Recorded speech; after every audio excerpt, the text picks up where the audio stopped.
The story begins with our protagonist saying, "It all happened 1,000 years later. I, who succeeded him, Frey Rayon, still don't understand what Starlight did to this world. Even now, I wonder whether the path I chose based on the future shown to me that day is truly the correct one." We see Frey handing his sword to the Demon King. The Demon King asks him, "Have you finished tidying up and come to offer even your weapon? Thanks to you, the true demons have no role to play." The Demon King, a woman, continues to collaborate with the Demon King and destroy the world, to wear the guise of a hero and slaughter your family and friends. What a vile atrocity, unprecedented in history. Frey, with a smile, replies, "It's an honor to receive praise from you." She holds his chin and lifts it gently. "Do you really think this is praise?" she asks. "But if annihilation is the only outcome anyway, for someone who would even take their own family's lives, it's not surprising." She adds, "As promised, I'll make you my subordinate." With a cold expression, he thanks her and says, "This was the only path I could choose." She tells him, "My army should have already finished eliminating the remnants. The world's destruction is only a matter of time now, isn't it?" Later, we see Frey with his head slumped down, saying, "Familiar places are collapsing one after another. Even the people I love. I killed them all with my own hands." A flashback begins. A girl asks him, "Does slaughtering everyone in the mansion make you feel better?" "I regret that. Due to my lack of power, I couldn't take you down with me." This girl is a dark sorcerer named Kanya. With tears streaming from her eyes, she holds a knife to her throat and says, "I will watch over you as you suffer and writhe to the end in this crumbling world." She ends her life by slitting her throat as Frey watches her limp body fall to the ground. The scene shifts to a war zone, where a red-haired girl clutches her shoulder in pain, heavily injured by arrows lodged in her body. Those Demon King army bastards. No matter how many I defeat, they keep coming. If only I could sacrifice my life to stop the world's destruction, it would be a small price to pay, she says. This is the Grand Mage, Irina Filiard. She looks at Frey and asks, "Why is a hero like you commanding them?" With a solemn expression, she conjures a spell and says, "I was a fool to trust even a little in someone like you. Try surviving all alone if you can." She detonates her self-destruction spell, blowing the entire area apart. The scene shifts to a castle, where a girl lies on the floor surrounded by monsters. She says, "For 1,000 years, this empire stood strong against any foreign invader without yielding. To think it would be destroyed by the most trusted vassal. She is the princess of the empire, Clanasola Sunrise." She cries with hatred in her eyes and says to him, "Frey Rayon Starlight, even as you rot, you will remain etched in my heart as the most despicable human of all." With a cold expression, he finishes her off as her ketchup splatters onto his face. The scene shifts to a burning church, where a girl holding a cross prays, "Oh God, I thank you. Thanks to the evil hero, I finally realized that you abandoned us." Her name is Saintess Felroche Asterade. As Frey opens the door to the church, she says, "Hero, no, Frey. Even in death, I will never forget your atrocities. It is my duty to tell God what kind of person you truly are." The scene transitions to a burning fortress, where a woman's voice says, "This is humanity's last stronghold. That's why I've suppressed my emotions and calculated everything meticulously. From the Demon King army's roots to resource management, and even my own conclusions. I've doubted everything." As Frey gets closer to her, she says, "But there's one thing I could never predict." Looking at him with a soft smile and tears streaming down her face, she says, "Even now, the feelings I have for you still remain." She is the genius Prime Minister, Serena Luna Moonlight. We see her body being split by a giant burning rock as ketchup splatters everywhere. "And so I became a villain by my own hand because it was necessary," Frey concludes coldly. The Demon King laughed, her voice echoing through the crumbling surroundings. "A hero and a Demon King joining forces? It's unheard of. Now all that's left is to destroy that sword, and everything will end." As she said the word, "at last," Frey raised his head, his expression unreadable. "That's right," he said, and suddenly the sword in his hand began to emit a glowing blue aura, illuminating the darkness around them. The Demon King's confident smirk faltered. Her eyes widened in shock. What are you doing now?" she demanded, her voice trembling with an edge of panic. Frey stood tall, holding his sword with steady hands. A smirk played on his lips as he replied, "It's nothing worth being so shocked about. My plan was simple, to perish here with you. With this, a path opens to save the world I destroyed." The aura around the sword intensified, crackling with energy. The Demon King yelled in disbelief. "What did you just say?" Frey's voice grew louder, resolute, almost triumphant. The energy around him surged uncontrollably as his plan unfolded. Then everything went black. Frey jolted awake, drenched in sweat, gasping for air. He sat up, his breath ragged. Slowly, his surroundings came into focus. He looked around the big, familiar room and muttered to himself, "There's no doubt, this is my home." He swung his legs over the side of the bed, slipping on his shoes. Standing, he walked over to the desk where a calendar lay. He picked it up, his hands trembling slightly. "The day before I enrolled in the academy," he murmured. "It really is." Frey's eyes gleamed with realization. He called out, "System!" and a glowing screen materialized before him. The text on it read, "The fate of someone who once destroyed the world. As a true villain, a path to save the world opens. Pretend to be a villain and save the world. If you succeed, unparalleled happiness will come to you." His gaze lingered on the words as a bittersweet smile crossed his lips. This is the reward for destroying the world with my own hands and dying alongside the Demon King," he whispered. "I've finally entered it, the hidden route." Overcome with emotion, Frey tore the calendar page from its place, and tears welled up in his eyes as he vowed, "This time, I will save everyone." 10 years ago, a young Frey Ryan, barely 10 years old, walked alongside his father. He looked up curiously at a strange set of symbols written on an old parchment. "What are these worm-like letters?" he asked innocently. His father smiled down at him. "Those are called kana. Only those who inherit the bloodline of the heroic House of Starlight can read them." Frey starts to get confused and asks, "But why?" He trailed off as his father's voice became more serious. "We've arrived at the entrance," his father said, his tone now filled with finality. "From here on, you must go alone." Frey's eyes widened, and he looked up at his father, panic creeping into his voice. "Why should I go alone? What's going to happen?" His father knelt before him, placing a firm hand on his shoulders. "Stand firm, Frey.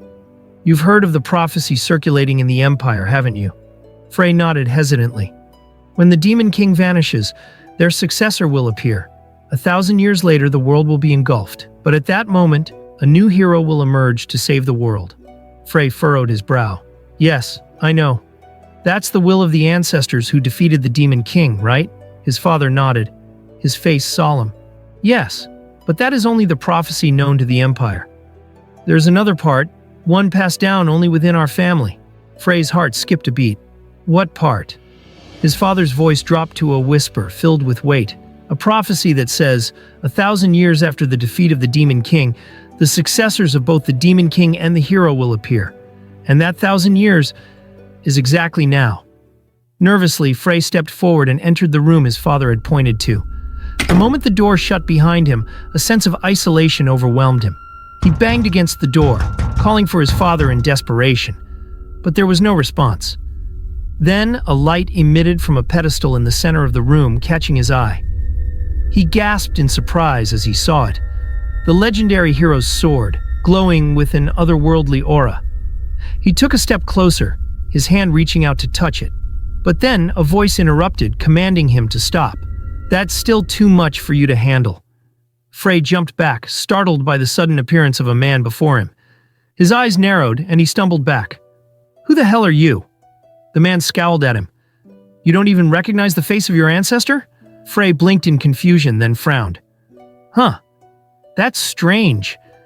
My ancestor was supposed to be a handsome man, wasn't he?" The man's face tightened with anger. "Kid, do you want to throw hands?" Frey was taken aback but said nothing. The man sighed, rolling his eyes. "Anyway, you came here to learn how to conquer this world, didn't you?" Frey, still confused, shook his head. "Conquer? Nah, I just came because my father told me I had to if I wanted to save my friends." The man pointed at him. "That's part of conquering too. So, you're not wrong." The expression on the man's face turned serious. "Well, just listen for now. The world you live in? It could be called hard mode, No, it's not just a bad ending. Frey's eyes widened as the man placed a hand on his face. Seeing is believing.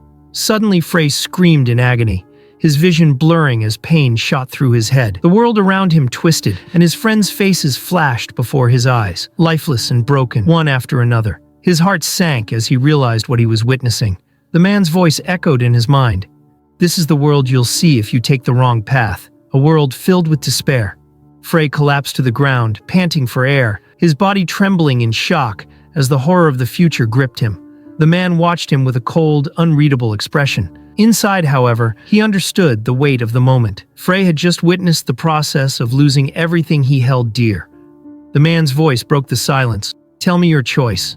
Tears streamed down Frey's face with a deep sorrow in his eyes.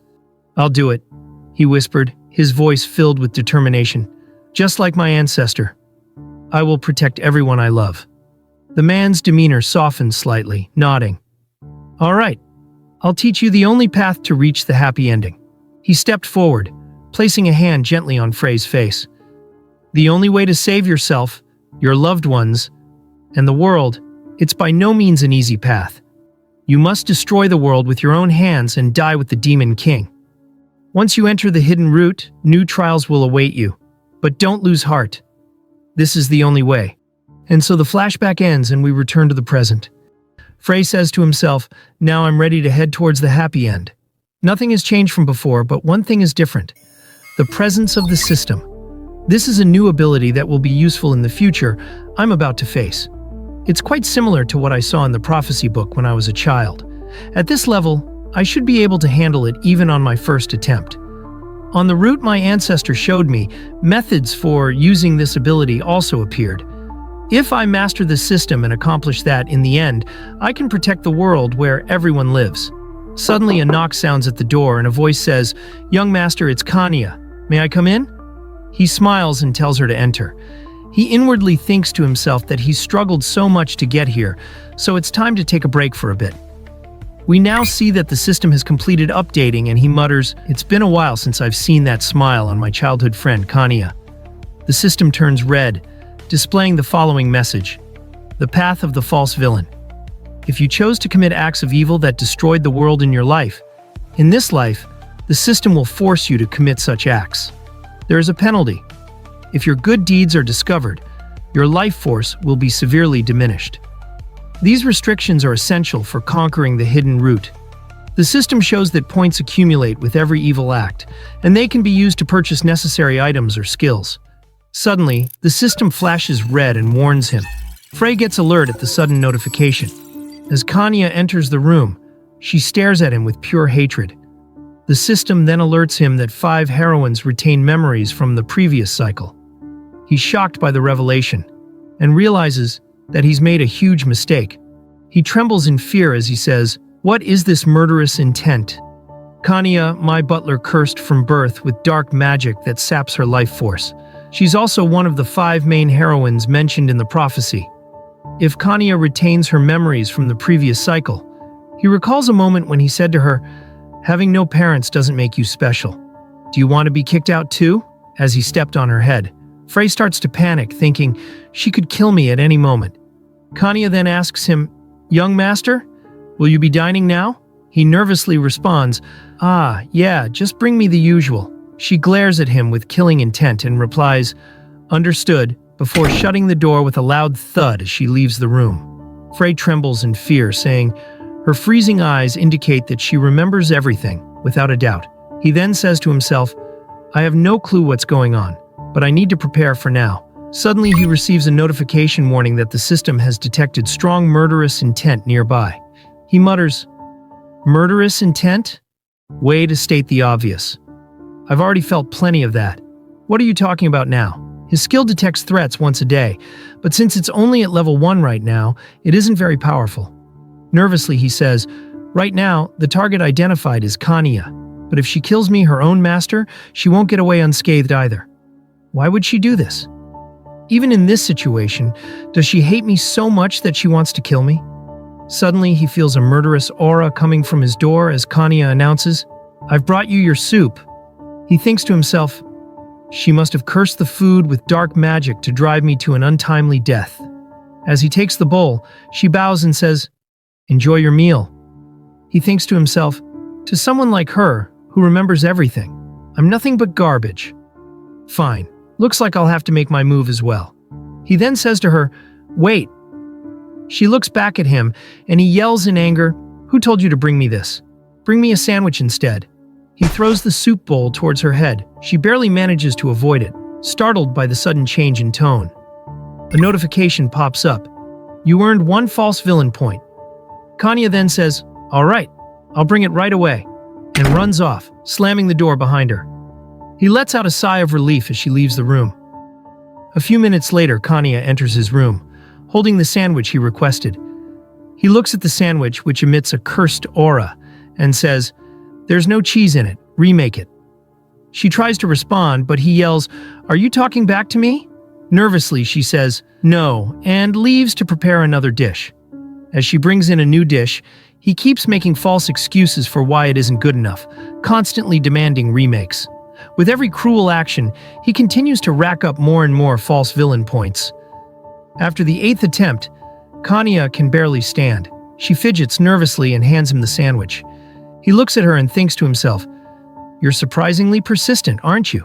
She remade it again and again until her magic was completely drained. He takes the sandwich and brings it closer to his mouth. Kanya begins to look delighted, but then he suddenly throws it away, saying, "Actually, I think I'll just have the soup from earlier." She falls to her knees and he tells her to remake it again. She stands up to do so, but then she faints. Frey catches her by the arm to prevent her from falling. He smiles at her, pats her head, and says, "What a cruel twist of fate. I wish I could have laughed with you, even for a little while." As he places her on the bed, he murmurs, "Earning points is more life-threatening than I thought. For now, I'll replenish Kanya's life force before things get worse." The only way to stabilize Kanya's dark magic is to fill her cursed body with someone else's life force. As he transfers his life force to her, he winces in pain and says, "I won't live long anyway, so using my life to keep her alive seems like the better option." Later, he sighs as he completes the process and says, "For now, I need to come up with a strategy to deal with this ridiculous situation. There's no way to proceed with the original plan." He picks up the calendar and says, "Approximately 2 months remain until the main quest begins. Until then, I plan to stay low, making subtle preparations without attracting attention. I intend to lie low and avoid revealing my identity." He sighs again and says, "But starting off with something not in the prophecy? Give me a break. There are still 4 other main heroines besides Kanya, and one of them is my traveling fiancée. She doesn't require immediate attention right now. That leaves Princess Klana, who was abandoned by the royal family. She currently has no power to act against me, which means the real trouble is Irina and Felroche, who I'll frequently encounter at the academy. Saintess Felroche is a naive pawn of the church, but any misstep could socially destroy me. The bigger threat is Irina. She's reckless and impulsive. She might kill me on sight without hesitation. And then there's Kanya. Since her sister is a hostage, she won't kill me outright.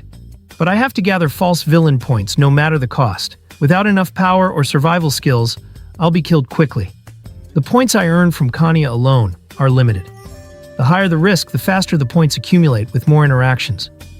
If I use the information gathered so far, and the prophecy book, I should be able to cover some ground. I'll try to organize everything by tomorrow, and then the real battle begins after I enroll in the academy." Later, Frey sat on the floor and sighed, realizing that he had been so absorbed in the prophecy book that the morning had already arrived. He glanced at Kanya and muttered to himself, "Guess I should wake her up now." With great effort, he managed to carry her and place her on the floor, grumbling, "She's too heavy." Sighing deeply, he knew it was time to start his villainous act. He looked at her and shouted, "Hey, how long do you plan to sleep?" Kanya woke up at the sudden noise and shot him a disdainful look. He sneered at her. "What's with that face? Got something to complain about?" As she stood up, he added, "Today's the first day at the academy, isn't it? Hurry up and prepare the carriage." She replied coldly, "Yes, as you wish," and left, slamming the door behind her. Frey couldn't help but feel sorry for the door. It really didn't deserve that. He then looked at the system and sighed. "Still only 100 points? Looks like I need at least a few hundred to buy any skills or items." He glanced at Kanya through the window and muttered, Guess I'll just have to keep earning them bit by bit if I don't want to die. Then, breaking the fourth wall, he added, "This is going to be such a fun academy life." Later at the academy, some students praised Frey, saying his entrance ceremony speech had been so moving. They all began to fawn over him, pouring him a glass of wine while the girls started vying for his attention. Frey chuckled to himself. "I am renowned for my talent and beauty, after all. These vultures, their ulterior motives are so obvious." One student spoke up. "Lord Frey, we'd like to propose placing our products in the royal palace. We've also brought some commoner women for your enjoyment." Frey took a sip of wine, pretending to consider it. "I'll decide after I see your sincerity," he said, before sighing inwardly. "Is money and women all these people care about?" His gaze shifted to his plate as he violently stabbed a piece of meat with his fork. "It's not just the Demon King I want to deal with. I'd love to do something about these rotten nobles, too," he thought to himself. But he knew better than to upset them right now. If I'm going to earn points, I have to keep playing along with these trash. Suddenly, his attention was drawn elsewhere, as he heard shouting. A voice yelled, "Ugh, you unruly women!" And another girl screamed, "Let me go!" Frey's eyes narrowed as one of the students from earlier dragged a red-haired girl by her hair and presented her to Frey. "We've brought you some women to enjoy," he said smugly. Frey's heart sank as he recognized the girl. It was Irina, bruised and battered. "No way! Irina got caught?" Frey thought, panic rising in his chest. Her specialty is fire magic, but she can use other elemental magic too. She's a genius. No one should be able to deal with her, right? Then it hit him. She must have intentionally gotten captured, planning to take out everyone here at once. His mind raced as he quickly accessed the system, searching for any upgrades that might help. His heart raced when he spotted a defense boost that could protect the target from a fatal blow once. Without hesitation, he quickly bought the upgrade. Frey walked toward Irina, the earlier points he had earned from Kanya proving useful in this tense situation. He could feel the weight of the moment as he closed in on her. Irina gritted her teeth in anger, clearly struggling to contain her rage. Suddenly, a notification flashed on Frey's screen. Irina's mana has depleted. Frey's eyes widened. Mana depletion? He thought, startled. A genius like Irina? Is she planning to store up her mana and explode it all at once? Irina's voice suddenly pierced the air, her fury evident. "You filthy bastards won't get away with this." One of the earlier men, still holding her by the hair, sneered, "Vulgar woman, your only purpose is to please us, so shut up and suck on it." Frey's tone turned cold as he interrupted. "Get lost." The scumbag, taken aback by Frey's sudden command, stammered, "What did you just say?" Frey's patience snapped, and he hurled his wine glass at the wall, shouting, "Get lost! I'm busy playing with the woman." The two men scrambled, running away while telling Frey to enjoy himself. As the room cleared, Frey let out a wicked laugh, then grabbed Irina by the chin. "Let's have some fun in a quiet place," he purred. Irina's eyes filled with contempt. "What a disgusting guy," she spat, glaring at him. "If it had been like this, I should have hit you with ultimate magic instead of the Demon King's army." Frey smirked, reaching toward her body. "What's this?"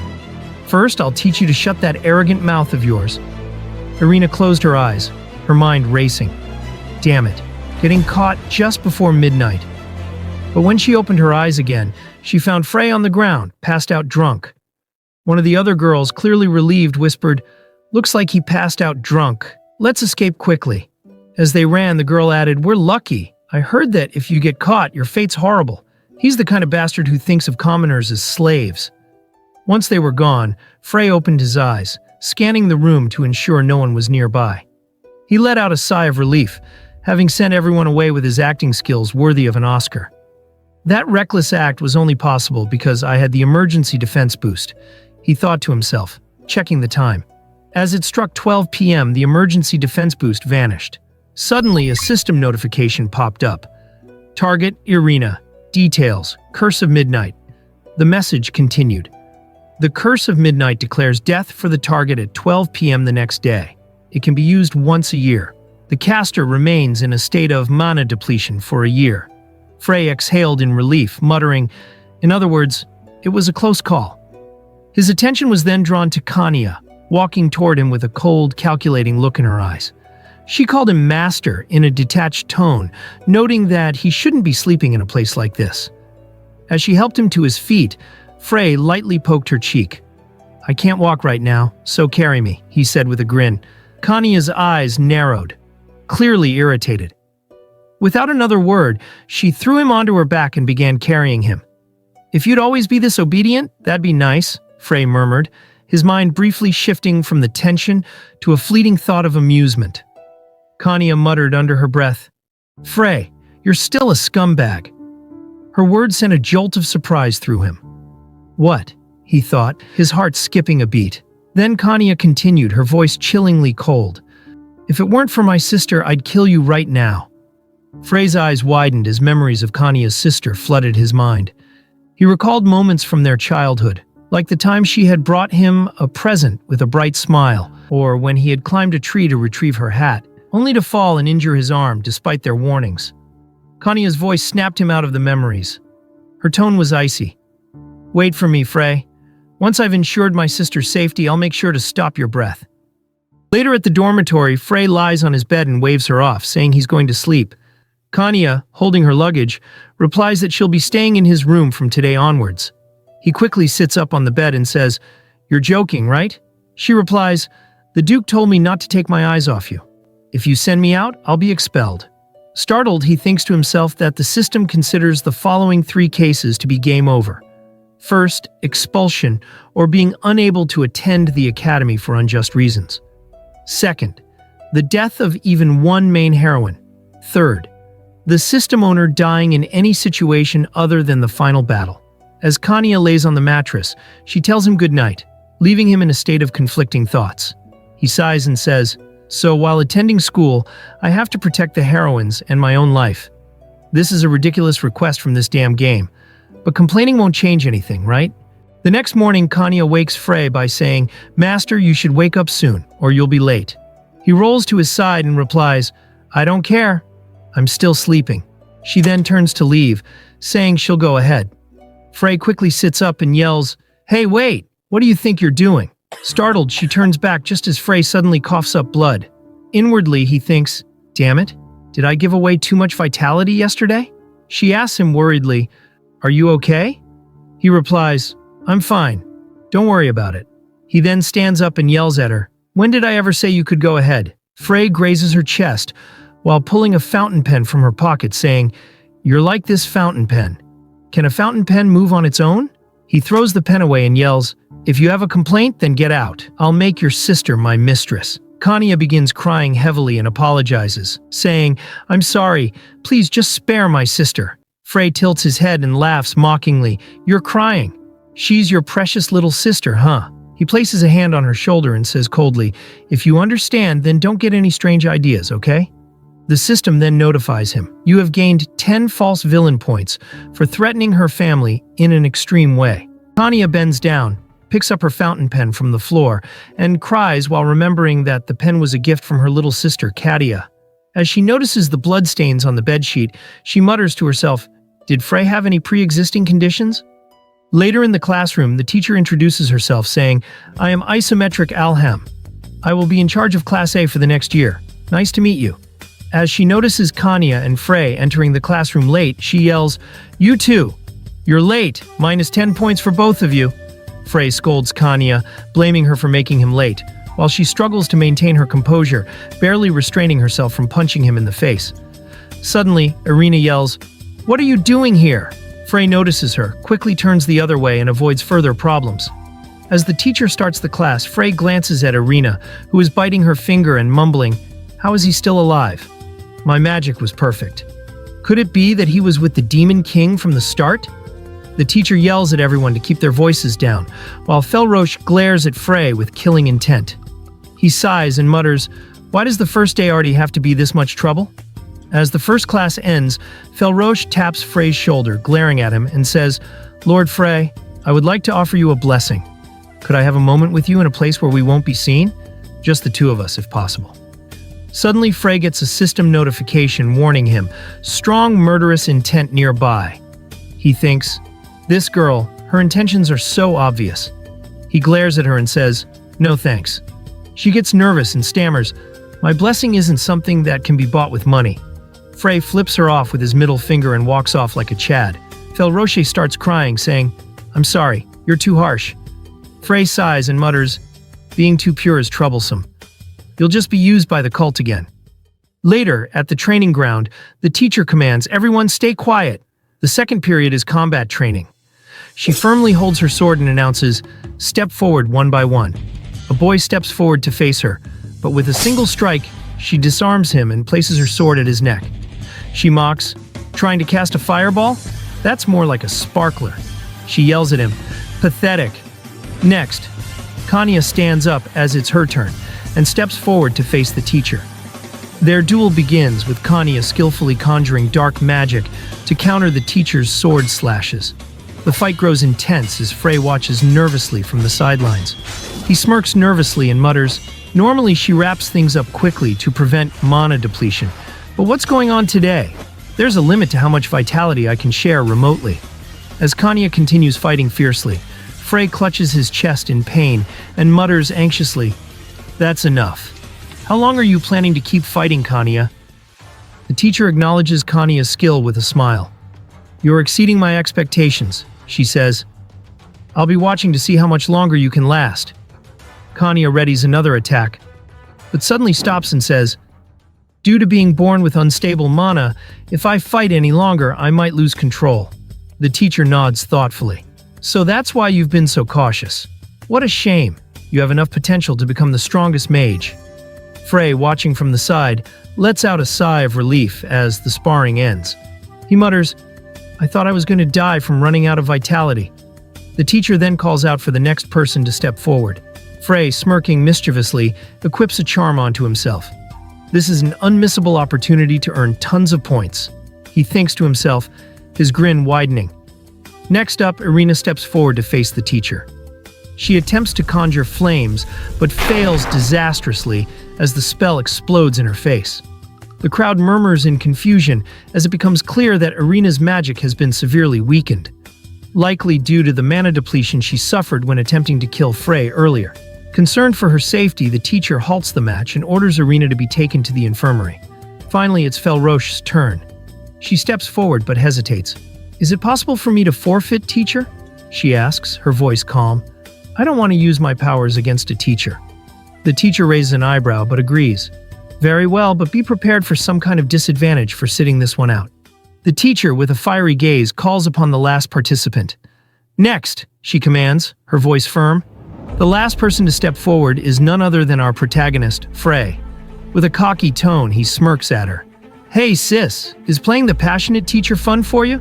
She glares at him, unfazed. "And you, playing the noble, is that fun for you? Come at me. I'll straighten out that rotten mentality of yours." Without hesitation, Frey lunges forward with immense speed, his sword clashing against hers. The sheer force of his strike startles her, and she stumbles slightly. He sneers. "Don't be surprised by this level of power. This is just the beginning." Channeling aura into his sword, Frey unleashes a brutal and relentless assault. The teacher, a seasoned warrior, struggles to keep up with his ferocity. The spectators watch in awe, murmuring among themselves as the tide of battle shifts. Frey's overwhelming strength pushes the teacher back, forcing her onto the defensive. Finally, with a decisive strike, Frey disarms her, sending her sword flying into the air. It lands with a loud clang on the ground as the teacher stands there, stunned and humiliated. Suddenly, Felroche yells, "That pendant? It's releasing an aura of the devil." The teacher stiffens, startled, and turns to Frey. "Is that true?" she demands. Frey shrugs nonchalantly. "Why don't you check for yourself?" Felroche steps forward and channels her holy magic into the artifact. As her power interacts with it, the pendant begins to emit a dark red aura, laughing maniacally. The audience erupts in shock, murmuring among themselves. "The son of the Duke is using black magic?" "Just as expected. That thing's probably worth as much as a whole house," someone whispers. Frey checks the system, smirking. He's gained 2,000 points from the duel. "Seems like causing trouble in school is the safest and most efficient way," he mutters to himself. The teacher's glare sharpens. "We're having a private meeting. Follow me." Later in the teacher's office, she slams a hand on her desk and scolds him. "Bringing illegal black magic artifacts into the Sacred Academy. What were you thinking?" Frey brushing it off casually. "You're exaggerating." It's fine. It's just one item. Her expression softens slightly. What happened to you? You weren't like this before. Frey glances nervously at the system and thinks to himself, as expected, Sis is still worried about me, but I can't back down here. He smirks and replies coldly, I've just adapted to society. Isn't that what appeals to emotions nowadays?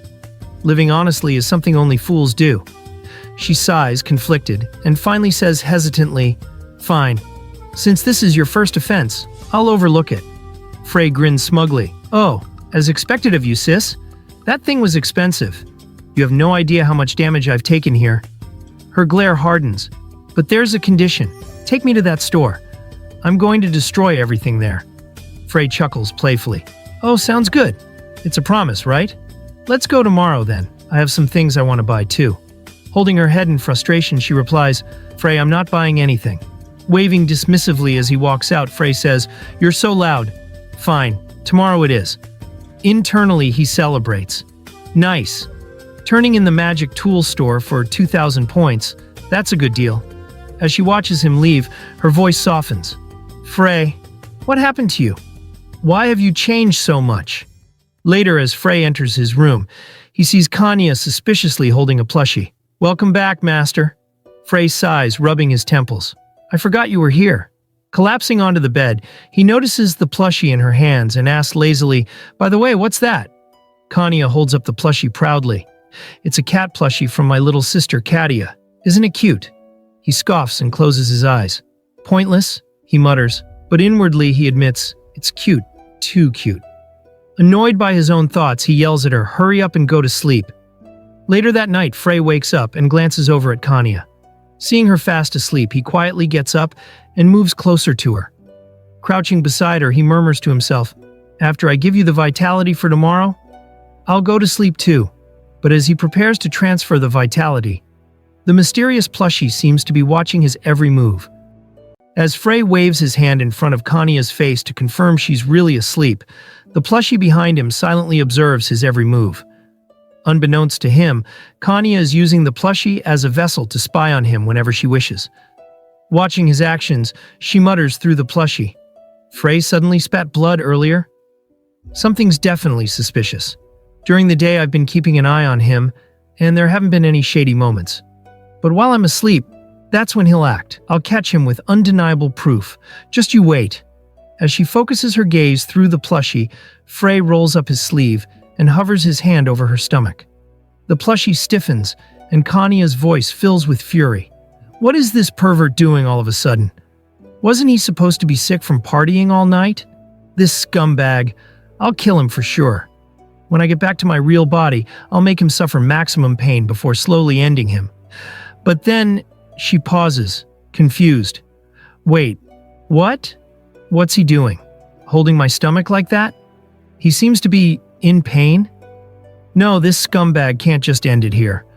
Let's wait a little longer. He'll definitely show his true colors. After some time, Frey finishes transferring life force and sighs in exhaustion. Through the plushie, Kanya mutters, Is that it? Suddenly, Frey turns toward the plushie and approaches it. Panic floods Kanya as she thinks, could it be he noticed?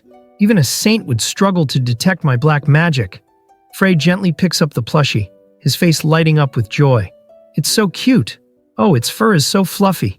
He lies on the bed, cuddling the plushie, as Kanya's consciousness trapped within starts to spiral into panic. What is he doing? Why is he playing with me? Someone save me. This is worse than dying. Frey pokes the plushie's stomach, and a soft meow escapes her. His eyes widen with excitement. It meows when you press it? That's amazing. He pokes the plushie again, and another involuntary meow comes out. Unable to stop himself, he keeps pressing its stomach repeatedly as Kanya's meows echo through the room. She screams internally, I can't believe this. Stop touching me, you idiot. Frey, completely oblivious, grins.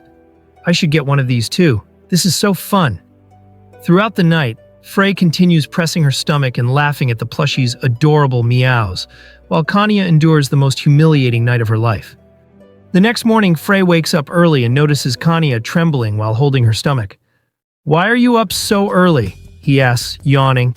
Kanya avoids eye contact and replies hesitantly, "My stomach just hurts a little." He frowns and shouts, "Then hurry up and go to the bathroom. I don't want you making my room filthy." Embarrassed and flustered from the events of last night, Kanya quickly runs out of the room, clutching her stomach. Frey scoffs, "How disgusting." Turning his attention to the system screen, he notices something unusual. He gained 200 points due to some misunderstandings and mishaps. Confused, he mutters, "How the heck did I gain points without doing anything?" Suddenly, a system notification pops up. You have accumulated enough evil points to level up from beginner to intermediate. As a result, the store has been unlocked. Excited, he exclaims, "Finally, the store." As he browses the wide selection of items, he marvels at the possibilities. Just as he's about to make a purchase, another notification appears. Main quest: prevent the attack and capture the culprit. Reward: Hero's Weapon Awakening. Failure penalty: minor reduction in vitality and lifespan. He groans. Of course, another quest. Guess there's no rest for the wicked. First, I need to go to the auction and get that certain item. I promised Sis, so it works out perfectly. Suddenly, there's a knock on the door. A voice calls out, "Frey, are you in there?" Frey groans and shouts, "Kanya, open the door." Kanya scrambles to her feet and quickly opens the door, revealing the teacher standing there. The teacher glances around the room, before narrowing her eyes at Kanya. "Why are you here? What's your reason for being in this room?" Kanya bows respectfully and replies, "I was granted permission to share the young master's room as his servant." The teacher's jaw drops in disbelief. "Are you out of your mind, Frey? Rooming with someone of the opposite sex?" Frey smirks devilishly and retorts, As expected of a virgin, you should experience it soon, sis, or you'll miss your chance to get married." The teacher freezes in place, completely stunned as his words strike a nerve. Kanya panics and waves her hands in the air. "Teacher, I assure you, there's nothing inappropriate going on between us." While the teacher tries to recover from her shock, Frey's system notification dings. You gained 100 points for harsh criticism. He grins at the system screen before grabbing his sister by the arm. "Seriously, how long are you going to stand there frozen? Let's go already. You wanted to visit the back alleys, right?" The siblings walk side by side down a crowded, grimy street. Frey's sister glances around and frowns. "Are you sure this is the right place?" Frey rolls his eyes. "Just shut up and follow me," he snaps, leading the way with his usual arrogance. As they continue, she suddenly stops in her tracks. Her hands ball into fists, and her teeth grit together. "What is this place?" she demands, her voice trembling with anger. Frey follows her gaze. The sight of children rummaging through trash and beggars being kicked aside paints a stark picture of injustice. He thinks to himself, well, I suppose it's understandable. Sis always knew about the Empire's corruption, but she never got to see it firsthand. Her tone grows icy. "Hurry up and guide me to the store. After I'm done there, I'm cleaning up this entire area." Frey nonchalantly points ahead. "It's right in front of us." She pauses for a moment before drawing her sword. Her gaze sharpens and she commands, "Wait here. I'll finish this quickly." Frey sighs, watching her storm into the store. He shakes his head. As expected, Sis hasn't changed. Turning his head, he observes the chaotic street again. "The main quest preparation is my priority," he mutters under his breath. "I don't have time for extra work." But then, out of the corner of his eye, he notices a young girl being dragged away by a thug. Another thug chuckles darkly and says, "With a catch like this, the master's going to be very pleased." Frey's fists tighten at his sides, veins throbbing in his temples. His heart pounds with fury as he mutters, "This is definitely something I can't just overlook."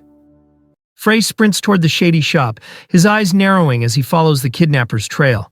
He stops abruptly in front of the entrance, where two burly guards block his path. One of them crosses his arms and sneers. "Sorry, kid. We don't allow brats here." Frey smirks and casually tosses a hefty bag of coins at their feet. The guard's demeanor shifts instantly. They bow deeply, moving aside to let him through. "What did I say?" Frey mutters as he steps inside. "Money talks." A woman greets him with a sly smile. "Oh, what a charming customer." She slides a book filled with photos across the counter. "Which one suits your taste, young master?" Frey scans the images briefly, then leans back. "I'd prefer to see the real thing before making any decisions." She giggles, her eyes narrowing. "You must be new to this, sweetie. Unfortunately, that's not how it works here." Frey smirks again, and drops another pouch of coins on the table. Well, she coos. I suppose we can make an exception for such a generous patron. Follow me. She leads him down a dimly lit hallway toward a basement. Frey's eyes dart around, taking note of his surroundings. As expected, there's a secret area here. Suddenly, his system pings with a notification. Warning, the succubus queen is directly ahead. Frey's heart skips a beat. What? Why is one of the Demon King's subordinates here? Things just got a whole lot more interesting. And dangerous. The woman turns to him with a grin. Here we are. Feel free to look around. Frey freezes momentarily as his eyes land on a row of prison cells filled with women. Hey, you lot, the woman snaps. Smile.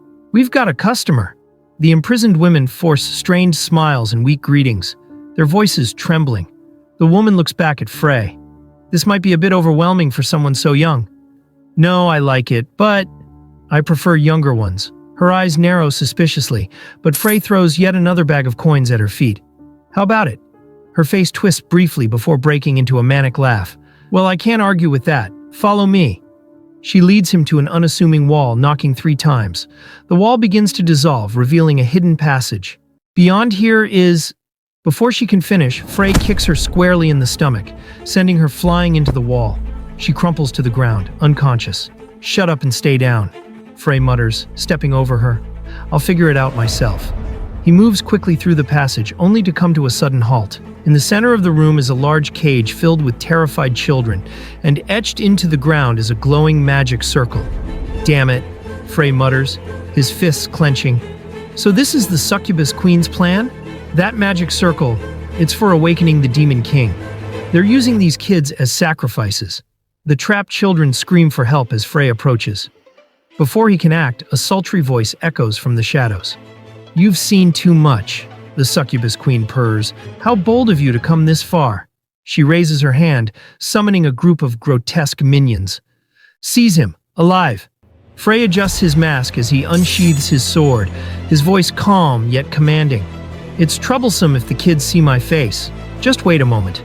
Before the succubus queen or her minions can react, Frey moves like a flash of lightning. His blade slices through the air, severing heads with lethal precision. The room fills with the dull thuds of bodies hitting the floor, as his overwhelming strength and speed leave everyone stunned. The succubus queen's confidence shatters as she witnesses the massacre. Her voice trembles as she stumbles backward. Who are you? Frey's gaze pierces her as he begins walking toward her slowly, his aura menacing. The queen's fear reaches a fever pitch. Don't come any closer, she screams, tears welling in her eyes. What do you want? Information about the Demon Lord? I'll tell you everything. Or maybe I can serve you at night. You can use my body however you please to relieve stress. Succubi are masters of pleasure. Her words are abruptly cut off as Frey's sword pierces her heart. Blood drips from her lips as she gasps in pain. Why? She chokes out. It wasn't a bad deal. Frey's voice is cold and unyielding as he replies, It's simple. I don't make deals with people who mess with children. With one swift motion, he pulls his sword from her chest, and the succubus queen collapses lifelessly to the ground. The children in the cage huddle together, their eyes tightly shut, too afraid to witness the bloodshed. Outside, the children surround Frey, their faces lit with gratitude. Thank you for saving us. Frey holds his head, brushing off the praise. It wasn't anything special, he replies nonchalantly. He waves his hand toward them. Don't take any detours. Head straight home, okay? And make sure to buy something delicious with the money I gave you. As the children cheerfully disperse, Frey receives a system notification. Quest completed. Reward, hero's weapon, awakening, or rare item, gift. He pauses, pondering the choice. Before he can decide, a voice interrupts him. Excuse me, a young girl calls out. How did you know we were there? Frey looks down at her, the system chiming in. Potential detected. Pure heart, unknown magical talent. Inwardly, he thinks. So this is the girl they captured earlier. Interesting. If her talent is nurtured, she could make history. He reaches into his pocket and retrieves a simple yet elegant ring. Handing it to her, he says, Take this. It's a lucky charm. The girl stares at the ring, bewildered. Why me? He smirks slightly and shrugs. Consider it an investment. For this country, I guess. The girl clutches the ring tightly. What's your name? I want to repay you someday. Frey pats her head gently, his masked face betraying no emotion. That's fine, he says. I've just done the hero's duty. He starts to walk away, waving as he goes. As long as you stay well, that's enough. Oh, and study magic. You have talent. The girl puts on the ring, her eyes filled with determination. Thank you so much, hero. I'll study magic diligently and repay this kindness one day. Please wait for me.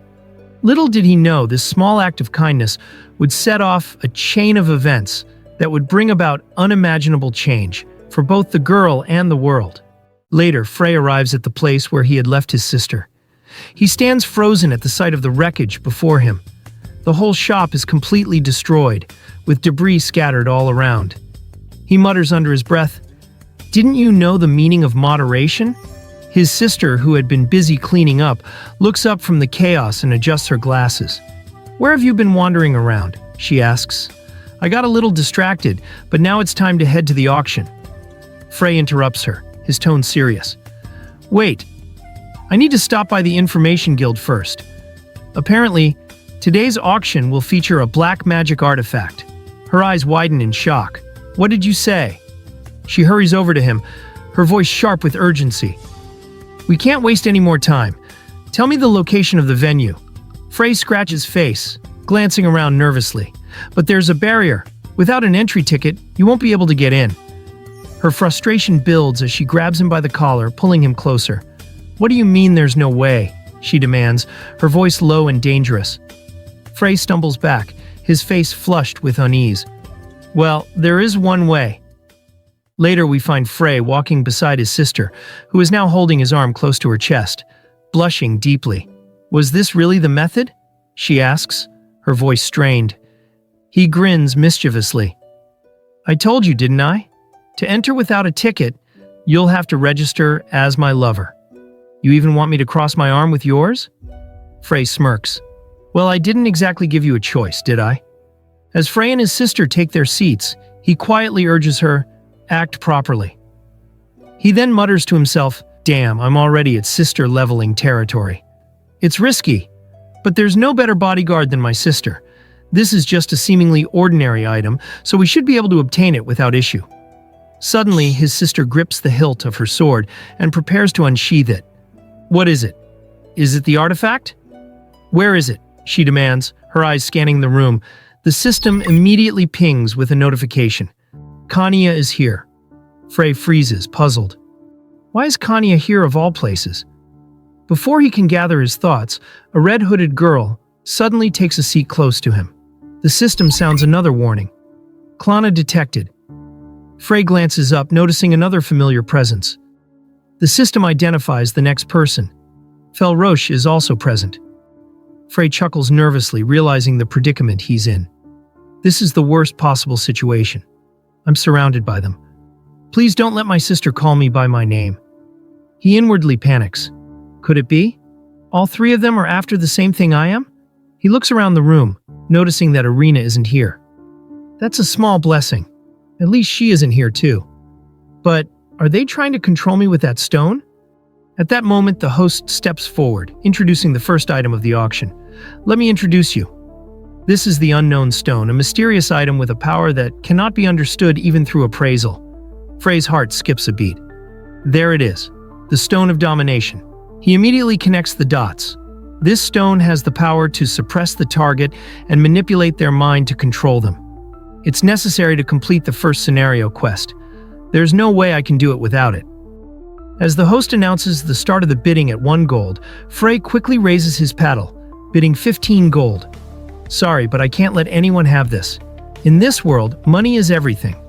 Don't underestimate the wealth of the Empire's top Duke family.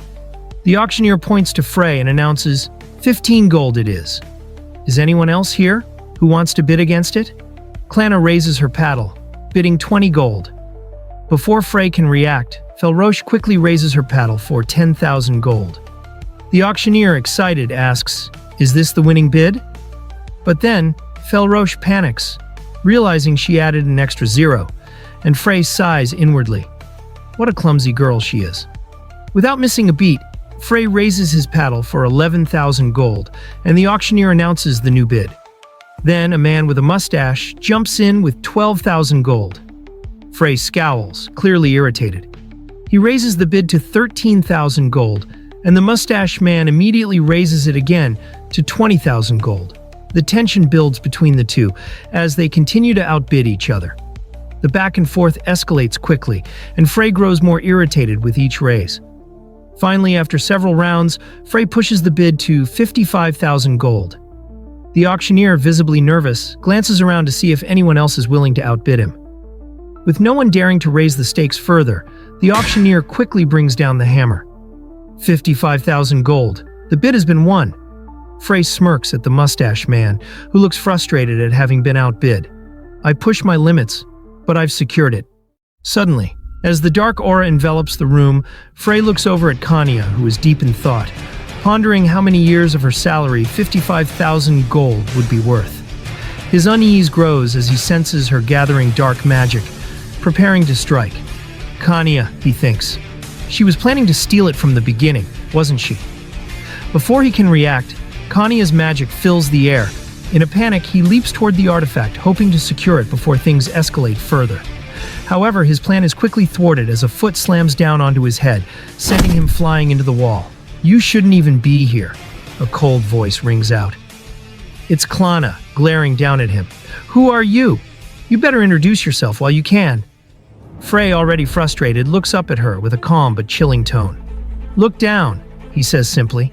Confused, Klana glances down, only to realize that her pants have vanished, leaving her exposed beneath her coat. In a flurry of embarrassment and anger, she crouches down, covering herself, and yells, "You devil? How shameless." The chaos doesn't stop there. Felrosha, sensing the conflict, joins in and screams, "What a terrifying thing! You must be a minion of the Demon King." With that, she begins chanting a spell. Sun God, please grant me the power to destroy this hopeless, perverted demon. No, no, no, Frey yells in defense, realizing the misunderstanding. I'm not a devil, and I didn't start any fires either. Just as Felrosha's magic strikes at him, she watches in disbelief as it passes harmlessly by, leaving him unharmed. Felrosh stares, confused. It should have hit directly, she exclaims. Frey sighs, muttering to himself, that girl. She's lost control in her excitement. In the meantime, both Klana and Felrosh team up, with Felrosh chanting fervently, "This must be the sun god's trial. I will accept it with all my heart." Klana, furious, yells, "If you look down at my body again, I'll kill you." But just as the tension peaks, a dark spell suddenly strikes both of them. They collapse to the ground, groaning in pain. From the shadows, a figure steps forward, the mustache man, casually walking between them. "Ah, much better," he says smoothly, looking down at the fallen women. "They were being a bit too noisy, so I shut them up." Frey's heart skips a beat as the system reveals the mustache man's identity. The great demon Eucharius. Well, well, if it isn't Frey Rayon Starlight, I didn't expect to meet you here of all places.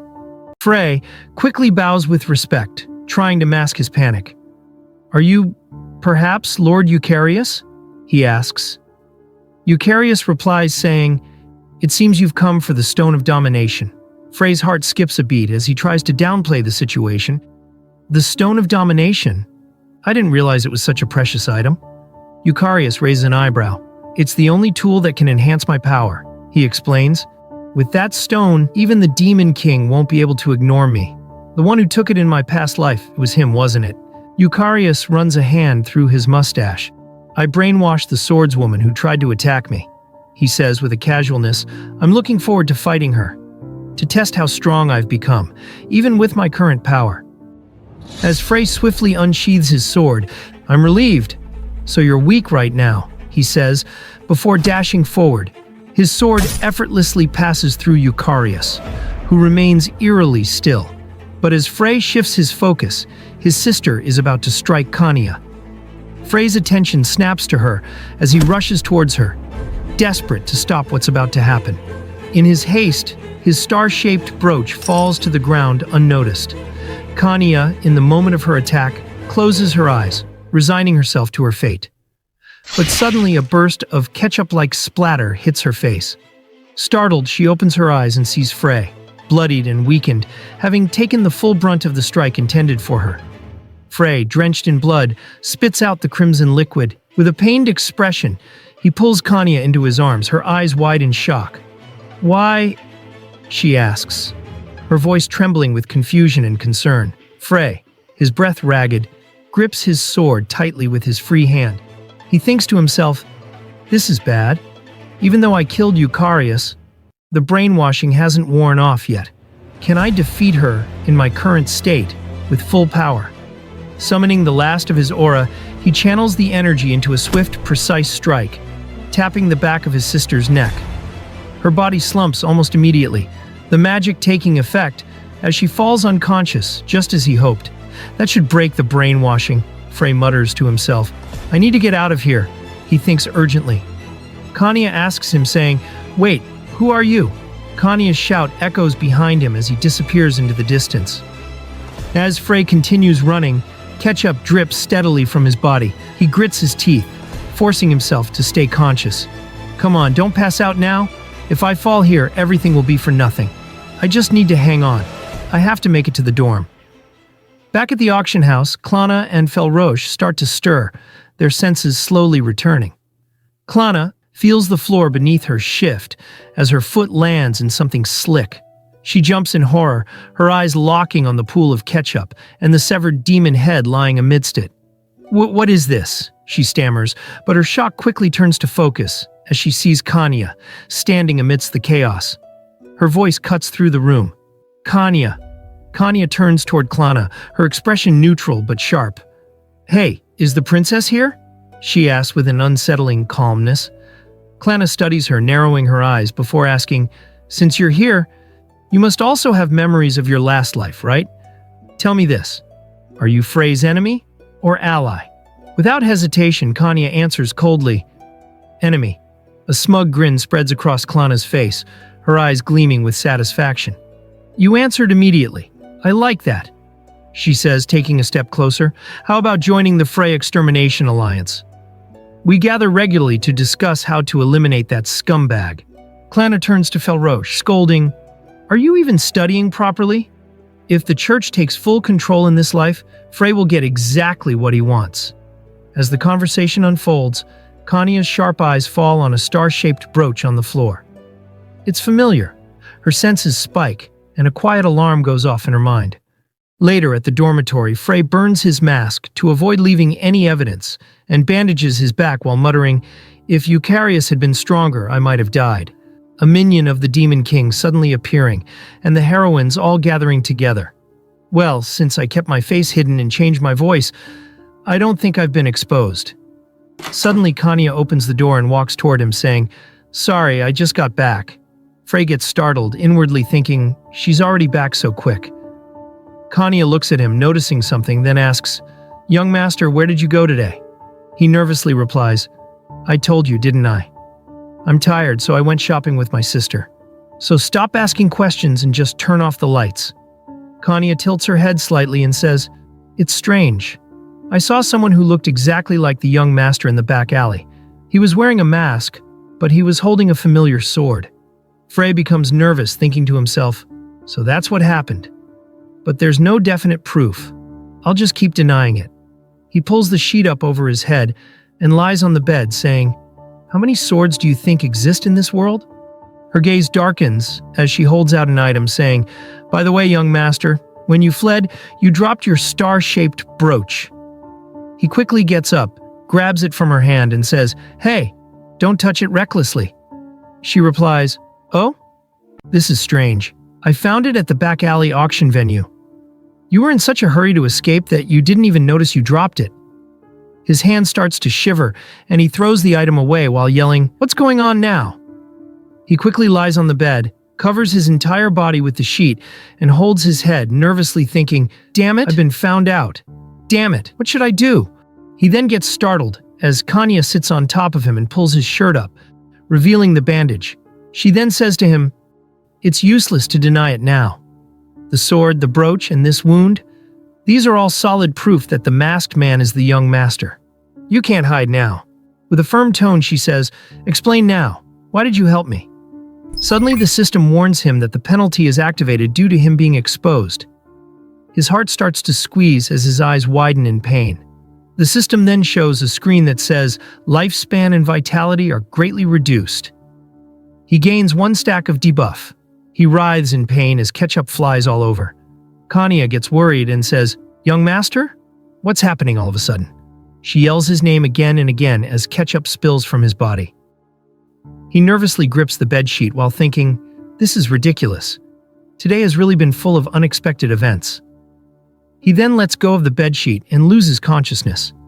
As she sees his lifeless body, panic sets over her, and she yells his name in shock. After some time, Kanya finishes attending to his wounds and says, "Is this really okay? If I had left him, he probably would have died. No, but I can't let him die like this. I'll ask him why he helped me. It's not too late to kill him after I get an answer." She then conjures her dark magic and sends it through Frey's body, saying, "Let me invade his subconscious using my dark magic. He's unconscious, so now's my chance. If I do this, I'll know everything inside his mind." Suddenly, she becomes confused as she sees only an ocean of pure water. "What? A clear subconscious?" she mutters. "Criminals and villains should be in deep darkness, yet..." She looks around and spots a young Frey, calling out to her. She quickly summons her dark magic and chains him up, saying, "Here you are, the master of the subconscious." She inwardly warns herself, "Don't be careless just because he's a child. After all, he has absolute power." With the chains restraining Frey, she says, "This is the magic of the oath. Swear to answer my questions truthfully." He nervously replies, "I swear, so please release me." As she releases him from the chains, she asks, "First question, why did Frey help me?" He replies, "Because you are important to Frey." She bites her lip angrily and says, "Important? After what he did to me?" The little boy then replies to her, "But there's a proper reason for it. He even sacrificed his life energy to help you." She looks confused and he adds, "I see, words alone can't convey it, huh? Let me show you the true form of Frey." Suddenly she begins receiving Frey's memories.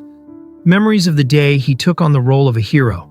And later, the day he became a villain to kill the Demon King and protect everyone he loved. The memories continue, showing his reincarnation and the moment he transferred his life force to Kanya to save her. She sees Frey expressing his wish to spend time laughing with her, like the old days. And finally, the moment he used his body as a shield to protect her from the earlier assault.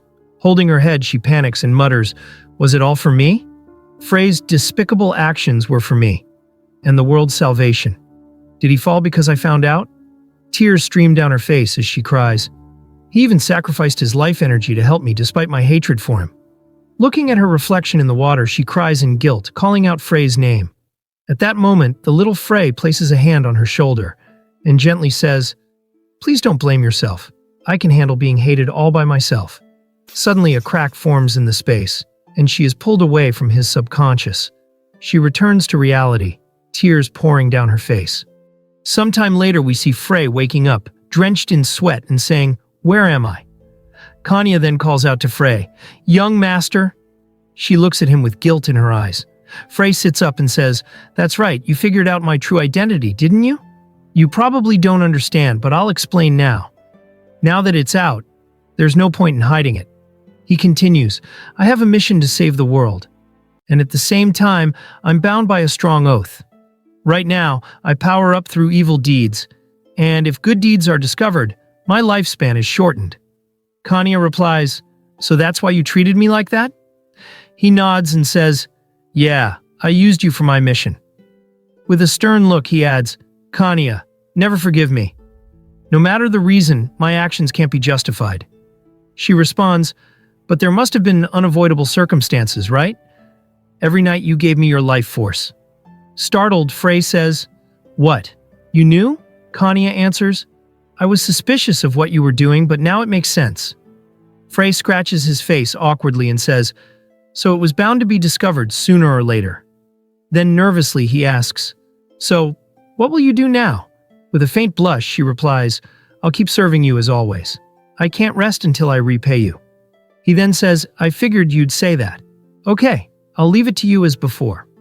Later, we see a cat licking its filthy paw while a voice says, "Princess, why are we meeting in a cat cafe?"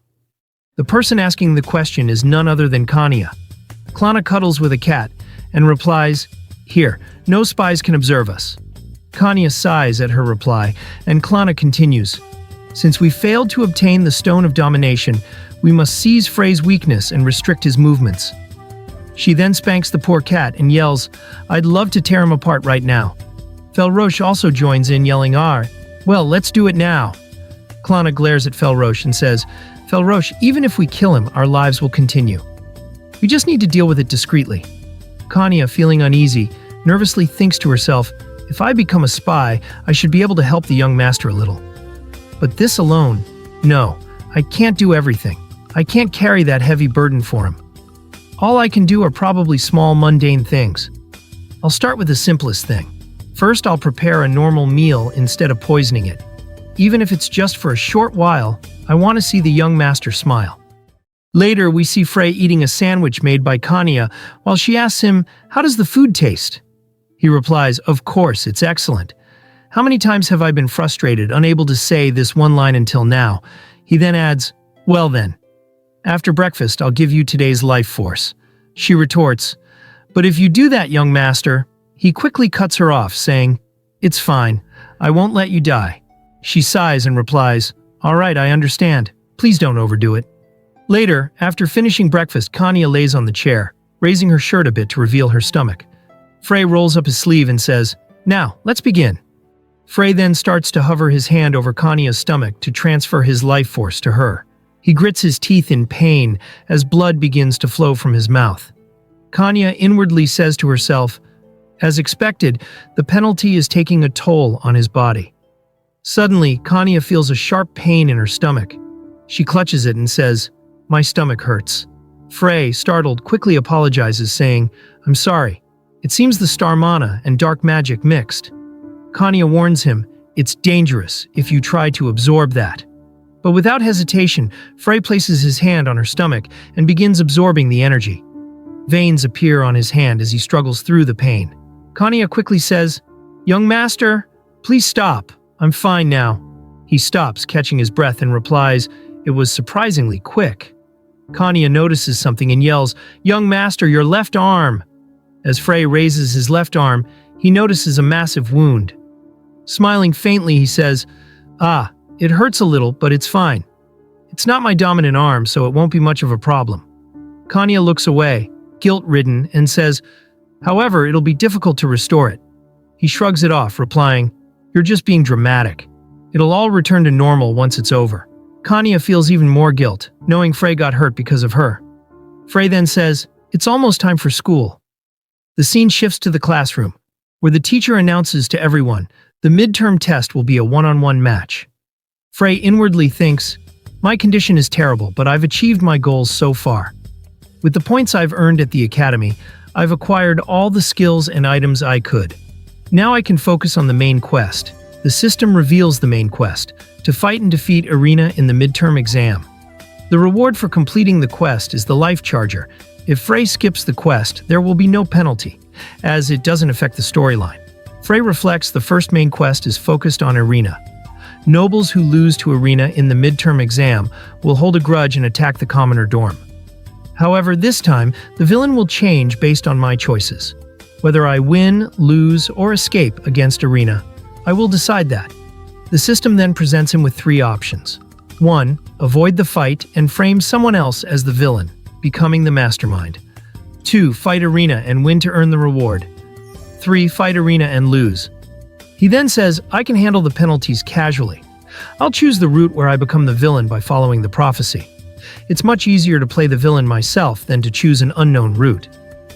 The teacher addresses the class. Anyone who slacks off will fail immediately, so make sure to prepare properly.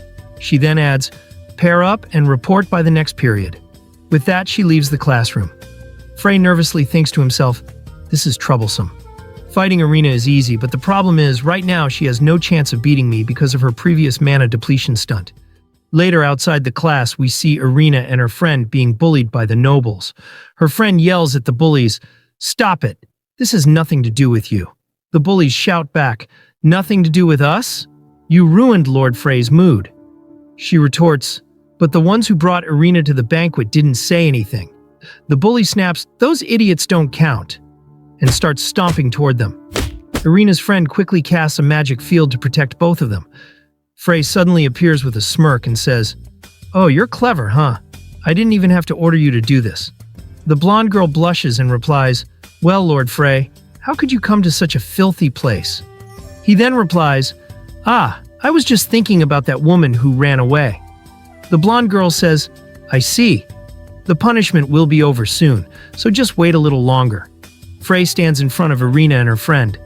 With a cold look, he asks, why did you run away? Her friend, with tears rolling down her cheeks, quickly responds, I can't do something so foolish as that. Frey sarcastically replies, I see. So you can do everything except foolish things. He then points to Irina and says, then Irina, how about this? The winner of the test gets to have the other do whatever they want. This way it's fair, right? Her friend yells, I can't trust you. Frey holds his head and replies, I'm asking Irina, or will you fight instead? Her friend freezes in fear at his words. Irina grits her teeth and accepts the fight to prevent her friend from being dragged into it. Frey then says, oh, you said you'll do it now. If you win, I'll give you 1,000 gold. With an evil look, he continues, but if you lose, you'll become my slave. He pulls out his pendant and says, then let's proceed. I'll make the death oath. Everyone gasps in shock. Frey adds, you commoners are quick to break promises after all. Her friend pleads, stop, Irina. You can't beat him like this. Irina gently holds her friend's head and says, all I have to do is crush him. She raises her pendant. When both pendants are brought closer, the mouths of the skull pendants open, and chains emerge, striking both Irina's and Frey's hearts, signifying that the death oath is complete. Frey smirks, holding his pendant, and says, do you know what happens if you break an oath? If you understand, you better prepare your own coffin. The blonde noble girl blushes as she inwardly thinks, even though it's a life-or-death oath, Frey doesn't even flinch. He's a true man. As expected, that person is special. Frey then turns to the nobles and says, that's right, you all. Don't lay a hand on these guys anymore. They quickly respond, understood. We'll leave everything to Lord Frey. Frey adds, I refuse to use others, so you'd better follow through. As Frey walks away, he inwardly thinks, I've successfully paired up with Irina and dealt with the annoying flies. The problem now is, I have to lose to her while she's weak from mana depletion. Losing on purpose isn't going to be easy. A system notification appears informing Frey that he gained 500 points for completing the pairing with Irina. Another notification pops up, stating that the skill store has opened with additional options due to the accumulation of false villain points. As he scans the new store items, he notices a skill called Mana Transfer, which allows the user to transfer mana to a target through physical contact. However, it warns that repeated use may lead to mana depletion and fainting. Frey then says, using this skill, now I can give Irina some mana. Later, we see Frey purchasing the Mana Transfer skill and contemplating how to spend his remaining points. After some thought, he decides to buy the Deception skill, which increases his persuasion power, reasoning that he'll likely face more situations where he'll need to lie convincingly. With a straight face, he decides to test it out by saying, I'm a woman. As soon as the words leave his mouth, everything around him seems to freeze. Even a bird mid-flight halts, startled by his bold declaration. Seeing this, Frey comments to himself, well, I guess that was a bit much. I even scared away the birds. Felroche overhears his statement, her eyes widening in shock. What did you just say? Was that true? Panicking, she turns and runs off, muttering to herself, maybe I can threaten Frey with this. Frey watches her retreating figure in stunned silence, muttering under his breath, should I go after her? He pauses for a moment before deciding, nah, I'll leave it be. It's all nonsense anyway, it won't harm anyone, right? 3 days later at the school training ground, Frey is observing someone from the bushes like a creep. He is watching Irina train as she's out of breath, muttering, damn it, I don't have enough magic. It's not going well.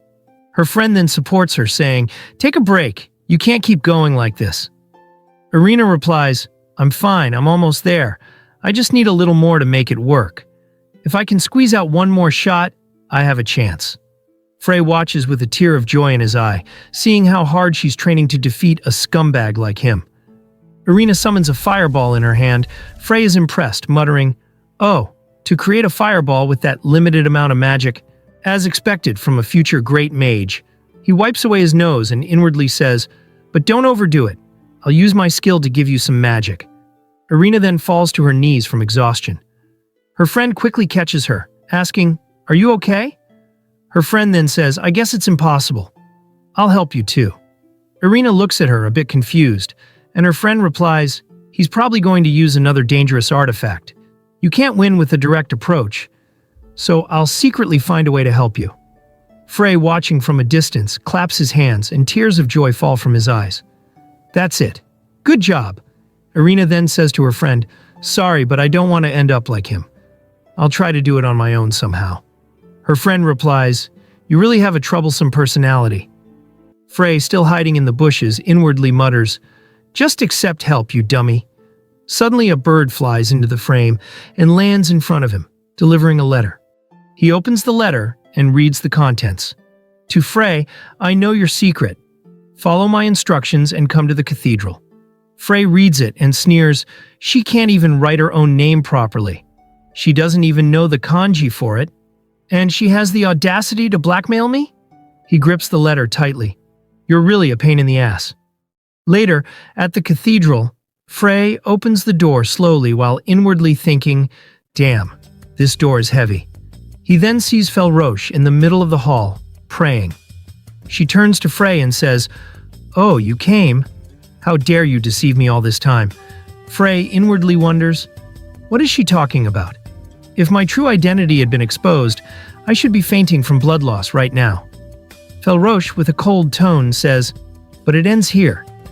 She then, with a mischievous look, points at Frey while holding a maid outfit in her arms and says, "The rumors that you're a woman will cause a huge stir in the world." Frey, dumbfounded, sees her holding a maid outfit. She points to the outfit and says, "But I'm not a demon. If you become my personal maid and obey me for life, I'll keep it a secret, just for you." He looks at the outfit with disgust, then holds his head in disbelief and replies, "You actually believe that?" He turns to leave, saying, "Do whatever you want. I'm a man." Felroche grabs his arm and says, "Liar! I won't let you escape." He swats her arm away and says, "Let go!" Felroche's hand trembles slightly. Frey gets startled as she suddenly grabs his chest and rubs her hands all over it. She pauses nervously and says, "Wait, it seems too flat for a woman." He replies, "Well, of course I'm a man." She then says, "About that, do you want me to check below?" He yells, "Are you crazy? That's a crime. You pervert." She replies, "But what's the problem with a woman touching another woman?" Suddenly she gets embarrassed by what she just said, fidgeting all over while muttering, "But there are women with small chests, right?" Frey, creeped out by her wanting to touch below his pants, replies, "Enough already." Felroche then holds her head trembling and says, "Ugh, this wasn't supposed to happen." Frey, frustrated, exclaims, "Damn it, I'm leaving now, you pervert." As he turns to leave, Felroche says, "I thought it would go smoothly, then I could have spared you from being killed." Frey is startled and turns to look at her. In an instant, she grabs him by the neck and slams him to the ground, knocking the wind out of him. She begins to choke him, tears streaming down her face, while she says, "Klana has your weakness and plans to have you executed. But I wanted to save you somehow. You should have just followed me in silence. Now there's no choice but for you to die." As Frey struggles for breath, he thinks, "Damn, you're just misunderstanding things and venting your anger." His body grows limp, his eyes going blank as foam begins to spill from his mouth. Finally, she releases her grip on his neck, and he lays lifeless on the ground. Felroche, with tears streaming down her face, whispers in a trembling voice, "Now I'm a criminal too. I'll follow you soon, Frey." She brings her trembling hand closer to her neck, her voice cracking as she says, "After failing to convince you, I've caused you harm. In the afterlife, let's both repent together." As she prepares to end her life, Frey's protective skill activates, restoring him in a burst of energy. He jolts upright, gasping for air, and shouts, "Stop!"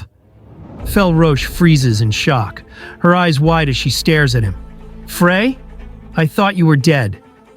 Before she can process what's happening, she clenches her fists, her sorrow morphing into fury. "I have no idea what's going on, but this time for sure I'll kill you."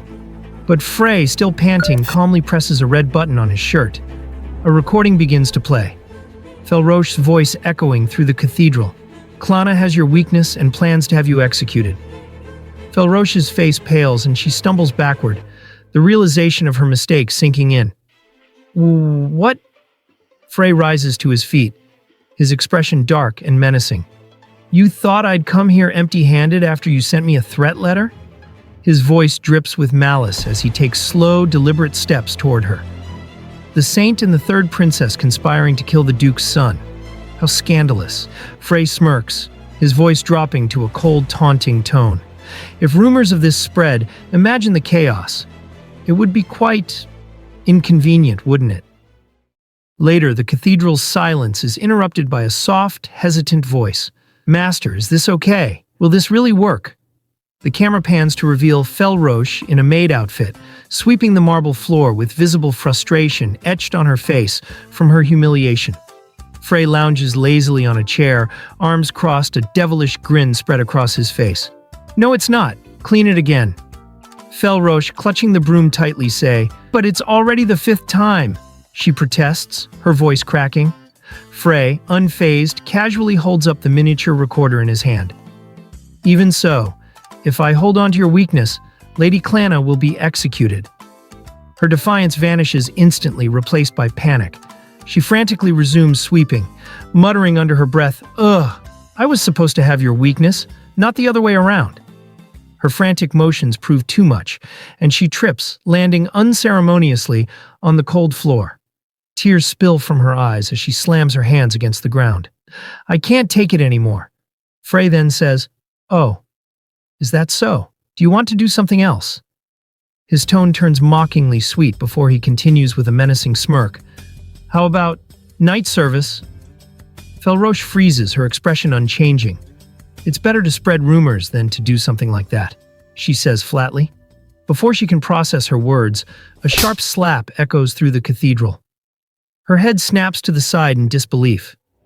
Frey's smile is gone, replaced by an icy glare. It was you who suggested it, he says coldly, so I'll just spread the rumors then. Felroche's breath hitches as her earlier bravado crumbles. Frey leans in closer, his voice dripping with venom. If you don't want that to happen, then just quietly obey me, understand? The system then notifies him by saying he gained 500 points due to being a scumbag master. Felroche, her voice heavy with frustration, says, Frey, what happened to you? You used to be kind. He sneers and responds coldly, Nice act trying to guilt-trip me, huh? Felroche glares at him, undeterred. When I was injured, you were the one who gave me the potion, weren't you? At her words, Frey suddenly clutches his head as fragments of a memory flash through his mind. He sees a younger version of himself handing her a potion with a soft smile. The memory makes his heart ache, but he quickly shakes it off, forcing himself back into his role. What was that? Frey mutters, confused and momentarily vulnerable. Felroche takes a step closer, her voice trembling. Right now, you're just saying things you shouldn't. You're such a scumbag. She grips the broom tighter and sighs. Fine. As you told me, I'll just do the cleaning then. The system suddenly sends a notification saying, Target's mental state update.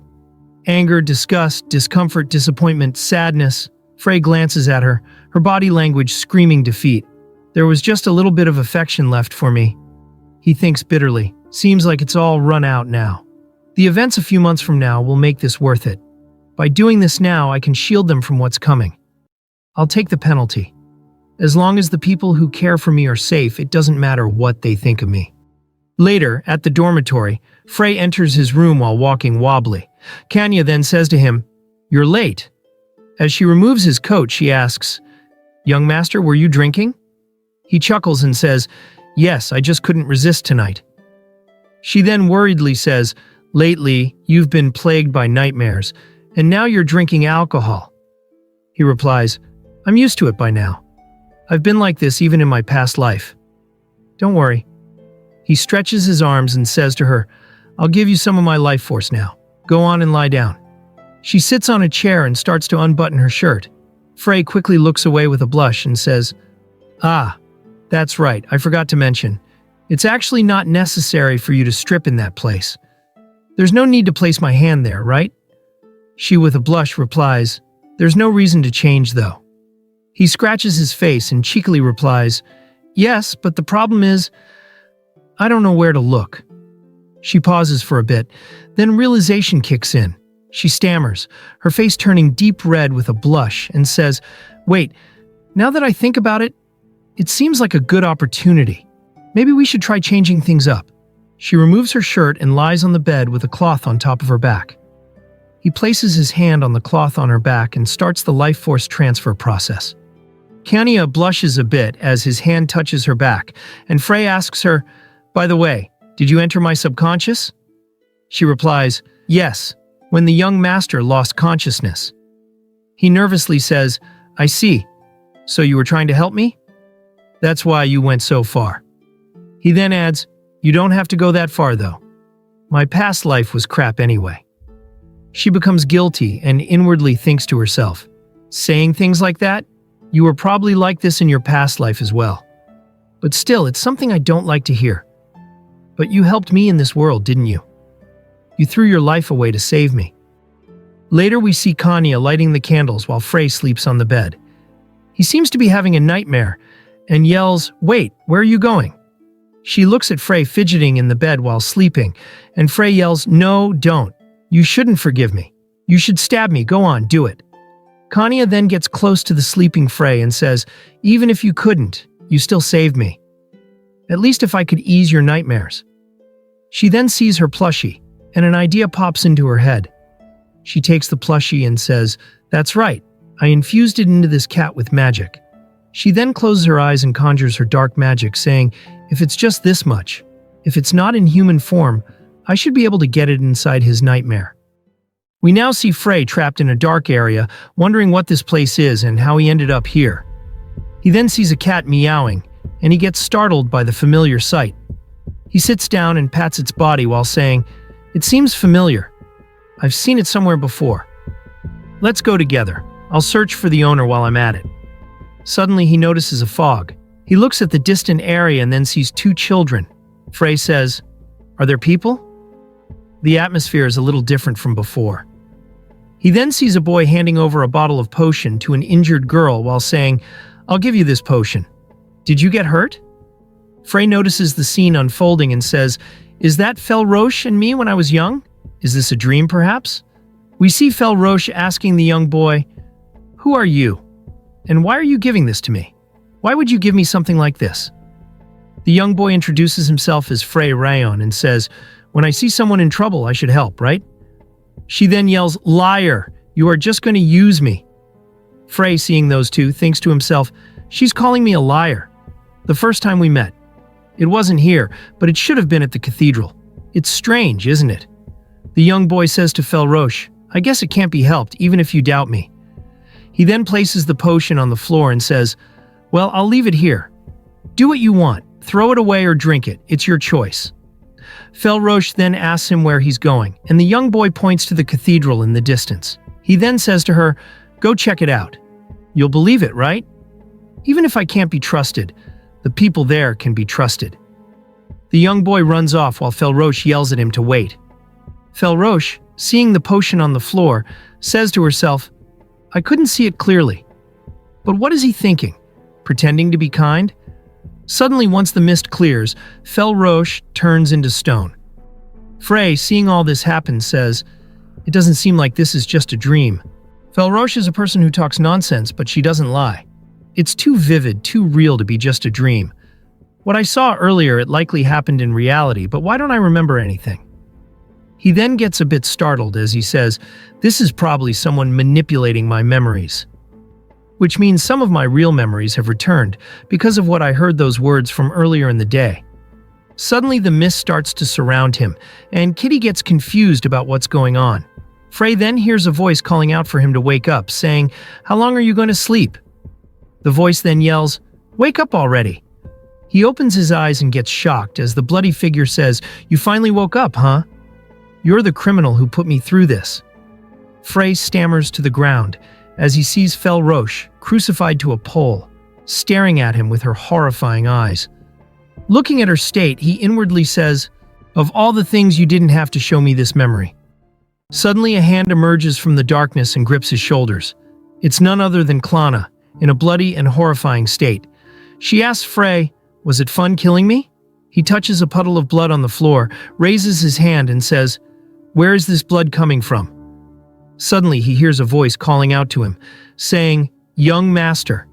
He gets terrified as the bloody figures of Kanya and Serena appear, reaching out to him. They start to close in on him, and with horrifying faces they say, "Help us, Frey. It's painful. You tortured us to death. Are you happy now?" They all begin to devour him as he screams for help, begging for someone to save him. The kitty version of Kanya tries to pull him by his finger, but to no avail. She's too weak in that form. She inwardly says no. His subconscious is running wild. At this rate, the young master will become a living corpse. I came here to help him. I have to do something, but with a cat's body, there's not much I can do. Frey begins to fall into a void and suddenly finds himself submerged in water. He opens his eyes and realizes he's floating. As he gazes at the sky above, confusion sets in, and he says, "Where is this?" It's completely different from before. It's soft. Suddenly he hears a voice saying, "I made it in time." He gets startled by the familiarity of the voice as a figure forms in front of him saying, "I'm glad that I left some power in your subconscious, just in case." He yells out, "Mother?" His mother gently holds him by the cheek and says, "With this, you won't be tormented by nightmares for a while. This is my final parting gift to you." She then places her forehead on his and says, "Frey, the path you chose is a thorny one. Things may not always go as you wish. At such times, remember what's important." As his mother's form begins to disappear, tears stream down Frey's face while her final words echo, "Remember what you truly want to protect." Later, Kanya wakes up with a jolt, calling out for Frey. She asks, "Are you okay?" We see that Frey has already woken up from the dream long before her and is sitting with a glass of alcohol, reading something. He replies, So that cat was you after all. Thank you, it helped me feel a bit better." Kanya responds, "No, I'm sorry. I was so useless." He trembles slightly and says, "I met my mother in the dream." Kanya exclaims, "The deceased Duchess?" "Yeah, she told me that if I got stuck, I just had to remember what I wanted to protect." He then holds his head in frustration and says, "But honestly, I'm anxious. If my memories were manipulated, what can I believe in? Even the prophecy book I rely on. It could all be a lie." Kanya hugs him from behind and says, "If that's the case, just believe in me. You have worked harder than anyone else for others, young master. Even if your memories are manipulated and all your efforts are in vain, at least I will never forget the splendid way you lived." Frey inwardly thinks, "That's right. From the beginning, I knew it was a difficult path. Even so, I stepped in with the determination to protect my loved ones." This is no time to be feeling down. With tears rolling down his face, he says, "Even if I fail, my effort won't disappear." Now the scene shifts to a few days later at the academy. We see the teacher addressing the students. "Now we will begin the midterm test. Please come forward in order." We then see Frey and Kanya sitting next to each other watching the stadium.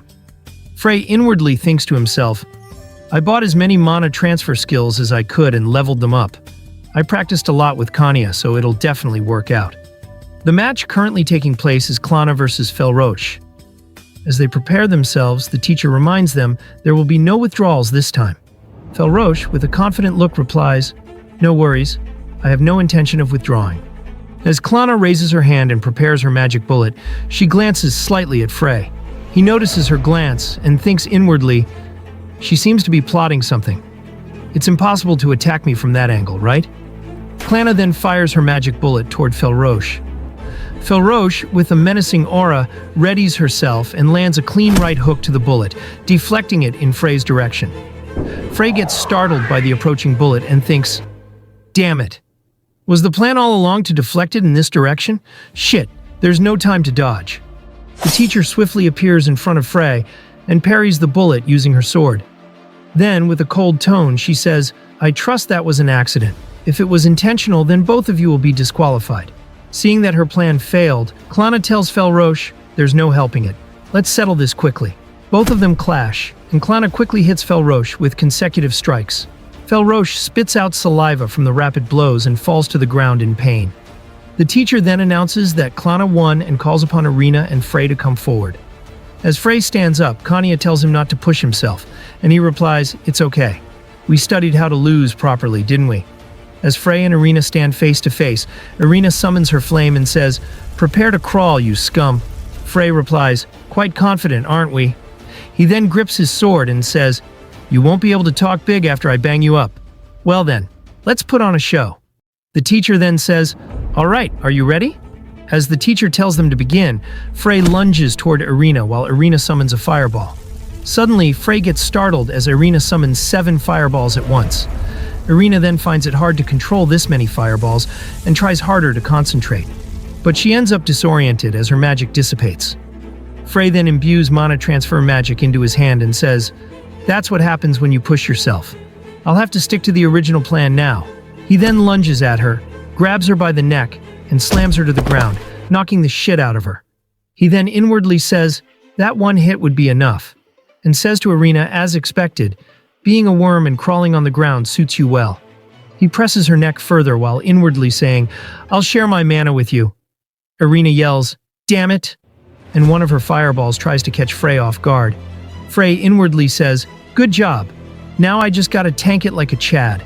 As the fireball hits Frey's back, he drops his sword and rolls on the ground, screaming at her, "That hurts, you damn bitch." Irina then stands up and calls out to Frey as she summons a massive fireball, yelling, "Die." Frey gets nervous and inwardly says, "I mean, one hit is enough though." Irina grits her teeth and goes Super Saiyan mode, summoning all her might, but then suddenly her flames disappear, and she loses balance and falls to the ground unconscious. The teacher, seeing this, says, "If you don't get up within 10 seconds, Frey wins." As she starts the countdown, Frey inwardly panics, thinking, "Darn it, just one small hit would have been enough. Why did you try to use all your mana?"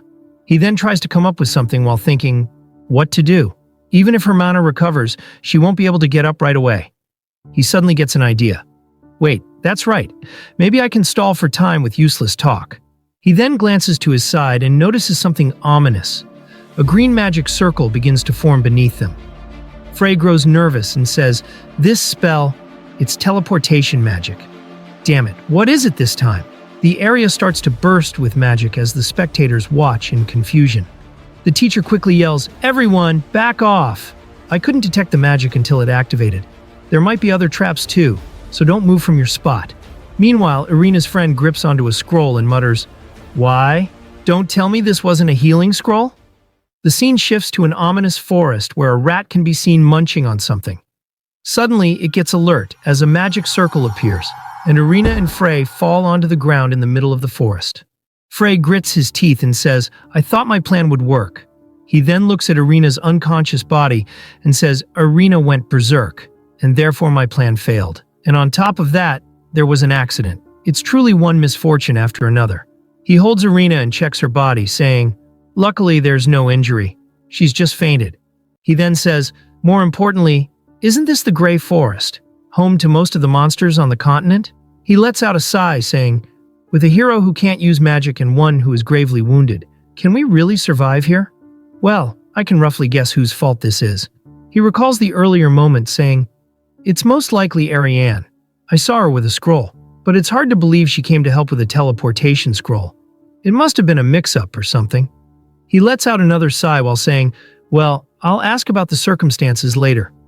First, we need to figure out how to get out of here. How should I take her out of this monster's nest?" He then calls upon the system inventory, and his mask appears.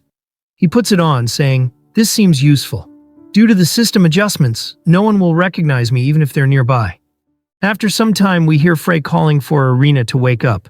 As she opens her eyes, she sees a hooded, masked man wiping the dirt off her face, while saying, "We need to leave quickly. This place is dangerous. Let's escape as soon as possible."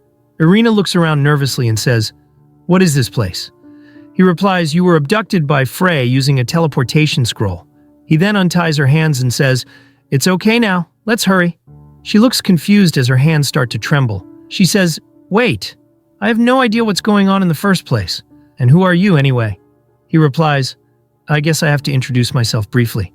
He continues, "I was once an intelligence officer for the Starlight family, but I was stricken with illness and abandoned in this forest. When I asked Frey to retire, I was brought here to be silenced.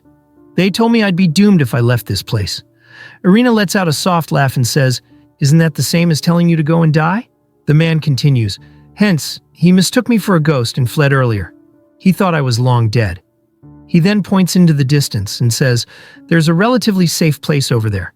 Let's hurry before Frey returns with reinforcements." She hesitates and starts thinking inwardly. The story makes sense, but something feels off. It's weird that he's rushing me.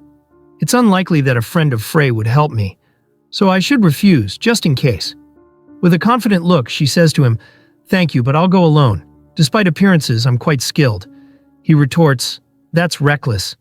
She holds out her hand, summoning a bit of flame, while inwardly thinking, "I have about 10% of my mana left, but it should be enough. Unless a mid-level or higher monster appears." Suddenly a bear leaps toward her with its claws ready to tear her apart. Irina yells, "A gigant bear? Why is such a creature here?" It's an upper-level monster that should only be on the frontier. As the bear brings its claw down to strike her, Frey quickly leaps in and cuts the bear in half with his sword. Irina grows nervous at the level of monsters in this forest, and Frey says, "That's why I didn't want to let you go alone." She then yells, "Hey, behind you!" As he turns, he sees a group of goblins chasing after them. He inwardly curses, calling Ariane a bitch for teleporting them here. Quickly, he grabs Irina's hand and tells her, "Run." Later, we see them panting heavily. Irina asks the masked man, "Why is there a high-level monster here?" He replies, "Because every type of monster lives here." He then starts to cough, and ketchup splatters everywhere. She asks him, "Are you all right?" And he replies, "It's my chronic illness. I push myself a bit too hard." Worried, she reaches her hand out to his face and says, "The mask is covered in blood. You seem to be having trouble breathing, so you should take it off." He swats her hand away and holds his mask, saying, "I don't want others to see my ravaged face." She nervously scratches her cheek and says, "I see. Then just wait a minute. I'll find you some fruit or something. Believe it or not, I'm quite knowledgeable about this place." He replies, "All right, but don't stray too far away." She then says, "Ah, I haven't introduced myself yet. I'm Irina." Frey quickly comes up with a name and says, "I'm Rihanna." She replies, "Rihanna, huh? Thanks for saving me twice now." He responds, "No, I could never leave someone in such a situation."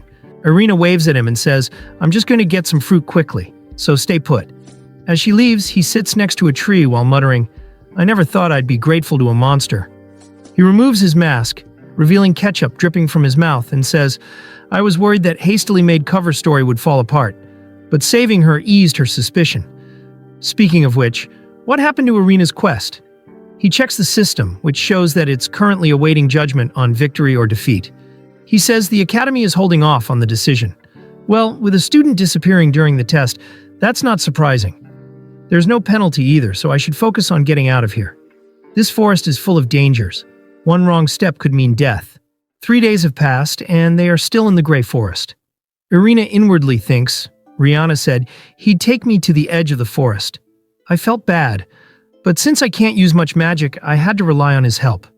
I needed to gather food on my own, avoid monsters, and keep moving. There were no major problems, and we safely reached the vicinity of the entrance. As Irina places some fruits on the ground, she says, Ariane must be worried by now. I need to apologize when I see her. We then see Frey holding a boar as he says, I'm back. She notices it and says, You caught a boar in that state? He replies, Don't worry, for some reason there are fewer monsters in this area. He then asks, By the way, Irina, do you really need to stay here? She retorts, Are we having this conversation again? You can't stay here forever. He replies, My answer hasn't changed. Either way, I don't have long to live, nor do I have the confidence to escape from Frey after leaving here. Irina firmly says, I'll figure something out. He responds, I don't want to hold you back. Frey will definitely seek revenge against you. In such a situation, you can't take care of me. Besides, once you get used to it, living here isn't so bad. Irina smiles a bit and says, You're a stubborn guy too. You've been unwavering for 3 days. I give up. She then says, All right, eat some fruit and wait until the meal is ready. Then I'll take you up on that. She inwardly thinks, leaving behind the person who saved my life feels wrong, but there must be a reason for it. As the masked man takes one of the fruits, he exclaims, Oh, that's a frost dragon fruit. Irina, confused, asks, Frost dragon fruit? He replies, "Yes, I used to eat it often as a child. It's delicious." She glares at him suspiciously and says, "As a child?" She inwardly thinks, "That fruit, it has another name, but I didn't know it and named it myself. It was much later that I learned its real name. But only me and Frey know that, though." Suddenly, her thoughts are interrupted as the ground begins to shake. She asks, "Was that an earthquake?" Frey replies, "It seems the worst-case scenario has occurred." He inwardly says, "This place is where the Demon King's army disposes of all sorts of powerful monsters. It's both a habitat and a dumping ground. Modified monsters, failed chimera experiments, and various creatures live here. Of course, I can take down most of them, but the only one I can't defeat is the Dark Golem." He unsheathes his sword and says, "I can't fight it while protecting someone." Readying himself, he says, "I'll buy you some time. Escape however you can." He inwardly thinks, "I talked big, but will this really work?" The system shows him the attributes of the golem, and its special attribute is unawakened, with an energy absorption rate of only 21%. Frey then says, "It appears as the final boss in the latter part of the scenario. It absorbs the power of defeated enemies, so the Demon Lord's army later retrieves it. Right now, the golem is weak because its numbers aren't high yet, but its combat power should rival that of an army with its absorption ability. I can't use stellar mana, or it would reveal my identity." The golem's eyes glow as it identifies and locks onto its targets.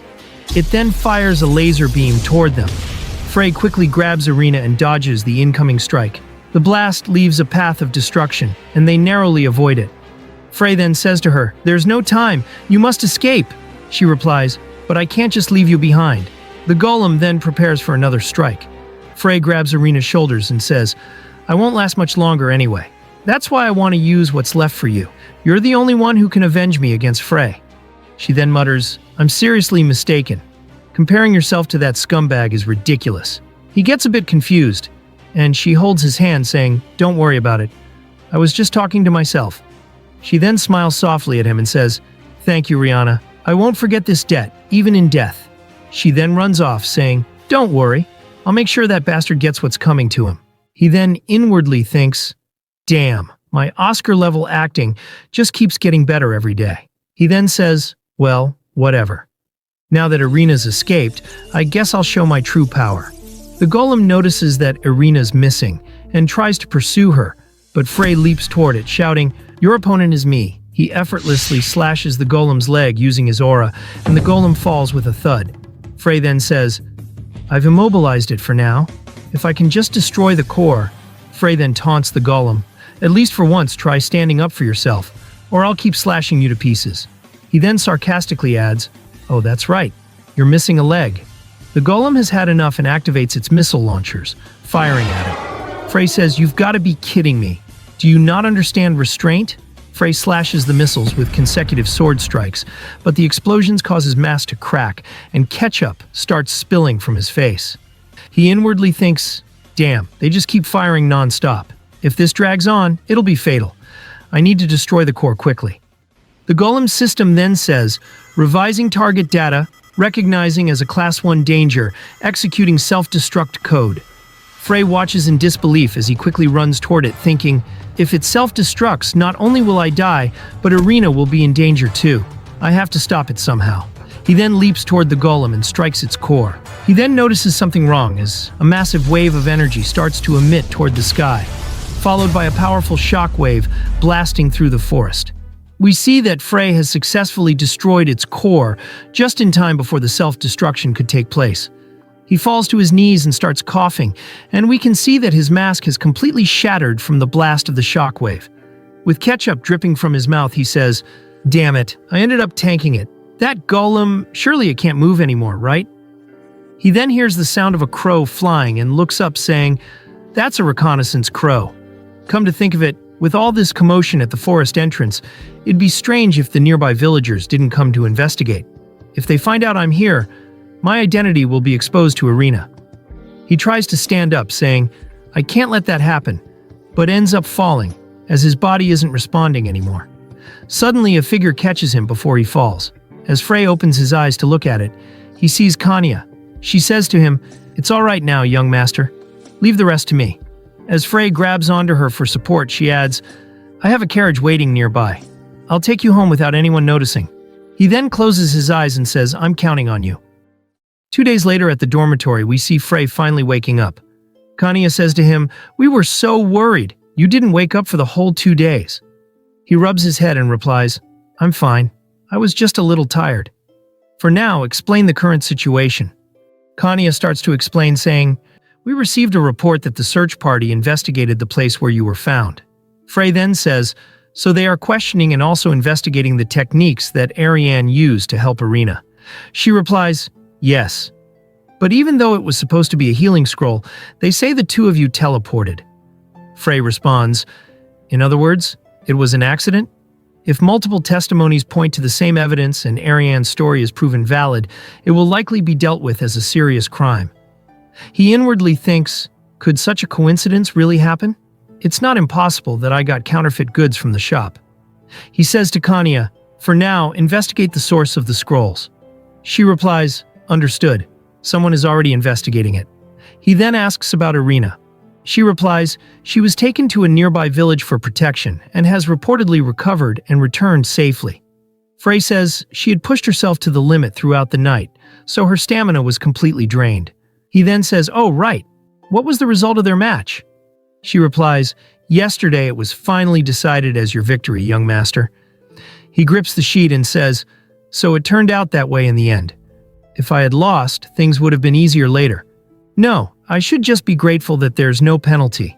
We see that he has received the life charger as the reward for completing the quest. He then thinks to himself, the difficulty is high, but it's not an impossible quest. There's still time.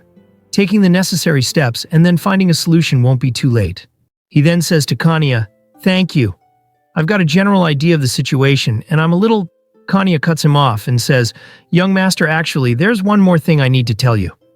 She nervously clasps her hands and says, "It was thanks to the Duke that we were able to locate you so quickly." He then looks startled and says, "Dad? Wasn't he traveling with Arya?" She replies, "Upon hearing the news of the accident, he immediately went to the magic tower and asked where the scrolls were headed. The answer was obtained without any problems, but the Duke collapsed from stress on his way home. He is shocked by this, and she adds, he still hasn't regained consciousness." He then bites his lip and says, "Kanya, can I borrow your chest for a bit? If you don't mind." With a sad expression, Kanya closes her eyes, gently places his head on her chest, and cries while comforting him. Now the scene shifts to a few weeks later. We see Kanya saying to Frey that it would be better if he waited until his body recovered a bit more before going back. Frey replies saying, "No, I can't just sleep when my father has collapsed." After Kanya puts on his coat, he says to her, "I don't plan to stay long. I have preparations for the main quest to take care of." Kanya then says, "Understood." Also, Irina is waiting in front of the room. He gets startled and says to her, "Let her in." As Kanya opens the door, Irina enters. Frey, crossing his arms, says to her, "I heard you were saved by Rihanna. You know you lost the match, right?" She then trembles in humiliation, drops to her knees, and begs, saying, "Since I lost the match, I will obey you as promised. Please give Ariane her freedom." Frey then thinks inwardly, "I thought she came to get revenge for the incident in the forest. So, the reason she came here was to negotiate with me, the person involved, on her own terms." Frey then tells Kanya to prepare the carriage and holds out his pendant, while with an evil smile says, "Why would I do that? You're my slave, you bitch." She then says, "I'll listen to anything you say." He then, with an evil smirk, says, "Is that so? Then I'll do what I couldn't do in the forest. So before I leave, why don't you strip and have some fun with me?" Irina, with tears pouring down her face, says, "Yes, I don't mind. Please be gentle." As she begins to strip, he looks at her with disgust, turns to leave, and says, "I'm not interested in you. You're such an obedient bitch." He then yells at her, "Go clean up first. I'll decide what to do with your friends based on how well you work." She quickly nods. Frey then receives 300 points for threatening Irina. After Frey leaves, she inwardly thinks, "I thought Frey was Rihanna, the one who helped me in the forest. But now that I've checked his body, he doesn't seem to be injured at all." Little did Irina know, Frey had already prepared for such an incident, as Kanya had used her dark magic to cloak his body and make it appear as if he had no injuries. Later, we see Frey walking toward the carriage as Kanye approaches him, saying, "What was the matter?" He then says, "Let's get in first. I'll explain it to you once we're inside." As they enter the carriage and it starts moving, Frey says to Kanye, "She asked me to free Ariane." He crosses his arms and adds, "It's troublesome, but I'll release her when I get back. There are plenty of ways to handle it, whether by asking for it or offering a bribe." He then asks, "Kanye, how are you feeling? You were using black magic in the forest, right?" She replies, "I'm fine. It wasn't a significant spell, so it didn't take much life force." He looks at Kanye and says, "Kanye, you're my only support right now. Since you're here, only I can smile in this crappy world. From now on, I'm gonna need your help." She replies, "Of course my life belongs to you." He retorts, "That's not what I'm saying. If you put your life on the line to save mine, then you're not helping me at all. Like this time, if I lose consciousness, or am transported to a distant place, you're going to save me. That's why I need you to take care of yourself." Kanye then says, "I mean, the only way to help you directly is..." Frey quickly cuts her off and says, "No, there is another way." He then opens up the system and shows her the elixir of potential, saying, "This item will help your sister fully awaken her ability." Later they reach the Duke's mansion, and inside, we see Frey's father, Abraham Rayon Starlight. We then see Frey holding his father's hand to his cheek while saying, "I'll definitely come back when it's all over." Frey then leaves the room, and Kanye asks him, "Are you really sure about this?" Frey, with a stern look, says, "There's no other choice at this point. Now, I'm a foolish son who's disrespectful to his parents. If I stay any longer, it might cause misunderstandings." Kanye then tries to say something, but he cuts her off, saying, "It's okay. His life doesn't seem to be in danger. As long as I handle this properly, everything will go back to how it was." He then says to Kanye, "Well, let's go to my sister's room, where your sister is." As they walk, Frey asks how Kanye is doing, and Kanye replies, "I put her to sleep with magic because it wouldn't be good if she got flustered seeing the young master." He then says to her, "All right, wait in front of the door. I'll be out shortly." He sneaks into the room and looks at the sleeping Katia. He then says, "She really is the spitting image of Kanye." He raises the elixir of potential and says, even though the ability she was born with is completely opposite, unlike Kanye, who uses black magic to take away her own life, Katia's powers are specialized in controlling and calming down dark magic. Furthermore, she can control the dark magic of others. It will be a great help to Kanye, because she is still young, and only a part of her abilities have been awakened. He starts to pour the elixir into her mouth and says, "This medicine can help you maximize your potential." He then smiles at her and says, "According to the prophecy, the effect will be seen in about half a day." Suddenly, Frey was hit by a shimmering flash of light and his body flew across the room, crashing into the wall. A girl then approaches him, and with a disgusted look on her face, she yells, "What did you do to Katia, you filthy bastard? It's a narcotic, isn't it?" Frey then stands up and calls her by her name, Arya. With tears rolling down her face, she says to him, "Your father collapsed because of you, and all you can think about is such disgraceful things?" She then grabs him by the collar and yells, "My mother died because of you, and now my father is also going to die because of you. Did you return home just to threaten a maid and drug a girl the same age as me?" He stares at her coldly as she says, "You should have died instead of my mother. You devil." He swats away her hand and pushes her to the floor, saying, "Don't be ridiculous. Your father collapsed on his own. And what's wrong with touching what's mine?" She retorts, "Katia is not a thing, you idiot." Frey then, with an evil smirk, replies, "Now that father has collapsed, I am the head of the Starlight family. This house, that girl, you and everything, I can do whatever I want with them, you know? So if you understand, leave immediately, or I'll do something to you as well."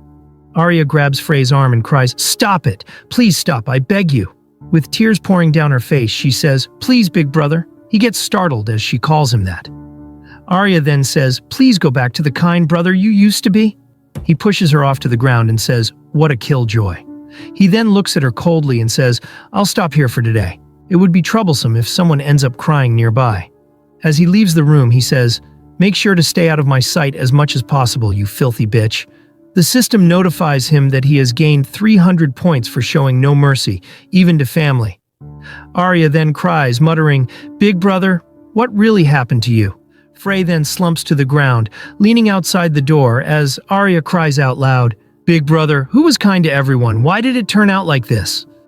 Later, we see Frey on his bed saying, I thought I had gotten used to this act, but it really gets to me when it's family. He then says, no, I should just let go of all these emotions. Afterwards, anyone who shows concern for me in events will receive penalties. He then hears Kanya knocking on the door, asking whether she can come in. He tells her to enter. Frey then says to her, there's no particular problem, right? She replies, yes, it went smoothly and the effects are remarkable.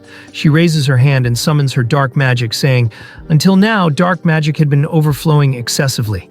She then stabilizes the magic and says, thanks to the treatment, I can now control and use only the required amount. She then creates a clone of Frey and says, now even large-scale tasks, like creating a duplicate, seem manageable. He replies, good. This will make it easier to conceal my true identity. He then says to her, when you return, enter the subconscious of the residents in the commoner's dormitory and have a few of them keep watch on the surroundings. As Kanya bows, accepting his order, he says, now I can focus on the main quest without worry. Irina has sworn loyalty to me, and I have the weaknesses of the other two in my grasp. As long as nothing extraordinary happens, I should be able to complete the quest safely. He then says, come to think of it, Serena must already be back from her trip, right? Meanwhile, somewhere on the western continent, we see a woman asking Serena, what exactly are you holding? Serena tells her, take a guess. And the woman replies, it looks similar to the worm-like script we saw at the ruins. The woman then continues, surely when you suddenly said that you wanted to head to the hero's ruins from 1,000 years ago. Serena cuts her off by giggling and says, it's because I didn't have time, so I took a shortcut. She then inwardly reads the script. I was suddenly made a hero and went through quite a lot of hardship, but my distant descendants will probably face an even harsher fate. By the way, it's tough here because there's no chicken. Serena then smirks, while inwardly thinking, at this moment, the very first main quest should be ongoing, right, Frey? I already know your plan, Frey. If you return after learning everything, I wonder what kind of expression you'll have. The scene now shifts to the next day as we see Frey heading into a carriage, while Arya watches him from the mansion above. She looks at him with sadness as he leaves without saying a word. She then closes the curtain sorrowfully, with a hint of disdain toward him. Kanya then instructs the carriage to head out and asks Frey whether he's sure about not wanting to meet Lady Arya. He replies saying, it's fine. Meeting her will only bring pain. Kanya notices his saddened expression and changes the subject by asking about the first quest's content, since she wants to know the details to assist him better. He responds, that's true. If I tell you, you'll be able to act in my stead in case something happens. The first main quest is to capture the culprit behind the attack on the commoner's dormitory. If I had lost the battle against Irina, I would have become the culprit myself. I would have been able to clear it easily by committing the incident and turning myself in. After all, the quest only requires that I capture the culprit by any means necessary.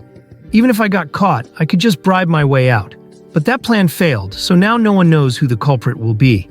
Kanya then says, in that case, why not stage it yourself now?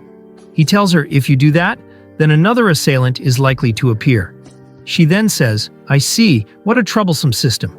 And he responds, indeed. For now, let's look for demons lurking around the commoner's dormitory. She gets startled and asks, why demons instead of nobles?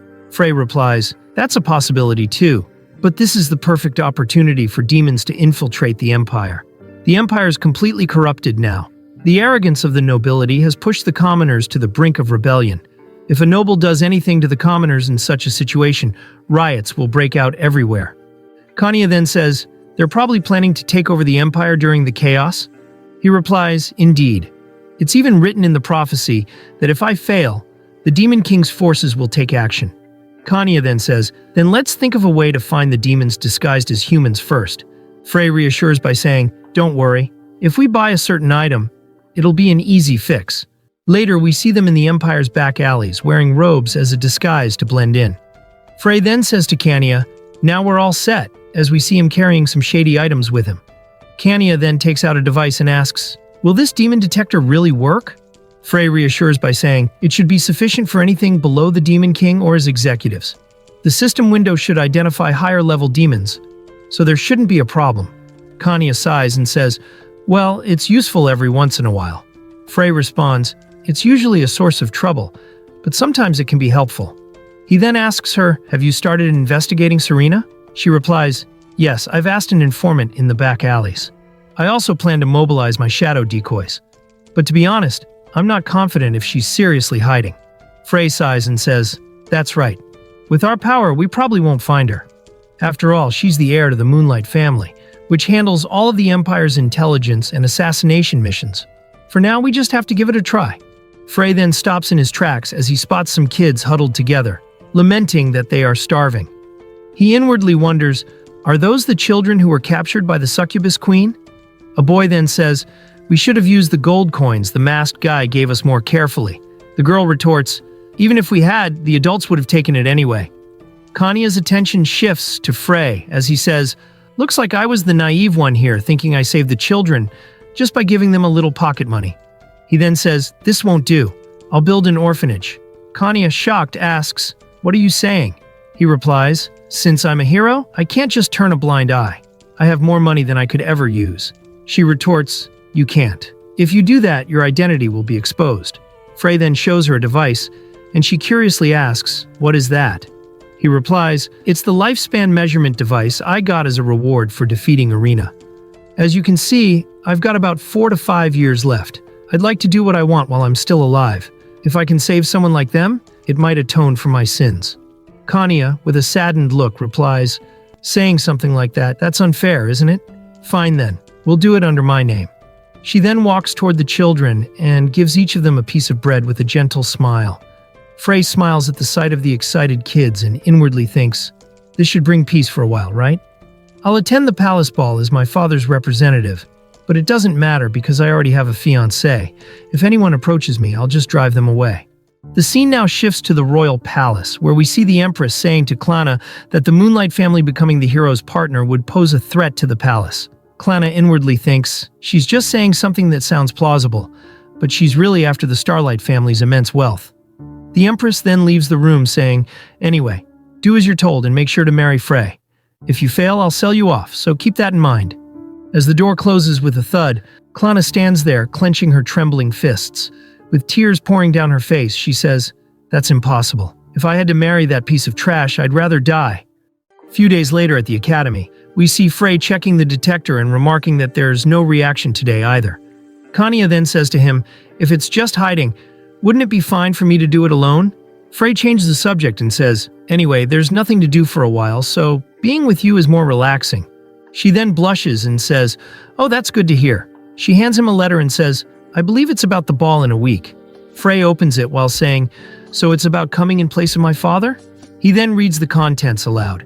"I, the Emperor of the Empire, order Frey Rayon Starlight to annul his current engagement with Klana Solar Sunrise and engage with her instead."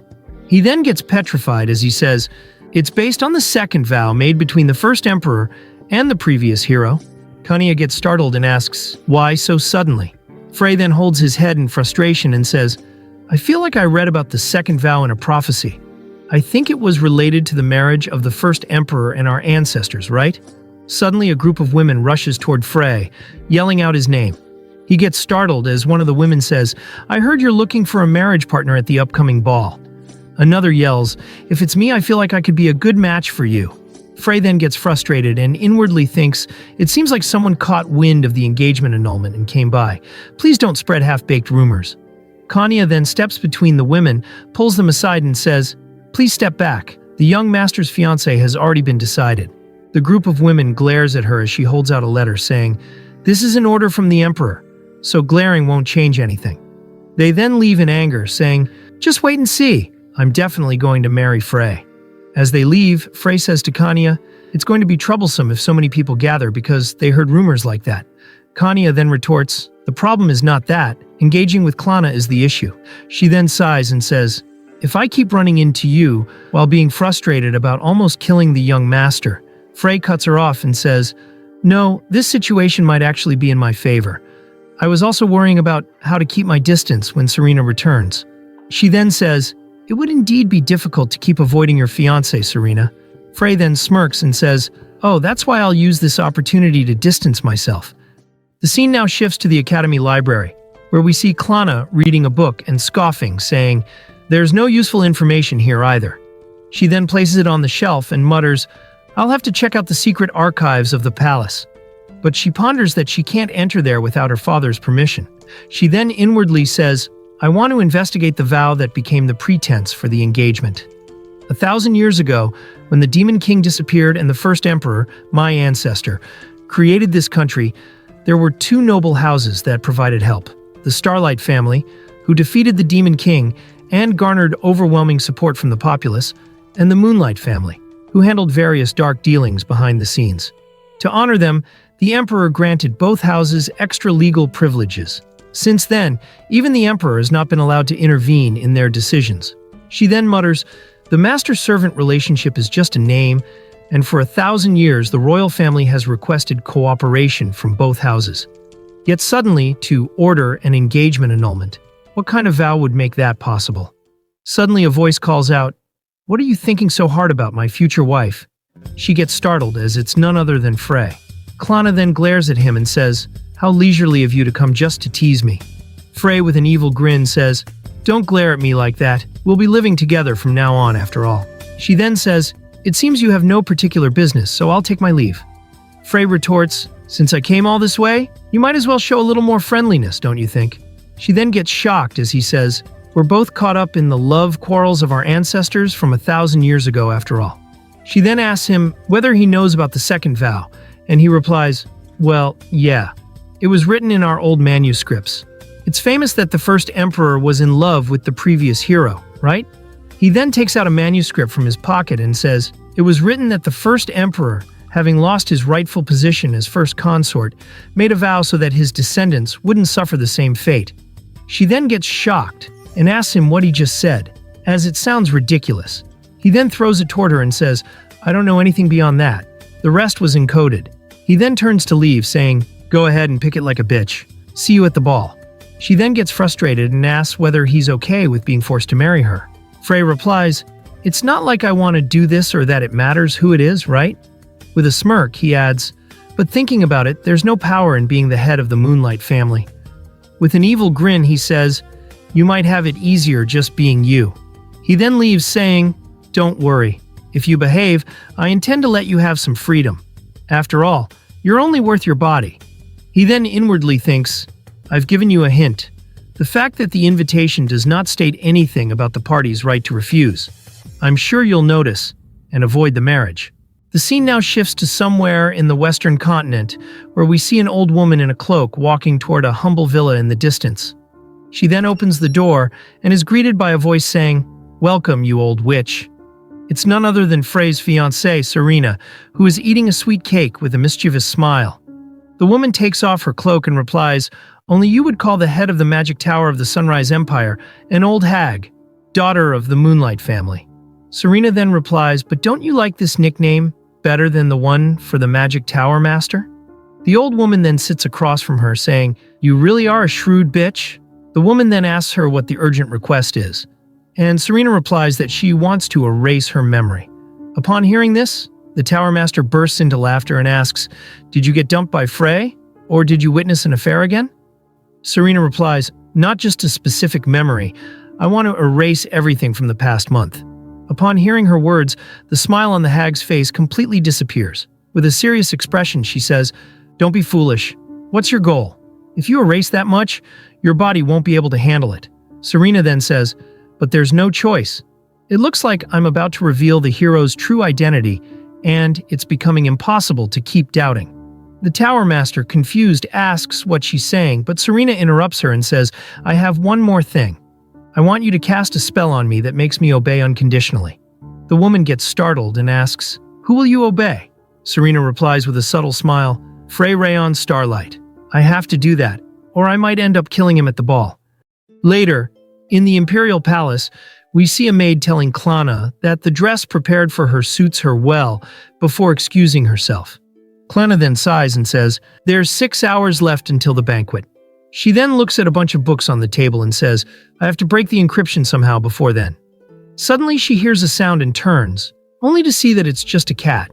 The cat then leaves the room while signaling toward a book with its tail. Klana wonders, where did it even come from? She bends over, picks up the book, and starts going through its contents, only to be shocked by what she uncovers. Later, we see the doors to the banquet hall opening as they announce that the provincial head of the Starlight family, Frey Rayon Starlight, has arrived. Everyone's attention shifts toward them as Frey and Kanya enter the hall. Frey then takes a glass of wine and asks whether Kanya had successfully delivered the item. She replies that she delivered it to Klana. Frey then says, "With this, I am finally free. The engagement with the Moonlight family has been cancelled, and the arrangement with Klana will surely be annulled as well." Kanya retorts, "You can't say surely just yet." He cuts her off and says, "No, it's certain. I've given enough hints. If it comes to it, I can reject it myself." Kanya then says, "Now the only thing left is the deal with the Empress, right?" He replies, "Yeah, but that won't be too difficult." Suddenly a voice calls out to him saying, "Frey-sama, may I have a moment of your time?" Frey then remembers that this is the girl who bullied Irina, and he asks her what she wants. With a smirk, she says, "Oh, nothing? I just feel sorry for you." Frey asks, "Sorry for me?" She then sarcastically says, "Yeah, to think you're marrying the most untamed of the royal daughters. And on top of that, Lady Klana is only a princess in name. She's even inferior to a rural noble. Her looks being passable is her only saving grace." Frey then tells her that she should be careful with her words, as she'll never know who might be listening. She then sarcastically adds, "It's such a shame. If only you were marrying someone like me, the daughter of an earl, I could offer you all the wealth and power you desire." She then takes her leave, telling Frey to enjoy himself and have a wonderful evening. Kanya then gets close to Frey and mutters about how a peculiar person like her even exists. Frey then takes a sip of his wine and says, "That's just frustrating." Kanya then says that nothing she says will change anything, and Frey agrees. He then tells her that it's time for his appointment and hands over his wine glass to her, as she hopes it goes well. As he passes by Klana, she gives him a side-eye, wondering what's he scheming. As Frey enters a bedroom, a maid tells him to wait a moment, as Her Majesty will be arriving soon. He then inspects the decorations of the room and says, "What a ridiculously girlish room. What kind of crazy person designed this?" As the maid informs him that the Empress was the one who designed it, he quickly changes his words and says, "On second thought, it's cute and pretty. It's pleasant because it gives off a newlywed atmosphere." The Empress then enters, apologizing to Frey for keeping him waiting, and asks him how he feels now that he is becoming a member of the royal family. She then takes a seat, saying that now no one can stand in his way. Frey replies, "That's quite a wonderful notion. Anyway, has there been any backlash from the Moonlight family?" With a smirk, she says, "None. We've demonstrated an appropriate level of sincerity." He then inwardly thinks they threw money at the problem. Well, with that lunatic old man from the Moonlight family, that does make sense. 1,000 years ago, they may have had a righteous cause against the Empire. But now, the only thing that can move that family is money. Even marrying their daughter to me was ultimately for financial gain. Frey then sighs and says to her, "It's a relief, honestly. I wasn't too keen on this arrangement. As I'm becoming royalty, I must express gratitude appropriately." She then laughs, saying that he's quite an understanding person. He then hands her a paper, telling her to review it as it's regarding the donation in exchange for the royal status being granted to him. She gets excited as she reads that she'll be receiving 6 million gold, double the amount she expected. He then tells her to sign the contract if there are no issues, and she says, "Very well. It wouldn't do to have any disputes later on." She then notices something and asks, "What exactly is this clause?" Frey Rayon Starlight cannot be arrested for any crime except treason against the state. He then calmly replies, "I intend to do some dirty work for the royal family once I'm married, handling Her Majesty's political enemies, collecting funds, and so on. In exchange for dirtying my hands, I want you to guarantee my protection. Don't you think it's necessary to have at least one such person?" She grins and replies, "I'm impressed. Every word you say is just as expected, if not more." He then stands up and holds his chest while saying, "It is an honor beyond my worth." The Empress then says, "There's one final puzzling clause here. If the engagement is dissolved in a manner unintended by Frey Rayon Starlight, the donation will be considered null and void." Frey replies, "I don't think it will be an issue, but it's just in case." She then laughs and says, "You are quite the cautious one, Lord Frey. As long as we agree this engagement is absolute, Klana can't defy us." Frey grins and says, "I see. Please don't take offense, it's truly just a precaution." She then playfully winks and says, "Don't worry, I will ensure the matter of the donation is properly handled." He then leaves, saying, "Of course, Then I'll take my leave." She lets him off by saying, "Yes, I will stamp this immediately and send it back to you." As Frey closes the door and leaves, he inwardly thinks, a nation run by people blinded by greed is doomed to fall into ruin. He then grins and says, "Anyway, it worked out perfectly. This should make playing the villain a bit more tolerable." He's then interrupted by Klana as she says, "It seems the matter has been settled regarding the transaction involving me." He inwardly thinks, "Why is she here?" and replies, "What are you yapping about?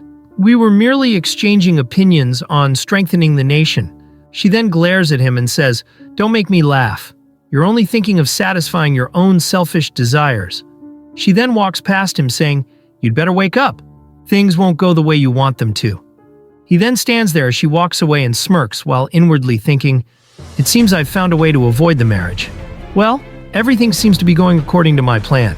Guess I'll enjoy a front row seat to her rampage."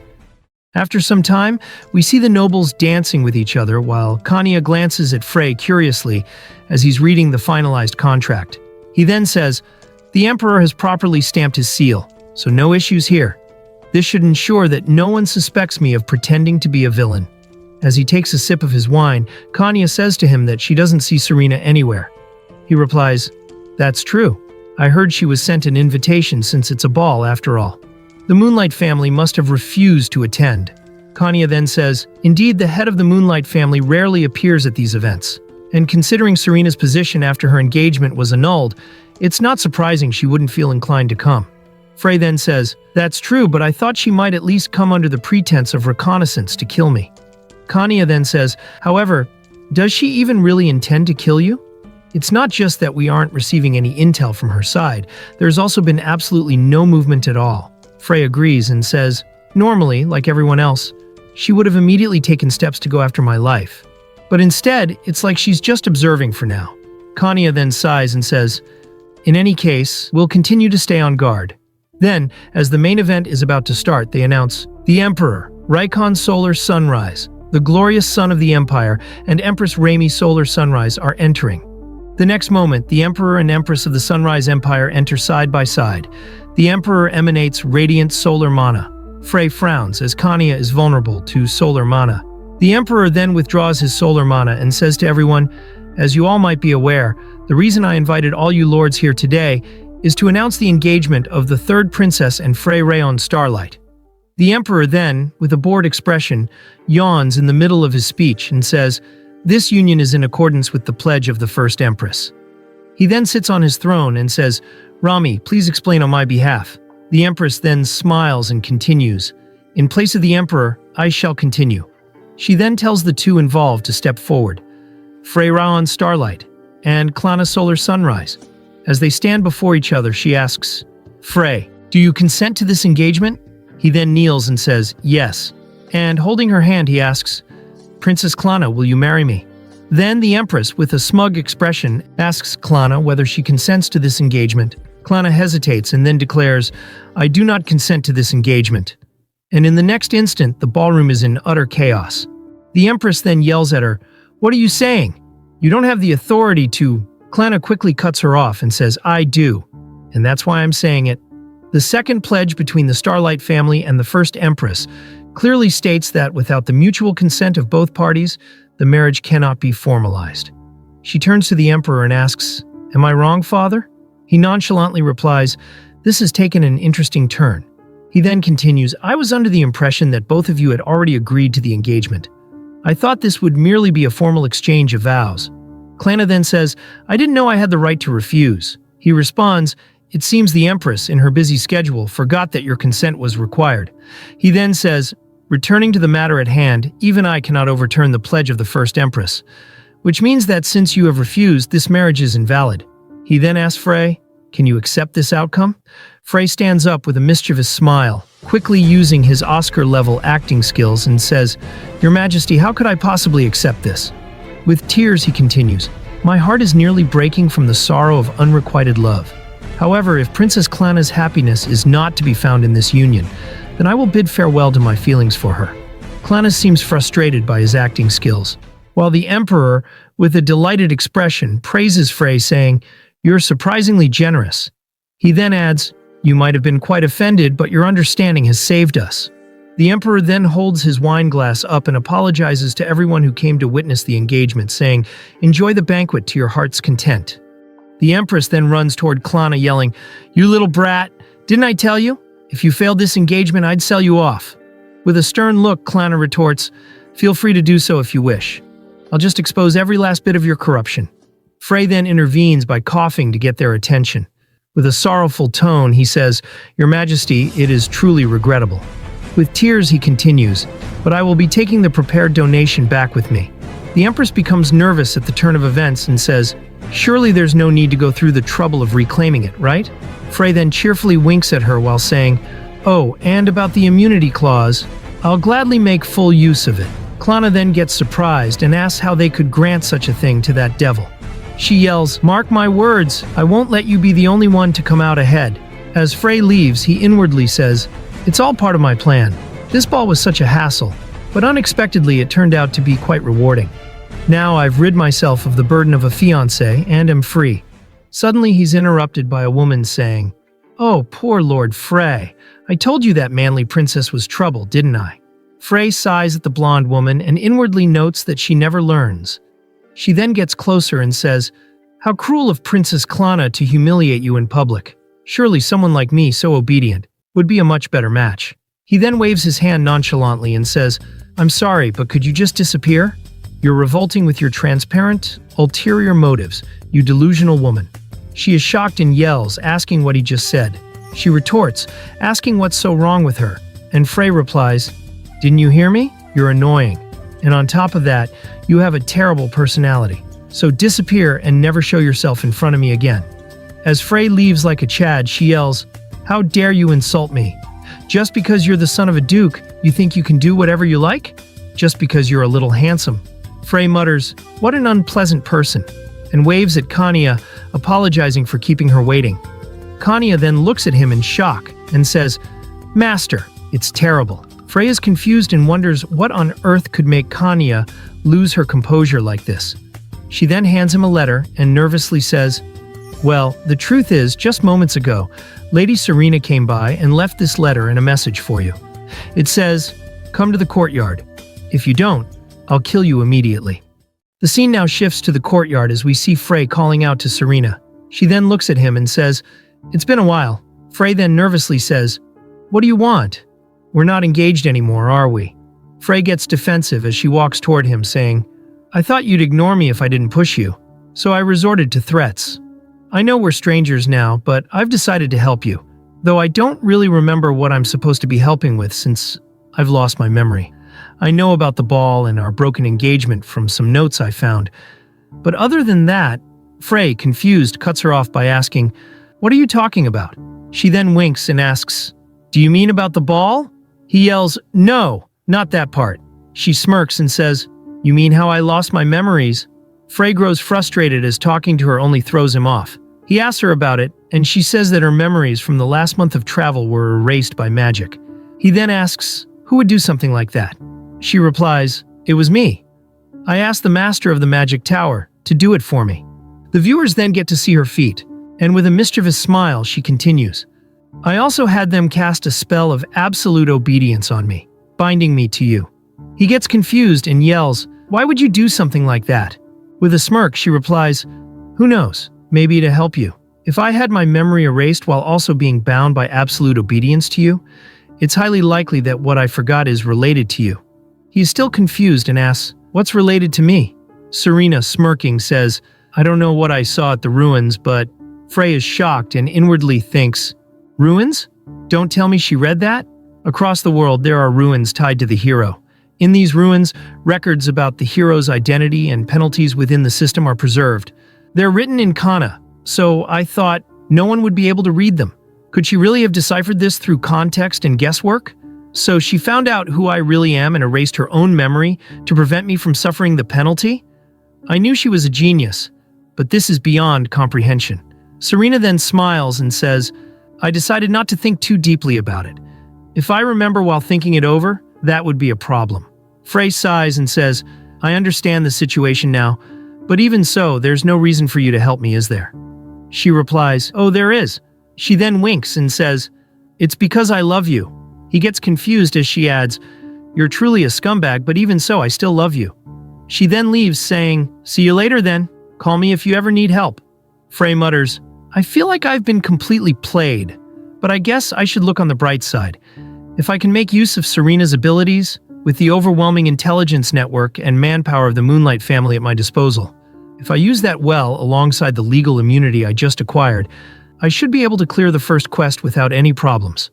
Meanwhile, around that time, the Tower Master, who had returned to the Sunrise Empire from the Western continent, was walking down the street while grumbling in pain. She mutters, "She asked me to cast a mind restoration magic spell on the last letter before she lost her memories.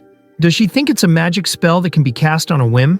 Even the Emperor needs to stand in line for a year before receiving that magic spell." She then grits her teeth and says, "If you weren't my apprentice." Suddenly she's interrupted as a little girl asks her, "Do you want to buy some bread?" The Tower Master, feeling pissed off, tells her to get lost since she's busy right now.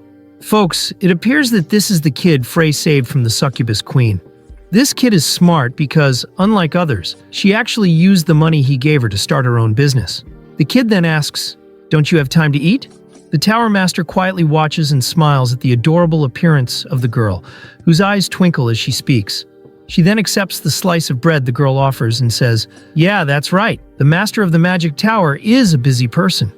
The little girl then gets confused and says, "Magic Tower Master?" The woman replies, "That's right. I sensed an enormous amount of magic power in this area, so I came to investigate." The Tower Master then hands over a gold coin to her and mutters, "That was delicious." The girl gets excited and says, "Thank you very much. Is there anything I can help with? I may not look like it, but I can use magic." The woman then says, "You brat, you can't lie like that. I don't sense even a trace of magic from you." The girl then creates a magic circle and emits a radiant light from her body. The Tower Master, with her mouth open wide, looks at her in disbelief and says, "No way! That massive magical power was all from this kid?" She quickly warps and appears right next to the girl. The little girl stares blankly at the spot where the Tower Master had reappeared after vanishing for a split second. The woman then asks the little girl her name, and she replies, "It's Glare." The old woman then says, "All right, Glare, from today onwards, you're my apprentice." Glare tilts her head in confusion, and the lucky ring on her left finger, which she had cherished until now, glows radiantly. Meanwhile, around that time, in an unknown room, a girl was sitting on a splendid throne with a bored expression on her face. She smirks and says, "I'm sick of being stuck in hiding because of this penalty." An emerald-eyed crow flies in through the open window and calls her, "Your Majesty," asking whether she summoned it. The girl, who was called the Demon King by the crow, smiles and says, "I've decided it's time to start making our move. It should be about time to attack the commoner's dormitory. During the chaos of the attack, we'll use it as cover to infiltrate the Empire with the Demon Lord's army." The crow then says, "Then I shall seek out suitable attackers?" With a smirk, she replies, "Yes, find humans overflowing with jealousy and pride, those with strong negative emotions. They're easier to control, and black magic works more effectively on them." The crow then says, "Understood. I'll begin searching at the academy immediately." She then replies, "I have one more thing." She hands over a crimson pendant and says, "If you wear this, no one will figure out your true identity." The Demon King then remarks, "This is exciting."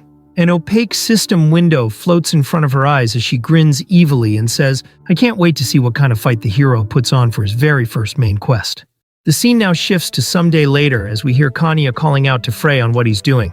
He tells her that he's just making some plans, and he continues saying, looking ahead, "I think it's wise for us to gather strength." Kanya then asks, saying, "You mean preparing for the date of the attack and the aftermath?" He then replies saying, "There's no need to worry about the aftermath. Since I have immunity from arrest, I can just spread false rumors and earn points. That means we can focus entirely on finding the real culprit." Kanya then says, "What should we do?" "We'll search, but if we can't catch them, of course we'll do our best." He then smiles at her and replies saying, "That's not possible. As written in the prophecy, the demon detector is a special item. Disguises and magic have no effect on it. The only exception is the system, but I'm the only hero who possesses it." Kanya then says, "So in reality, it's possible to deceive." He then shrugs it off and says, "Yeah, so don't worry." But suddenly they are startled by Serena barging into the room and greeting Frey a good morning. Kanya then glares at her and says, "Serena, I'd appreciate it if you didn't enter without permission." Serena then mischievously replies, saying, "Do I need permission to enter my fiancé's room?" Kanya yells, saying that her engagement was annulled, but Serena forced herself into the room and began inspecting every corner. She then says, "Well, at least it doesn't seem like you're up to anything suspicious." Frey holds his head in frustration and says, "You told me to call you when necessary, yet you're here." Serena then pauses and gazes at Kanya with a stern look and asks why she's here. Kanya replies saying that she's his butler, but Serena sternly cut off Kanya and asks whether she's planning to harm him. Kanya then replies saying that she would never do such a thing, and Serena looks at her sternly and says, "Your pupils and body show no unusual signs. It seems you're telling the truth." She then looks at Frey and says that it looks like she can trust his butler. Frey then nervously thanks her for checking her out. She then asks him whether he needs any help with something as she's about to leave now. He then clears his throat and says, "Yeah, but before that I have one order for you. Don't be certain about anything related to me." The absolute domination then takes effect, and she agrees, saying that she understood. Frey then inwardly says, "This should prevent any penalties from triggering. Penalties only activate on absolute certainty, just like with Kanya, since absolute certainty is the activation condition." He then hands over her a map and a device saying that he has a request. She then asks, "Isn't this a map of the area around the commoner's dormitory?" He then says it's a device that detects demons. "We received intel that demons are planning a terrorist attack in that area. I need the Moonlight family to station personnel for surveillance and security." She then agrees to it but asks why he's suddenly doing good deeds. He tells her that's an order and not to pry any further. The absolute domination takes effect again, and she says that she understood. He tells her that if she senses anything suspicious, then to immediately report to him. She then agrees and prepares to leave. As she leaves, she peeps and says, "Well then, see you later." Then with a loving smile, she says, "I love you." They both get frustrated by her behavior, and Kanya tells him that Serena is as unpredictable as ever. Frey then agrees and says, "Yeah, but her skills are undeniable. Let's just wait patiently for now." The scene now shifts to the evening as we see the Moonlight units scouting the area for any suspicious activities. We see them do the Naruto run, and a woman reports to Serena that they have stationed the personnel as ordered. Serena then says that she did a good work and inspects the device, saying that there are no particular reactions so far. The woman then says that they have also deployed the demon specialists, so it's only a matter of time before we catch them. Serena then tells her that she's counting on her, and the woman uses her ninjutsu and teleports, saying that she'll take her position as well. Serena then looks at the map and says, "Then I suppose I should check the designated locations." But little does she know, a crow is monitoring her plans, as she says that there are about 6 key points. The crow then inwardly says, "That person is not the culprit either. I can barely sense any emotions from them." The Demon Lord said that not just anyone can be the assailant. It must be someone capable of casting powerful dark magic to break the Demon Lord restraints. Someone who can draw a magic circle to sacrifice the entire commoner's dormitory. It then hears a woman's footsteps and shifts its attention to her. It's none other than Isabel. She bites her nail in frustration while calling Frey a bastard. She says, "I never imagined I'd suffer such humiliation at the ball. That scumbag thinks he can get away with anything just because he's a little good-looking. I'll find his weakness and make him regret everything." The crow senses immense negative emotions from her, and it says that it has finally found her. It then spreads its wings and fly towards her as its feathers start fall near her. As it's now right above her, she looks up at the crow, but as the feathers touch her shoulder, she gets possessed as an evil aura surrounds her. The crow then says, "Answer me, wicked human. Who are you?" She replies saying, "I am a servant of the Demon Lord. As you wish, I will attack the commoner's dormitory." Next day, we hear Kanya telling Frey that his coffee is ready. He takes a sip of it and says, "It's been a while since we had such a peaceful morning." She tells him that's true since there have been a lot of incidents lately. He then says, "Oh right, do you want to go out for a bit later?" She gets confused and he says, "I've put you through a lot of hardships. I wanted to buy you some clothes and share a good meal together." She then gets gloomy and he nervously says, "Of course I don't expect this to make up for everything." Kenya then starts to blush hella hard, while inwardly saying, "Wait, is this a date?" She then says to him, "Well, we never know what could happen, so if it's somewhere nearby." But suddenly Serena burst open the door and stormed in calling out for Frey. She catches her breath and says, "There is suspicious magic energy leaking from the commoner dormitory." Kanya and Frey then looked at each other nervously and says maybe they should postpone the outing. They then arrive at the commoner's dormitory and see that it's surrounded by a strong magic. Frey then looks at the system window and inwardly says, "The quest has reappeared. That means there's definitely an intruder." He then says, "That magic power is terrifying. Ordinary people won't last long." Serena then says, "Yeah, that's why we pulled the troops back." Frey then asks what exactly happened, and she replies saying, "The surveillance was never lifted, and the detection devices didn't pick up anything. But this morning, all of a sudden, evil magic started flowing from inside." Frey then says, "Could it be that a noble student entered?" She gets confused and asks, why would he bring that up all of a sudden? He then holds his head in frustration and inwardly says, "This is bad. I was careless. I should have warned them that the culprit was a noble, but I was too cautious. But why didn't the detection device activate?" He then tightens his fist and says, "No, I'll think about that later. Right now the priority is dealing with this situation." Kanya then tells him to properly investigate before taking action, but he replies saying, "There's no time. Let's get in there and capture the culprit. Once we find them, I can just use this to take control." Kanya then sees the stone and says, "Isn't that the stone of domination?" He says, "Yeah, I don't think there'll be any problems, but I brought it just in case. If I capture them and say it was my order." However, the next moment he notices something and quickly grabs Serena and Kanya, then flung themselves into the bush next to them. It appears that Klana, Felrosh, and Irina are running toward the dormitory.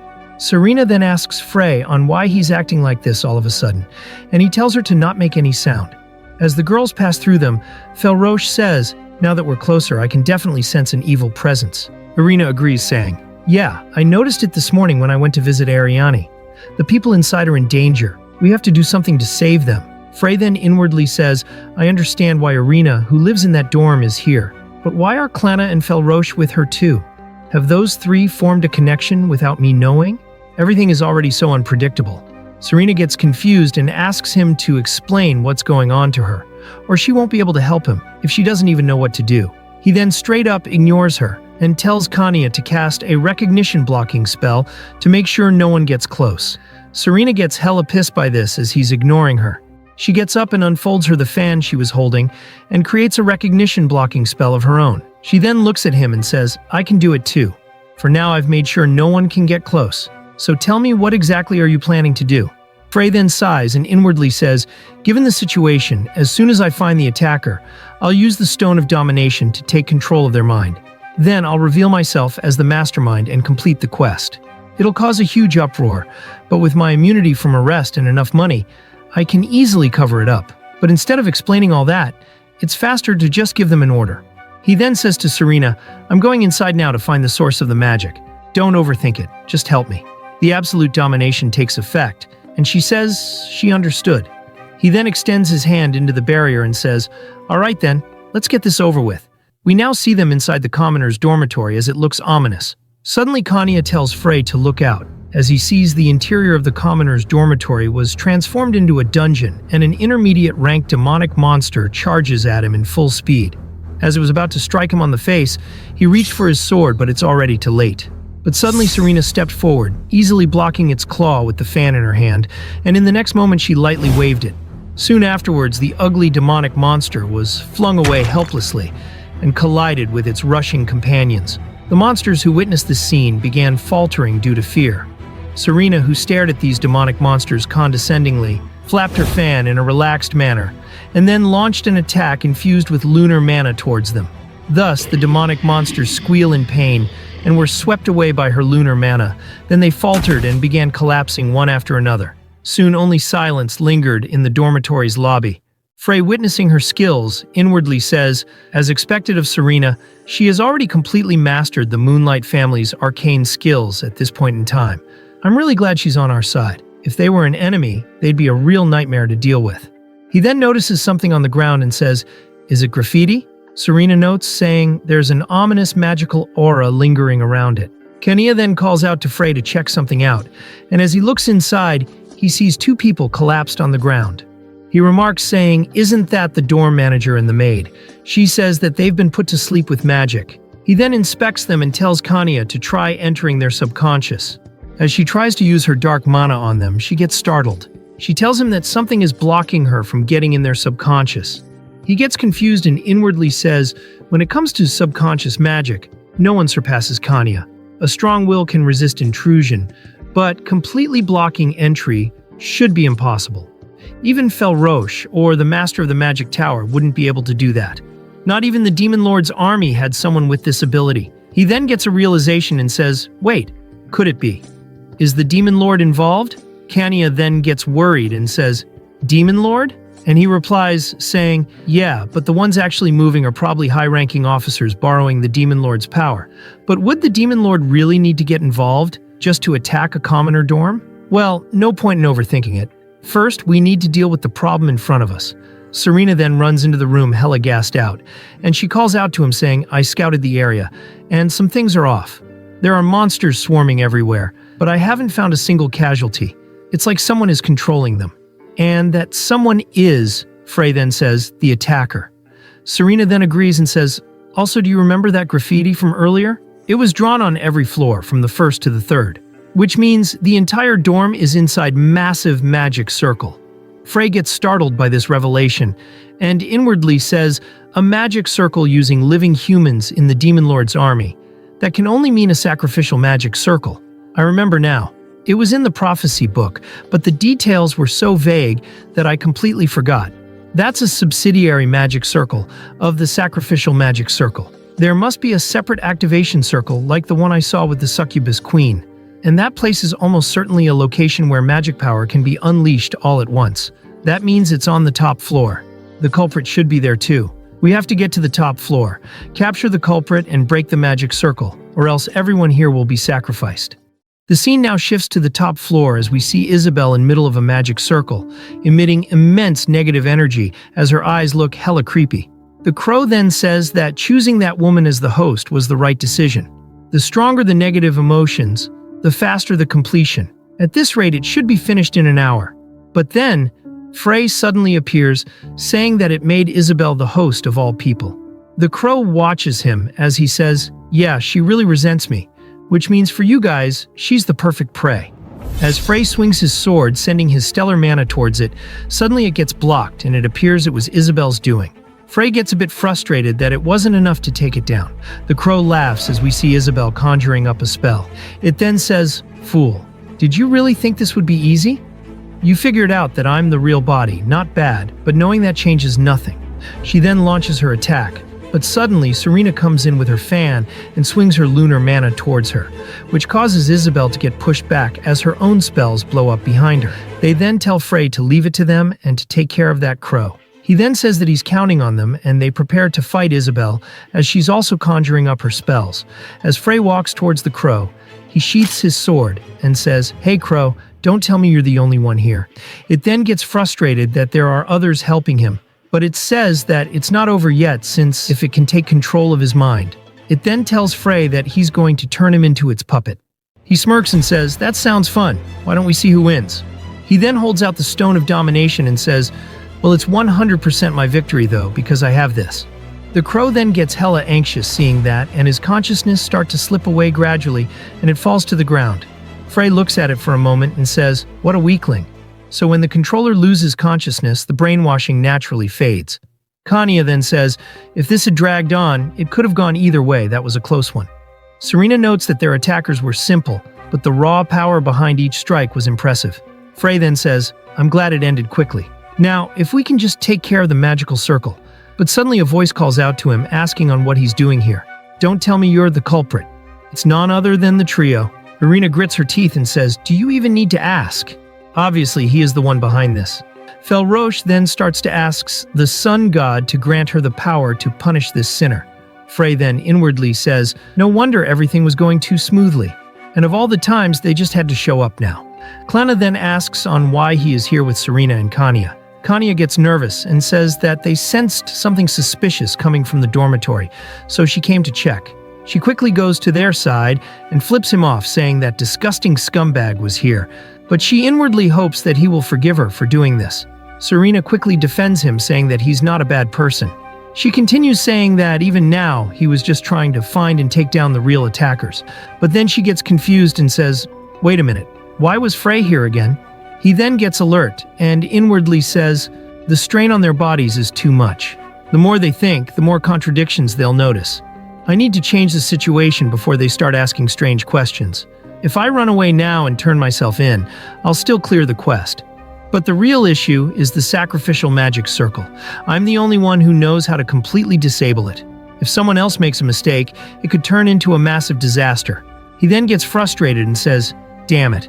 If only the Stone of Domination didn't have a usage limit. If I could control them, I could just make them dispel the magic circle easily. It's a waste, but this is the only way. The Stone of Domination starts to crack and Frey unleashes the dark mana he stored from Kanya. The next moment, all the demonic monsters in the commoner's dormitory began rushing to the top floor. They all then get scared and Felroche asks what that light was just now. Irina tells her that Bastard is summoning his minions this way. We then see the crow fly and land right on top of Frey's head. With an evil grin he says, if I force the Stone of Domination into berserk mode, it'll temporarily confuse beings with no self-awareness. While they're distracted by the monsters, I'll pretend to be controlled by the crow and discreetly dismantle the magic circle. Frey then laughs, saying, foolish humans, become offerings for the Demon King. Klana then yells out, saying that he's finally revealed his true nature. Kanya comments saying, don't you think something is off? Would Frey really act so boldly? He was always a more devious and insidious villain. Seeing Kanya cover up for him, Frey inwardly says, nice work, that was the perfect way to back me up. I'll leave the explanation to Kanya and focus on my acting. Soon the crow's eyes lit up. Frey concentrated stellar mana around his throat and began imitating his voice. It then says, it's useless, he is under my control. The crow continued to speak to the heroines in a condescending tone, and Kanya pointed at it, saying that it seems to be that the crow is controlling Frey. Felroche agrees, saying that she can feel an overwhelming evil presence coming from it. Klana then prepares her solar mana, asking whether they are ready. She tells them that they'll decide whether he's being controlled or not after they take him down. Frey smirks and says, all right, bring it on. As the both sides charge at each other, Frey inwardly says, while keeping them busy, I just need to secretly break the magic circle. As one of the beasts leaps towards them, Felroche delivers a knuckle sandwich. They then get surrounded and she says that there are many monsters and it seems it's endless. Klana then tells her to target Frey and the crow controlling him. Kanya warns them, saying, if the host dies, who knows what will happen to the magic circle, so don't kill him completely. Klana then asks, shouldn't they break the magic circle first? Irina rejects the idea, saying, magic circles like that are extremely delicate. If we mess with it carelessly, it could go out of control. Klana then says, so we have no choice. Felroche and I will restrain Frey. In the meantime, you two handle the monsters. As she fires her solar bullet, Frey parries it with his sword. Felroche then goes for a strike, but he blocks it with his sword. As he swings it, she gets pushed back. As she begins to catch her breath, he inwardly says, good. No one recklessly tampered with the magic circle. If it's handled the wrong way, it'll explode immediately. I'm the only one who knows how to safely break it. But if they don't attack from farther away, it'll be hard to break it subtly. He then quickly parries an attack and wonders what was that just now. That attack had the perfect angle and force. Serena's attack power should be way stronger than this. Serena then holds her fan close to her face and winks, saying, I don't know the details, but I'll just go along with the plan for now. He then wonders whether she noticed from the inconsistencies that he's actually sane. He then brushes it off and says that it makes things a lot easier now. Klana then fires another bullet towards him, telling him to surrender already. He then notices it and parries it. But this time, he sent some of his stellar mana to the direction of the magic circle by using the excuse of parrying her attack. He inwardly says, there's only one way to erase this magic circle without side effects. I have to mix my magic, an attribute opposite to that of the demons, to neutralize it before activating the spell. That should be enough. Once it activates, it should disappear on its own. The crow then calls the heroines fools, saying that do they really think they can stop the sacrificial magic circle with such a trivial trick? Klana tells them that they should stop him now, and Serena informs her that most of the monsters are taken care of, so she'll now assist them. Felroche tells them to buy her some time to recover, and they all prepare for the assault. Irina then inwardly says, the way he is parrying the magic spells reminds me of Rihanna, the woman who saved me from the Ashen Forest. Frey, noticing that their attacks have stopped for a moment, he tries to devise a plan to undo the magic circles. But suddenly pain shot through him as he coughed up some ketchup and collapsed on the floor. As a result, the crow ends up falling over. He inwardly says that his body isn't moving at the most crucial moment. They then walk closer to him, and Felroche warns her to be careful, as this might just be an act to make us lower our guard. Klana then tells her to don't worry, as in close combat she's faster than him. Frey then inwardly says, no matter this, if I use up all my magic, I can still activate the spell. I'll be completely drained and bedridden for days, but Kanya should be able to handle the rest. Frey then smirks, asking whether she's sure about her being faster than him. The moment his voice resounded, graffiti from the top to the first floor started shining in unison, and the entire building quaked in the aftermath as Frey was engulfed in a pool of mana. As Klana gets pushed back, he stands up saying that the magic circle is complete. He then starts to sinisterly laugh, saying that now all of you shall become offerings to the Demon Lord. Klana yells at him to stop, but he tells her that it's too late. Then a massive explosion occurs, and smoke starts to engulf the area. They all stood in shock at what just happened. Klana gets confused and says that the spell was definitely activated. So why is nothing happening? Felroche then points out that the magic circle is also disappearing. Serena then walks towards him and inspects, saying that it looks like the spell went out of control and failed. Kanya then gets relieved and inwardly says that he did a good job and that she'll do the rest for him. She tells the others that it seems Frey has fainted from the backlash of failure, so let's capture him while we can.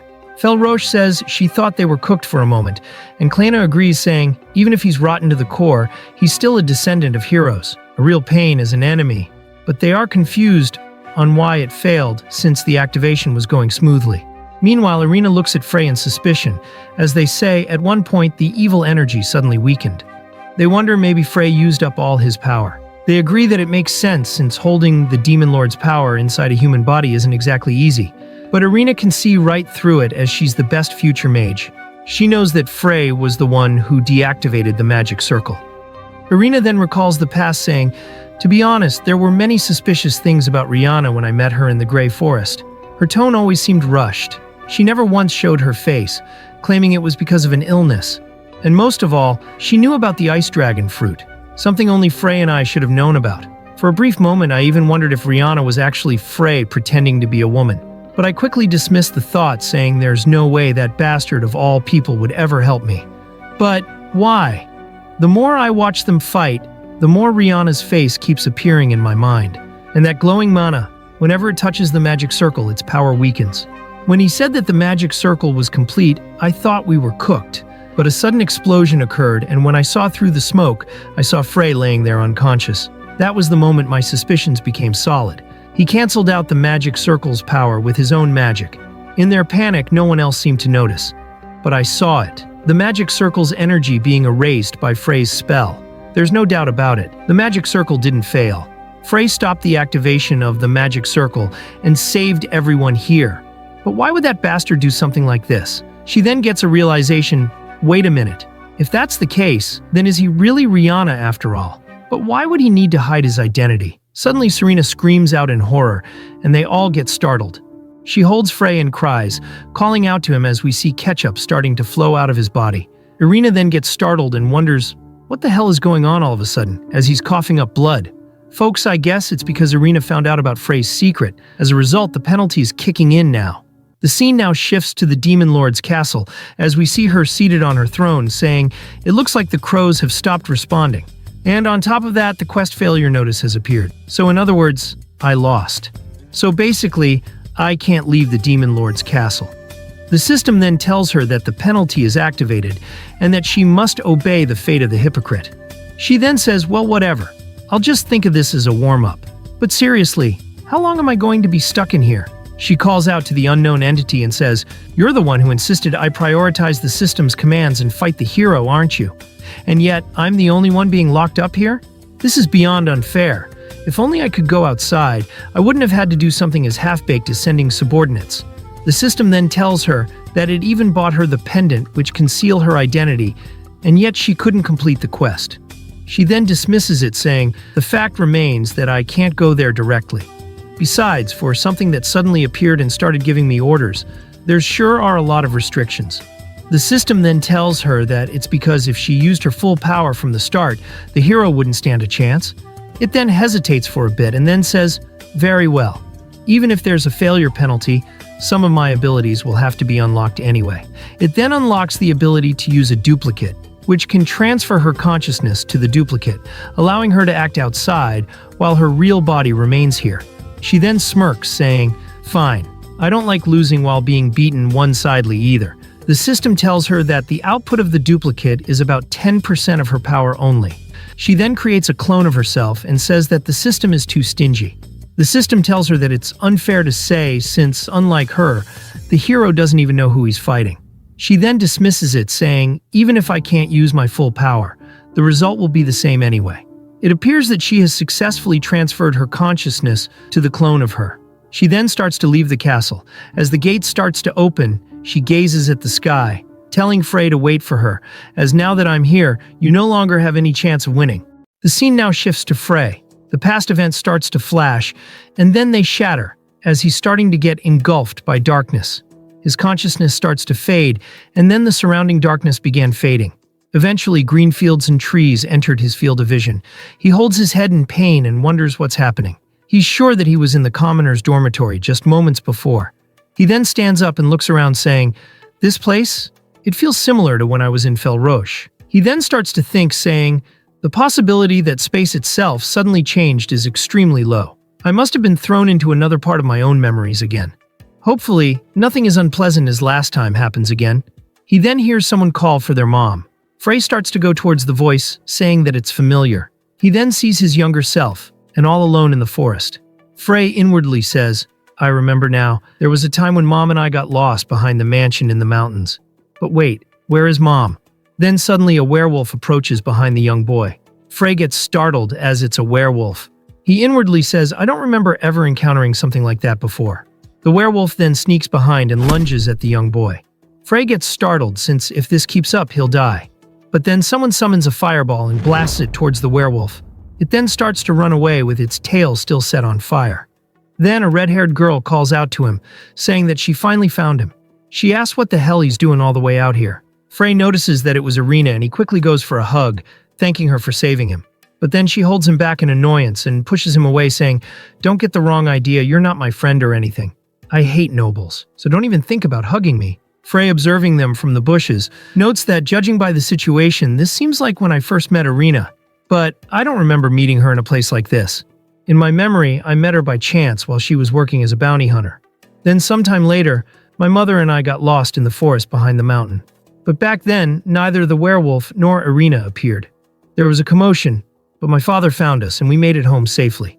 Thinking back to what happened with Fel Roche last time, this probably isn't just an illusion. What I'm seeing now is most likely my manipulated memory. He then slumps to the ground and holds his head in pain, saying, "My head feels like it's about to explode." Toying with people's memories like this. Who the hell is doing this? And when? The young Irina then examines the crude paper and says, "Anyway, we're leaving. I need to bring you back quickly and collect my money from the Duke. If I get the amount written here, I can live on my own for a year." The young boy with a scared expression says, "But my mother told me not to move from here." Irina replies saying, "What are you talking about? Your father is out there looking for you. Your mother should be at home with him." The young Frey then excitedly says that he'll go back too. He catches up to her and they both start walking. Frey watches them and says, "I have no idea what's going on, but for now I should just go along." After some time passes, we hear the young girl ask, "How long was he hiding there?" He thinks about it for a while and replies saying, "About 3 hours, I think."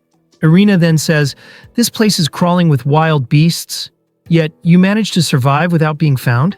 She then holds up the paper saying, "Wait a minute, 3 hours ago you say? But this request form is definitely from 2 days ago." The young boy doesn't hear her well and he asks her whether she said something. Irina then crumples the paper and starts increasing her pace, saying, "Nothing, it's not like it has anything to do with me anyway." Frey then says, "But it's weird. I can't remember why I was hiding there. I remember playing hide and seek with my mom and getting separated in the forest, but I wonder why." Irina then gets irritated by his constant questions and she yells at him saying, "How should I know? Maybe your mother tampered with your memory or something." Then suddenly there is a howl heard behind them. The young boy quickly turns and nervously says, "A wolf." Irina starts to emit her flames, saying, "Geez, don't be so dramatic. Even if a whole pack of wolves comes at me, I can handle them just fine. So don't worry." But then Irina gets terrified by what she sees. It's a massive, high-level female werewolf. Irina says, "So it wasn't just the one from earlier?" The young boy starts to tremble in fear, saying, "What should we do? This one is twice the size of the last one." Irina nervously smirks, saying, "Damn it, what do you think?" She then yells at him to run for his life. But then the werewolf grabs her and lifts her midair. The young boy watches in horror as Irina kept struggling to free herself. He then clenches his fist, saying, "No way I'm running." He starts to punch the werewolf while yelling, "I'm not leaving my friend behind." The werewolf then tightens the grip, and Irina starts to tremble. A teardrop pours from her eye, and she yells, saying, "You idiot! What the hell are you doing? Just run away." The werewolf then turns to the young boy, and it locks onto him. It brings its face closer to him and starts to sniff at the young boy. It seems like the werewolf is trying to control itself from harming him. Frey looks at this scene and says, "Why? It's just sniffing me and not attacking?" And this thing, the more I look at it, the more familiar it feels. He then holds his head in pain and says, "But I shouldn't know any werewolves." He then slumps to the ground, saying, "I feel like I'm about to remember something, but the pain is getting in the way. Who is this thing?" Irina then casts a fireball spell, and it lands directly on the werewolf. But then it starts to howl and kicks Frey with full force. The young boy ends up hitting a tree, which knocks the wind out of him. Irina nervously calls out to Frey, and the werewolf glares at her irritatedly due to her previous fireball stunt. It then slams her belly hard, and using its claws, it slashes her face, thus causing her a scar. Her eyes then starts to roll up, and she inwardly says, "Am I going to die in a place like this?" But then suddenly a blue light can be seen. It directly hits the werewolf's head, catching it by surprise. Blood starts to gush out of its eyes, and Irina sees a bunch of starlights, and she gets surprised by it. The young Frey with a branch starts to emit stellar mana. He says, "Hang on, Irina, I'll save you, I swear." The werewolf then changes its focus to Frey. The young Frey then lunges towards it, and the werewolf also goes for a strike, but then suddenly the werewolf stops and retracts its claws. But then it gets pierced by the branch, and blood pours out of its mouth. It falls limp to the ground. Irina then wipes the blood off of her face and looks at the dead werewolf, and says, "Frey was hiding this kind of power?" She calls out to him and asks why he did not use it sooner, if that's the case. But then she sees him falling to the ground. It seems like he used all of his magic at once and passed out. Irina starts to yell out his name, asking whether he's okay, and she frantically tells him to stay with her. Frey then sighs and says, "What's going on?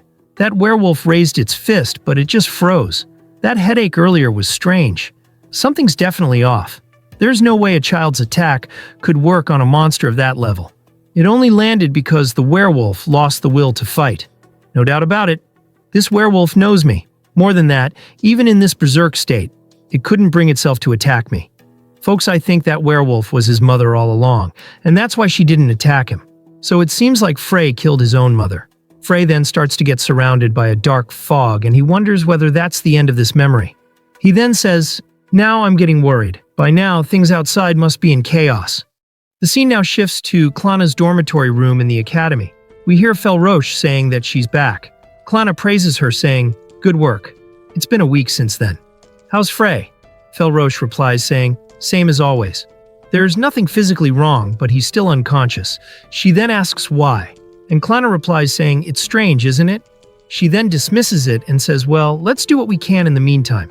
Felroche asks what she's talking about, and Klana replies, saying, "We spread the rumor that Frey was behind that incident." Felroche then says, "But we can't say that for sure yet." Klana then says, "Felroche, we don't have the luxury to be cautious if we want to take him down. Now, while he's unconscious, we have to corner him." Felroche then says, "Maybe so, but a saint shouldn't lie." Klana firmly says, "Hesitation will be the death of us. Even if we don't have solid proof, we can at least make people suspicious of him.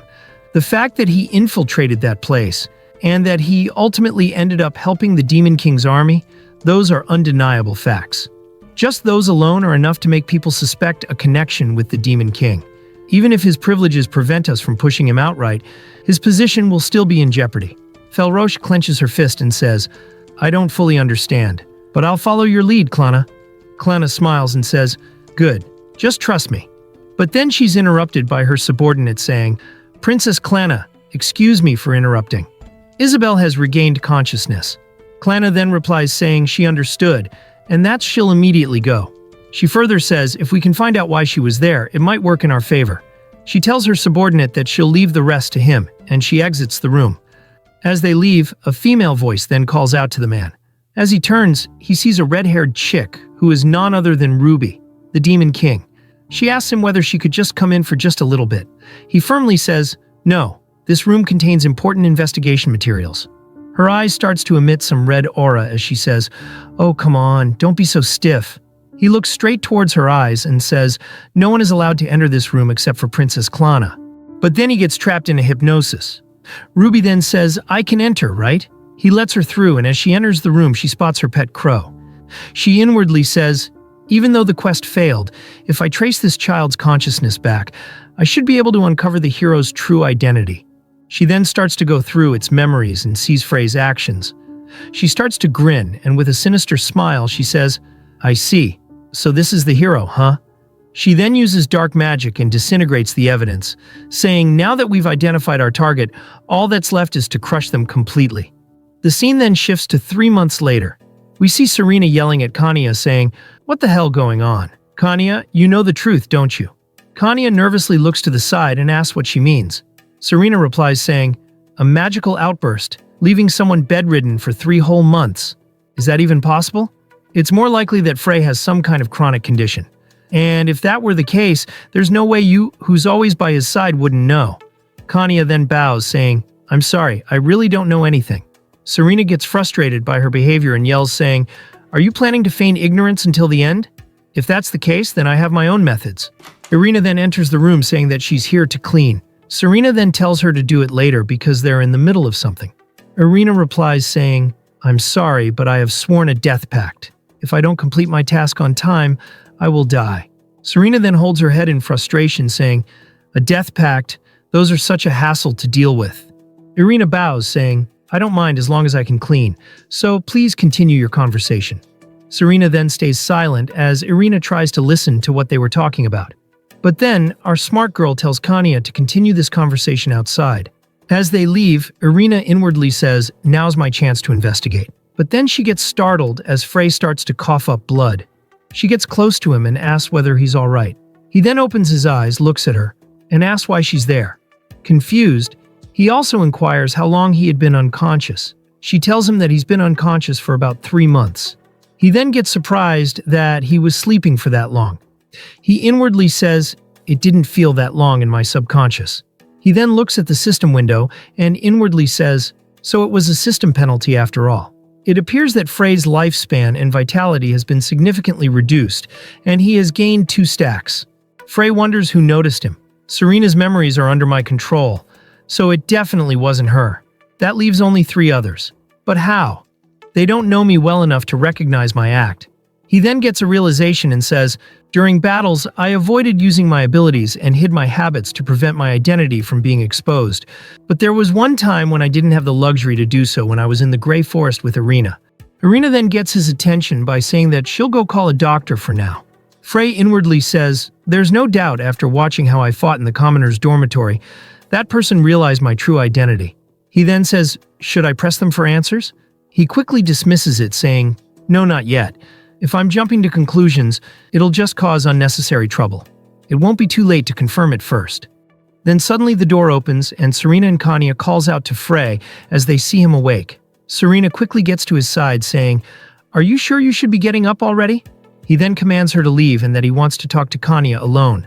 Irina gets confused by this as Serena agrees to him without any resistance. Serena then turns to leave, and Irina follows her out, casting a suspicious glance in her direction. As the door closes, Kanya remains nervously at what he's going to say to her. Frey then asks whether she has any idea who found out his identity. She thinks, and replies saying, "No, everyone seems to be acting the same as usual." Frey then says, "From what I can tell, Irina is the most likely suspect." Kanya curiously wonder why, and Frey says, "She saw me fighting in the forest. I tried my best to suppress my usual habits back then, but it might not have been perfect." Kanya then says she understood, and that she'll look into it. Frey replies saying, "I'm counting on you." He then says, "Sorry, but could you prepare some food for me? I'm starving." She tells him to wait a moment and leaves. Frey then gets a new notification and wonders what is it this time. He says, "At least I managed to clear the first quest. I also racked up quite a few infamy points." He then notices something unusual, and sees the system window notifying him that an enemy has realized his true identity. As a result, they have gained a beneficial effect. He gets frustrated that the enemy has gained a special stack. He inwardly says, "Give me a break. I already have to complete quest while hiding my identity and fight against the Demon Lord's army, and now I have enemies too?" He then sighs and tells himself to calm down since this is just the usual. The system is full of irregularities in the first place. But still, deceiving them is much harder than I expected. No matter how much I try to avoid them, I keep ending up in situations where I have to get involved. In times like these, Kania's presence is truly reassuring. The scene now shows Kania preparing Frey's meal while humming to a song. She resolutely says, "I have to keep pushing forward. I won't let the young master's lifespan be shortened any further." Frey continues his monologue saying, "If it weren't for her, I'd probably be dead by now." The scene shifts to Irina, and Frey wonders what she's thinking. Irina wonders why the hell is he hiding his identity. She ponders whether she should just ask him directly. But then she dismisses it, saying, "No, there's still chance I'm mistaken. I should watch him a little longer to see if he's truly rotten." Frey continues saying, "For now, I'll wait for Kania's investigation results before making a move. Klana will likely continue treating me as an enemy." The scene shifts to the royal palace as we hear Klana saying, "How is it possible that we can't arrest him, even though he's clearly part of the Demon Lord's army?" Raimi then replies saying, "The Emperor's orders are absolute. It's not something that can be overturned so easily." Klana retorts, saying, "Are you seriously trying to dodge responsibilities at this point? Fine then. Cling to that rotten rope and see the consequences for yourself." Rami clenches her fist as Klana leaves. Frey continues saying, "They'll try to gather allies and strip me of my privileges." The guard apologizes to Klana saying, "Sorry, if only we had just kept that one crow, we might have been able to shake Frey's position." Klana then says it's fine. They should stay quiet for a while.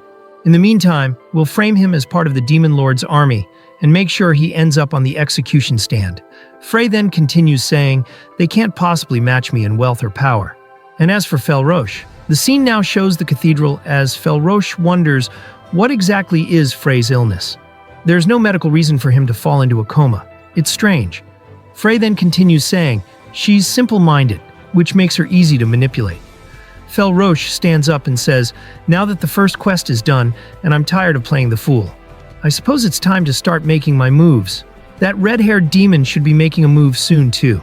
Frey then continues saying, "Even if they sometimes act unpredictable, besides, I have a reliable ally, Serena." The scene then shows a garden as Serena picks some flowers, saying, "What a beautiful flower. I'll pick some for Frey too." Then a messenger owl of the Magic Tower Master lands on her hand, delivering her a letter. She opens it, and then the spell casted on her reverses, and she gains all her memories back. The letter reads, "As promised, I'll return your memories to you." Serena then smirks, saying, "Everything has gone exactly as I planned up to this point. Now that my memories are back, maybe I should tinker with the system a bit." Frey then continues saying, "There's no risk of penalties, so I can issue commands freely." He then clenches his fist, saying, "All right, the road ahead is tough, but I'll see it through. This time, I will protect the world where everyone belongs."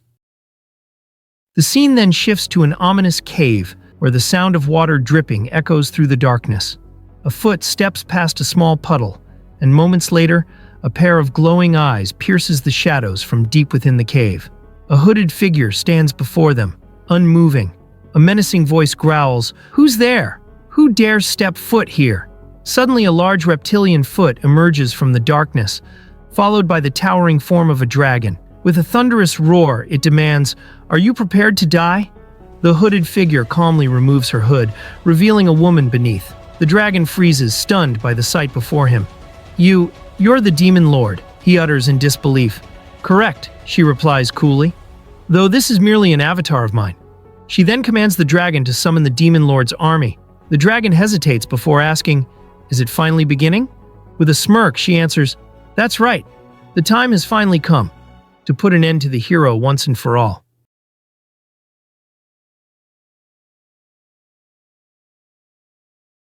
Before we start Season 2, let me give a quick recap of where we left off. Frey Rayon Starlight, the protagonist, killed the 5 heroines in the previous timeline to activate a secret path of the system. They were Klana the princess, Felroche the saintess, Serena his fiancée, Kania his butler, and Irina his closest friend. After killing them and also betraying the Demon Queen by self-destructing himself along with Ruby the Demon Queen, Frey was sent back in time to the day before he enrolled in the academy. But the catch was that all 5 of his friends retained their brutal memory of Frey murdering them. Kanya, his butler, tried to poison him, but she failed. The reason why Kanya can't straight up kill him directly is because of her sister, Kadia. She wants to protect her from any repercussions. By the way, the system will consider the world doomed if even a single heroine dies. So Frey has to protect the 5 heroines while they try to kill him. Iseret Alham, who is a teacher in the academy, is also Frey's adoptive older sister. Frey uses a demonic artifact and defeats Iseret in a duel in front of the students. And this causes a rift in their relationship as she's worried that Frey is going on a wrong path. But she doesn't know that when Frey does bad things, the system rewards him with points. Iseret demands him to take her to the store he bought that illegal artifact from, and Frey agrees to it. When they went there, Frey gets distracted and goes somewhere else, and realizes that the succubus queen is planning to summon the demon queen using a magic circle by sacrifice the orphan kids. But Frey takes her down without mercy and saves the kids, and creates an orphanage using his own money. As a result, he gets a reward from the system. A girl who he saved comes forward and thanks him. The system reveals that the child is a pure heart girl, so Frey decides to give the ring he got as a reward to that little girl. But little does he know that this will cause an unimaginable change in the story. Later, after dealing with the store, Iseret and Frey goes to an illegal auction site. There, his sister had to pretend like they are a couple. They wore masks and entered. Over there, Klana, Felroche, and Kanya have arrived in secret, wanting to buy the Stone of Domination. Frey outbids everyone and successfully secures it. But Kanya gets enraged and decides to forcefully take it. All hell broke loose, as Klana and Felroche also join in. But to his surprise, the great demon Eucharius appeared. He defeats Klana and Felroche easily and brainwashed Iseret, causing her to attack Kanya relentlessly. Eucharius tries to steal the stone, but Frey easily takes him down, because at this point of the story, Eucharius is weak since he still hadn't stolen the stone yet. As Kanya was about to get killed by Iseret, Frey gets in front of her, tanking the blow instead, saving Kanya and accidentally dropping his badge. Later, when he returns to his dorm, Kanya confronts him with the badge. Then she lifts his shirt and finds his injuries. This makes her suspicious solid, as she had found out that Frey was the one who saved her. Due to him being exposed, the system gives a penalty. His lifespan and vitality is greatly reduced as he had gained 1 stack. If he gains 5 stacks, he'll die. Kanya goes through his subconscious by using her dark mana and observes all his memories. Then she realizes the truth and decides to help him by becoming a spy. We now move on to Felroche, the saintess. She tried to act innocent and offer Frey a blessing, but he knew that she was trying to curse him. So he flips her off with his middle finger and walked off like a Chad, leaving Felroche to cry like a fool. Later, Felroche tried to blackmail him, but she failed. Then she lunged at him and choked him to death while revealing that Klana has his weakness and planned to get him executed. Frey loses conscience and dies. But then he suddenly comes back to life as his protective skill saves him. He then blackmails Felroche with a recording of what she just said, that Klana is planning to kill him. In the end, Felroche gives in and becomes his personal slave. Meanwhile, Frey starts to become suspicious of everything. He gets multiple different memories, which are completely different from what he knew. Even the prophecy book he relies on could all be a lie. We now move on to Irina. She used the Curse of Midnight to try and kill Frey, but she failed as Frey had used an emergency defense boost. The penalty of using the curse is mana depletion for a year, so Irina is affected with mana depletion for a whole year, rendering her completely useless. During the midterms, Frey and Irina made a bet. In the end, Frey won against her in the midterm because of her mana depletion, and made her his personal slave as well. If she tries to defy his commands, she'll die instantly. As a reward for defeating her, the system rewarded him with the life charger. By the way, during the midterms, Irina's best friend, Ariane, had used a scroll from the black market to cheat by healing her and make Irina win. But it had backfired and teleported Frey along with Irina to a dangerous forest. The scroll had not been a healing scroll, it was a teleportation scroll. In the Grey Forest, Frey disguises himself as Rihanna and saves Irina and helps her escape from the forest. Frey's father, Abraham Starlight, had collapsed to coma when he heard that Frey was missing. Frey then visits his father and then pours the elixir of potential into Kania's sister's mouth to help her abilities to grow. But at that moment, he was confronted by his biological younger sister, Arya, also known as Amaryllis Rayon. She screams in anger that he was the reason why their mother died, and she accuses him of trying to drug Katia when his father is collapsed. But Frey acted cold and shrugged her away. And this causes their relationship to crumble, as he has no family left supporting him. Frey did all these to prevent his loved ones from getting penalty, because if they help him, they will be in danger of the system's penalty. We now move on to Serena, his fiancée, the heir of the Moonlight family. She had found the scroll of the first hero. She visits the Magic Tower Master and orders her to erase some of her memories and make her obey only Frey Rayon Starlight. Serena wanted to not interrupt Frey's plan because it could hurt him if she found out about his true intentions. We now move on to Klana. The queen had made plans to marry Klana to Frey because he has immense wealth and influence as the son of the Duke. And as a result, the engagement with the Moonlight family was cancelled because the queen had given money to the head of the clan. During the banquet, Frey makes a deal with the queen. If he agrees to this engagement, Frey Rayon Starlight cannot be arrested for any crime except treason against the state. But if Klana breaks off the engagement, he'll still receive this deal. The queen agrees to it and signs it. But during the engagement, Klana puts on a scene. She reveals the rules of the pledge they made years back. The second pledge between the Starlight family and the First Empress clearly states that without the mutual consent of both parties, the marriage cannot be formalized. And as a result, the engagement between Klana and Frey was prevented.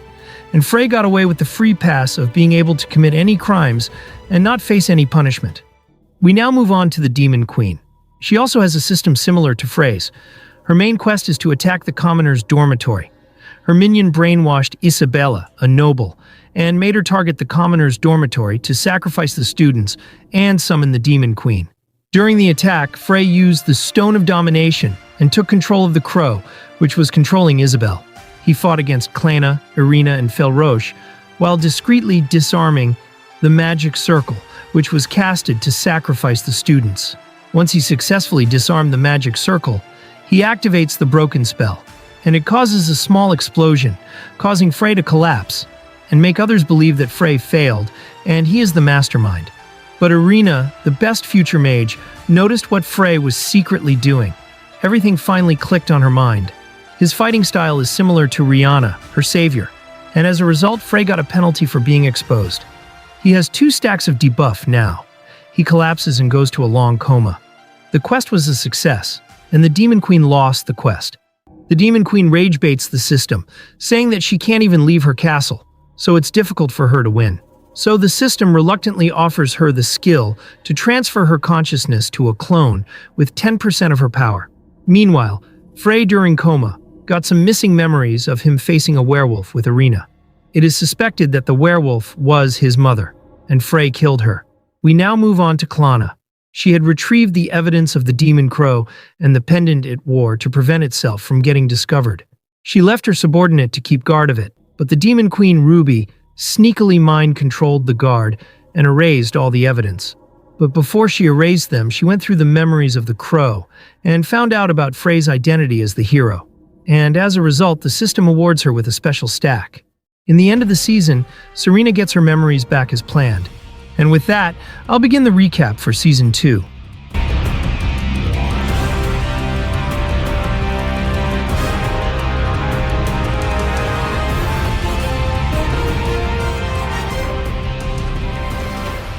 The story kicks off in an orphanage. We see Frey singing while walking carefree. Felroche scolds him that if he keeps slacking off, they'll never finish. But Frey shrugs it off, saying that he doesn't really mind it. He then teases her that if she keeps staring at him like that, he'll get flustered and won't be able to work. This pisses her off as he had been joking around all day. She sternly points at him saying, "You better remember this, you are currently under disciplinary punishment." Frey just nods along and inwardly says, after resolving the commoner's dormitory incident, "I managed to avoid being punished as the mastermind." But because it was a large-scale incident that even involved the Demon King's army, rumors spread instantly and couldn't be suppressed. The Imperial family and the Order desperately defended me, but even if only for show, they had to punish me. The punishment was to assist with preparations for the Sun God Order Orphanage Festival under Felroche's supervision. However, since I can't perform overtly good deeds on the false villain route, I'm slacking off as much as I can like this. But still, even if Felroche is the supervisor, isn't this a bit too much? He then calls out her name and she flinches backward. With gritted teeth, he asks, "Is it really okay for you to just be watching me? The Holy Maiden must be busy, right?" Felroche retorts that it's because he might do something bad again. Frey responds to the allegation saying, "You summon me right after I wake up for the first time in 3 months, and have the nerve to say that. Doing bad things requires preparation too, you know?" Felroche then asks, "What about the thing in the Order's basement?" Frey turns in confusion, and she reveals that there's been something bothering her lately, and that she's sure the Demon King's army and Frey are involved. But then she freezes as she realizes she's spilling her info. She quickly tells him to forget what she just said. Frey wonders about what she said, that the Order's basement being involved. He hasn't been to that place, though. Just then, the system reveals an important event. A terrifying conspiracy is swirling in the basement of the Sun God Order. Uncover the conspiracy with Felroche and thwart the evil plan. If he succeeds, the hero's armament awakening level slightly increases. If failure, then Felroche will die. Seeing this, Frey's eyes widen. There was no such quest in the prophecy book, and he can't ignore this event because Felroche's life is on the line. If she dies, he will die too. So basically, he has no choice. Frey then acts as if he knows what she's talking about and says to Felroche, "So that's what you're talking about." She crosses her arms saying, "As I thought, you know something, don't you? Please tell me, what are you planning to do this time?" Frey with a sly grin replies, "Who knows? If you want to find out, why not see it with your own eyes?" Meanwhile, a mysterious cloaked figure is observing their movements, their red eyes sharply focused.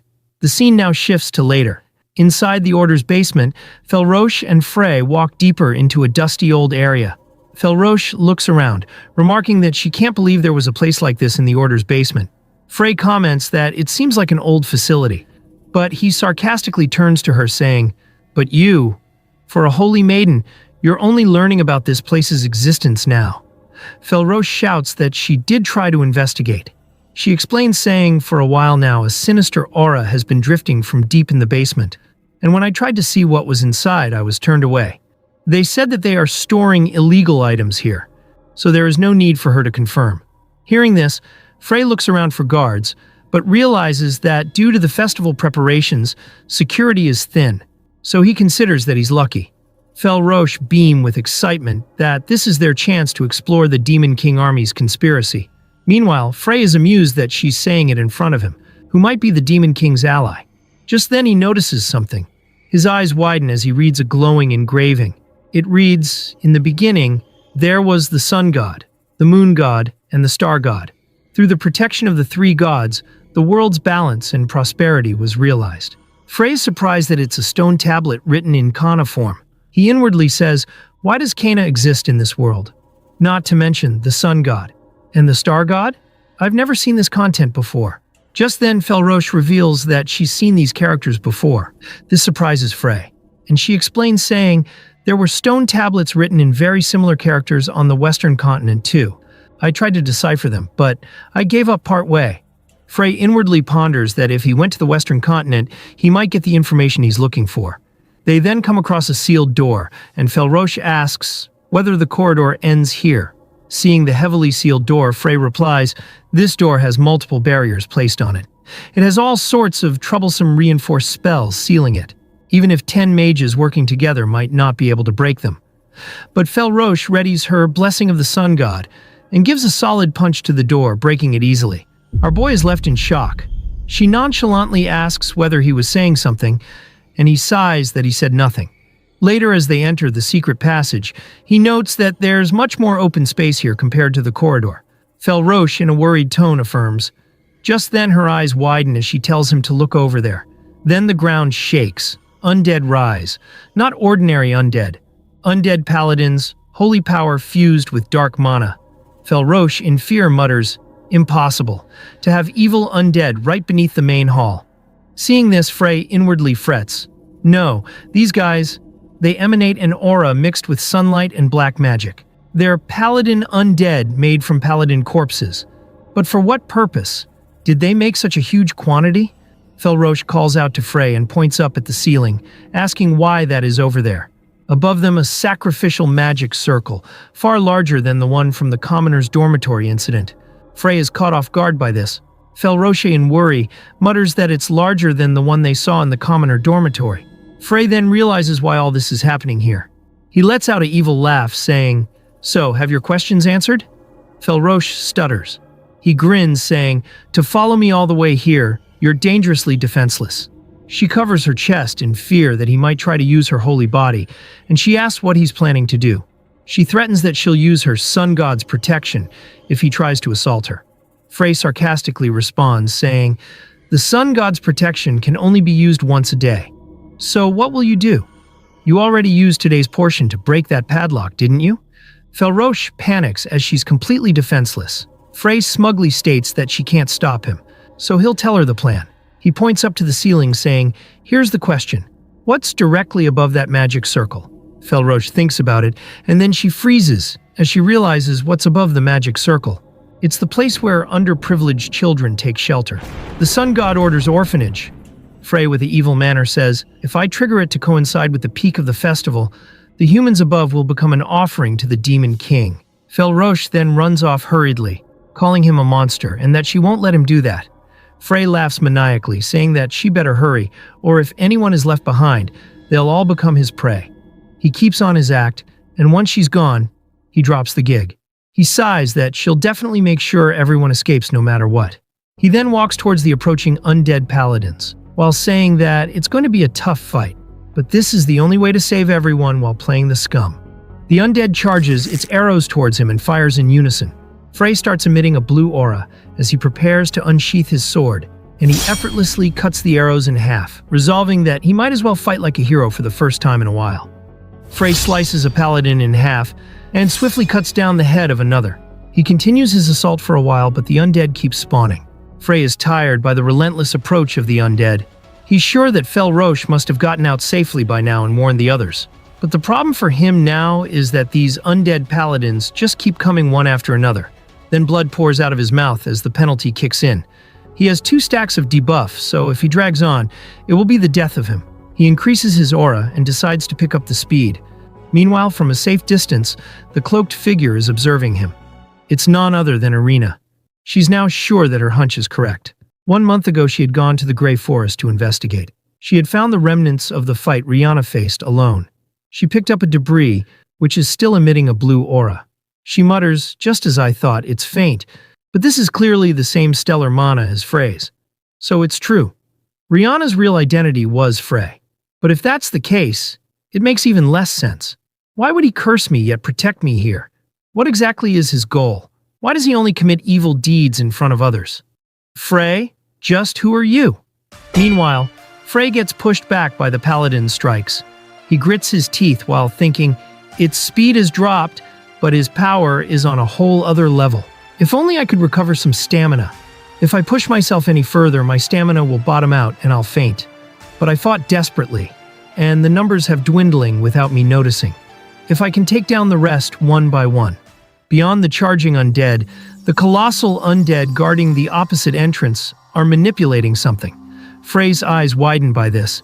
The undead priests gather their power and channels it to the magic circle. This causes it to light up dark. Frey is startled that the sacrificial magic circle is starting to activate. He desperately tries to approach them, but the paladins prevent him. The undead priests are going to force the activation of the spell, so with gritted teeth, Frey leaps towards them and braces to cut down the arm of the first priest. With precision, he cuts them both down and lands safely. Priest-type undead are weak for close-range combat, so our boy took them down with ease. The magic circle then dissipates as the activation spell is disrupted. With this, Frey had made sure the orphanage is safe from the sacrificial magic circle. Due to the system debuffs, he couldn't hold on for longer and collapses. The undead paladins finally get their opportunity to finish off the enemy. They raise their swords, ready to finish their target, but Irina casts a fireball by throwing a scroll at them, which detonates on contact. She rushes at Frey's side, and with the help of some attack scrolls, she gains the mana to deal more damage to the nearby paladins and buy more time to escape. She tries to support Frey to his feet and tells him to get a grip, but he's unconscious. She then decides to carry him instead. But then the flames dissipate as the undead paladins approach them, and starts aura farming as the flames are consumed by their dark aura. Irina is left in a dilemma as she had run out of attack scrolls. But then she feels something as she went through her pocket. She pulls it out, and it's a scroll. She recalls her buying a lot of attack scrolls from a shady dealer since it was cheap. So the dealer gave her a free attack scroll as a service for buying that many. Irina then prepares to use it, as this would decide their fate. The ground is engulfed in a green magic circle, and Irina stares in confusion as this isn't an attack scroll. As the paladins charge towards them, they both vanish in thin air and reappear somewhere else. Irina has a splitting headache by the side effects of the teleportation spell, and she wonders what just happened. She checks whether Frey is breathing, and confirms that he's still alive. She holds a piece of the scroll, wondering what on earth just happened, because it was definitely supposed to be an attack scroll. With a stern look, she puts the evidence inside her pocket saying, "There's no way the shop would mix up attack and teleportation scrolls. I'll have to politely complain to them later." She then looks around, wondering where they are, and that this doesn't seem like the Grey Forest. Then she freezes. Before her stands a shabby structure. A familiar one. Their secret base, which Frey built when they were kids. She examines the structure while saying, "This means we're in a nearby forest. For a coincidence, it's way too close to the Starlight Estate. It feels like someone's intentions is at work here." She stares at the injured Frey and thinks that he holds the key to this mystery. She then takes out a potion and decides to ask him directly. Night falls, and the small hideout is quiet. The next day, when the sun rises, Frey coughs out blood and wakes up with a headache while wondering where he is. Then a voice calls out to him saying, "Young master, are you all right?" Frey gets alert by the familiarity of the voice. It's Kanya. Frey mutters her name, and Kanya, with a sweet smile, replies that she's relieved to see him awakened. But he doesn't know that it's Irina who had disguised into Kanya using a spell. She's determined to find the truth about what's going on. Frey then thanks her for saving him. Irina is relieved that he didn't notice the distortion in his perception. She says to him that she had a bad feeling, so she was secretly on standby nearby, and it was just a coincidence. She also reveals that she used up all her dark mana to conceal him from others, therefore he can't sense any right now. Frey then asks where they are, and it seems strangely familiar. He goes to say about his childhood related to this place, but Irina quickly changes the subject by offering him a well-prepared meal containing fish, apples, and various berries. Seeing this, Frey thinks it's strange for Kanya to offer these. Anyway, he looks around, observing his surroundings well. Then he calls out to her, causing her to get startled. He holds up a berry, saying, "These berries brings back memories. We often ate them after meals, didn't we? What were they called? I think it was a pretty unusual name." She replies saying, "They're ice dragon berries, young master." Frey perks up, remarking it's such an exaggeration. She then holds her arm and hesitantly calls out to him saying, "Young master, could you tell me in detail what exactly happened this time? I just can't seem to grasp the situation." Hearing this, he replies, "Well, I guess that's understandable. Where should I even begin?" Time now passes quick as he explains his ordeal, and just like that, it's nighttime already. After he finished explaining, Irina states, in short, "You as the hero are trying to save the world right now, but unexpected things keep happening, one after another. Is that it?" Frey replies that it's a bold summary, but it's correct. Irina then becomes silent, thinking about his ordeal. She stands up, saying she's just going out for a moment. Frey allows her, but stares at her suspiciously as she leaves. Then he sighs, saying, "Good grief! I told you acting is impossible for you."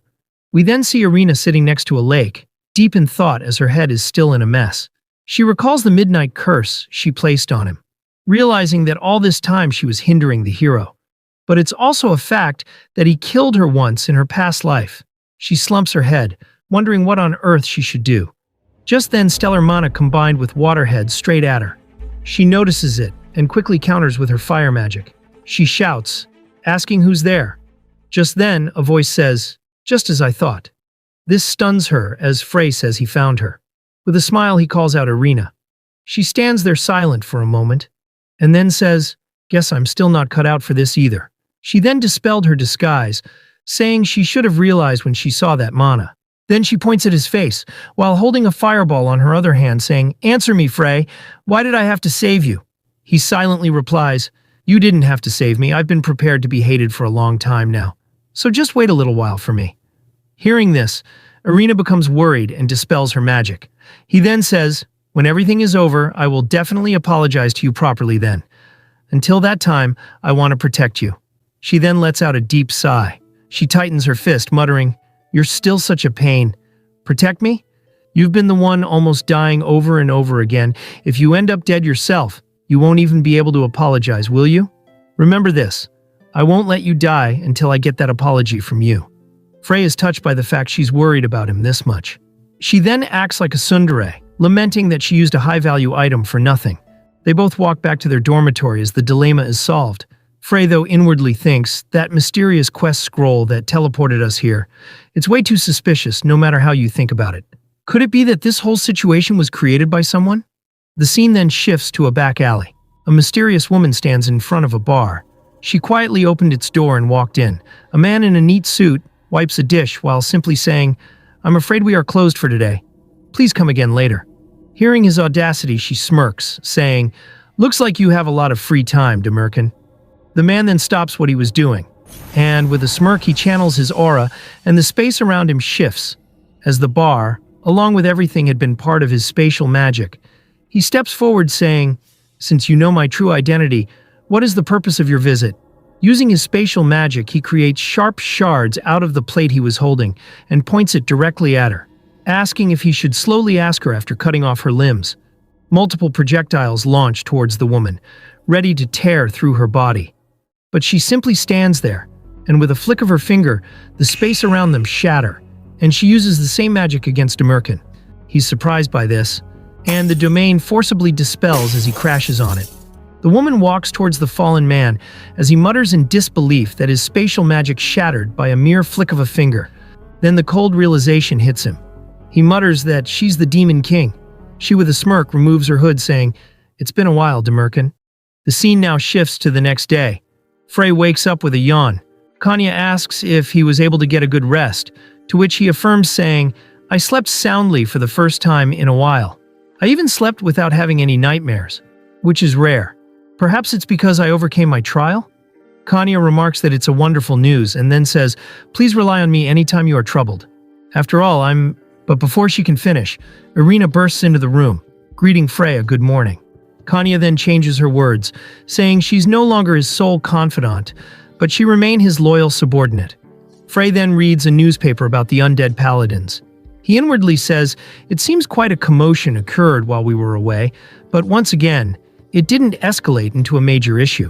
Kanya and Irina seem to have talked things through to their satisfaction, though he sees them both glaring at each other. And he hopes everything is all right. He then puts on his tie, preparing for the academy. He thinks, according to Irina, the one we should be most wary of from now on is Klana. She has already sensed the change in Kanya and was keeping information from coming to light. Ever since the incident at the commoner's dormitory, she has apparently been devising plans to kill me as soon as possible. Irina then reveals that Klana has won over the elders of the Moonlight family to her side. Frey becomes uneased by those troublemakers. Irina warns that it seems Klana intends to stop at nothing to assassinate him. Hearing that the Moonlight family is trying to assassinate him, Frey is visibly tensed, since the Senate is beyond Serena's power to control. He wonders what he should do. For now, he decides to focus on the main quest. The next chapter is about liberating the slave market. The Demon Lord's army should be making their serious move soon. That's what was written in the prophecy book, after all. He needs to formulate a detailed strategy and avoid the danger of assassination. It's a hassle for him, but since they have relatively more free time at the beginning of the vacation, he can carefully devise a plan. They then attend their class. Iselet gets everyone's attention, revealing that during this vacation a special exam will be administered. This unexpected revelation catches him off guard. He thought during the vacation he can relax a bit. He raises his hand, saying he doesn't understand what she said since the exams are already over. She affirms that it's over. But her next words hit him like an arrow as she says, however, because someone spread bribes around, it was judged that the scores held no discriminatory power whatsoever, and the decision was made to administer a retest. The students then start complaining about the re-examination, stating that it's too far for even the professor. But Klana raises her hand, telling everyone to stay silent. She reveals that it is a strict command from the imperial family. The professor is merely complying. Anyone with complaints should feel free to voice their complaints to her instead. Hearing this, the students shimmer down. Frey is surprised that the imperial family is demanding fairness in exam. Without a doubt, he thinks that this is Klana's doing. She's gained some powerful backers. Isolette points to the board saying, "The exam format is a defensive siege centered on a representative. Simply protect your team's representative until the period ends. Each team's representative will be decided by vote. Now, separate into nobles and commoners and vote for the person you most support." Frey then walks to the Belate to place his vote, thinking that all the commoners will probably vote for Klana. As for the nobles, he's sure that anyone sensible wouldn't choose him, someone who's called a member of the Demon Lord's army. But to his dismay, he and Klana were the candidates who won. Frey laments that the nobles are all idiots.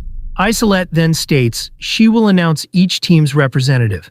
Klana smirks as Isolette reveals that Klana Solar Sunrise will be the representative for the noble team. Frey is confused as Isolette states that the commoners' team will be represented by him. The students go silent, and then they all question Isolette, that she said to choose who they support. So why is it like this? Isolette affirms saying, "I did say that, but I never said they would become your team's representative. So decide among yourselves, by team, where and how you will defend." Incidentally, the representative of the winning team will be granted the right to expel any one person from this grade level. Frey inwardly exclaims that it's an outrageous condition.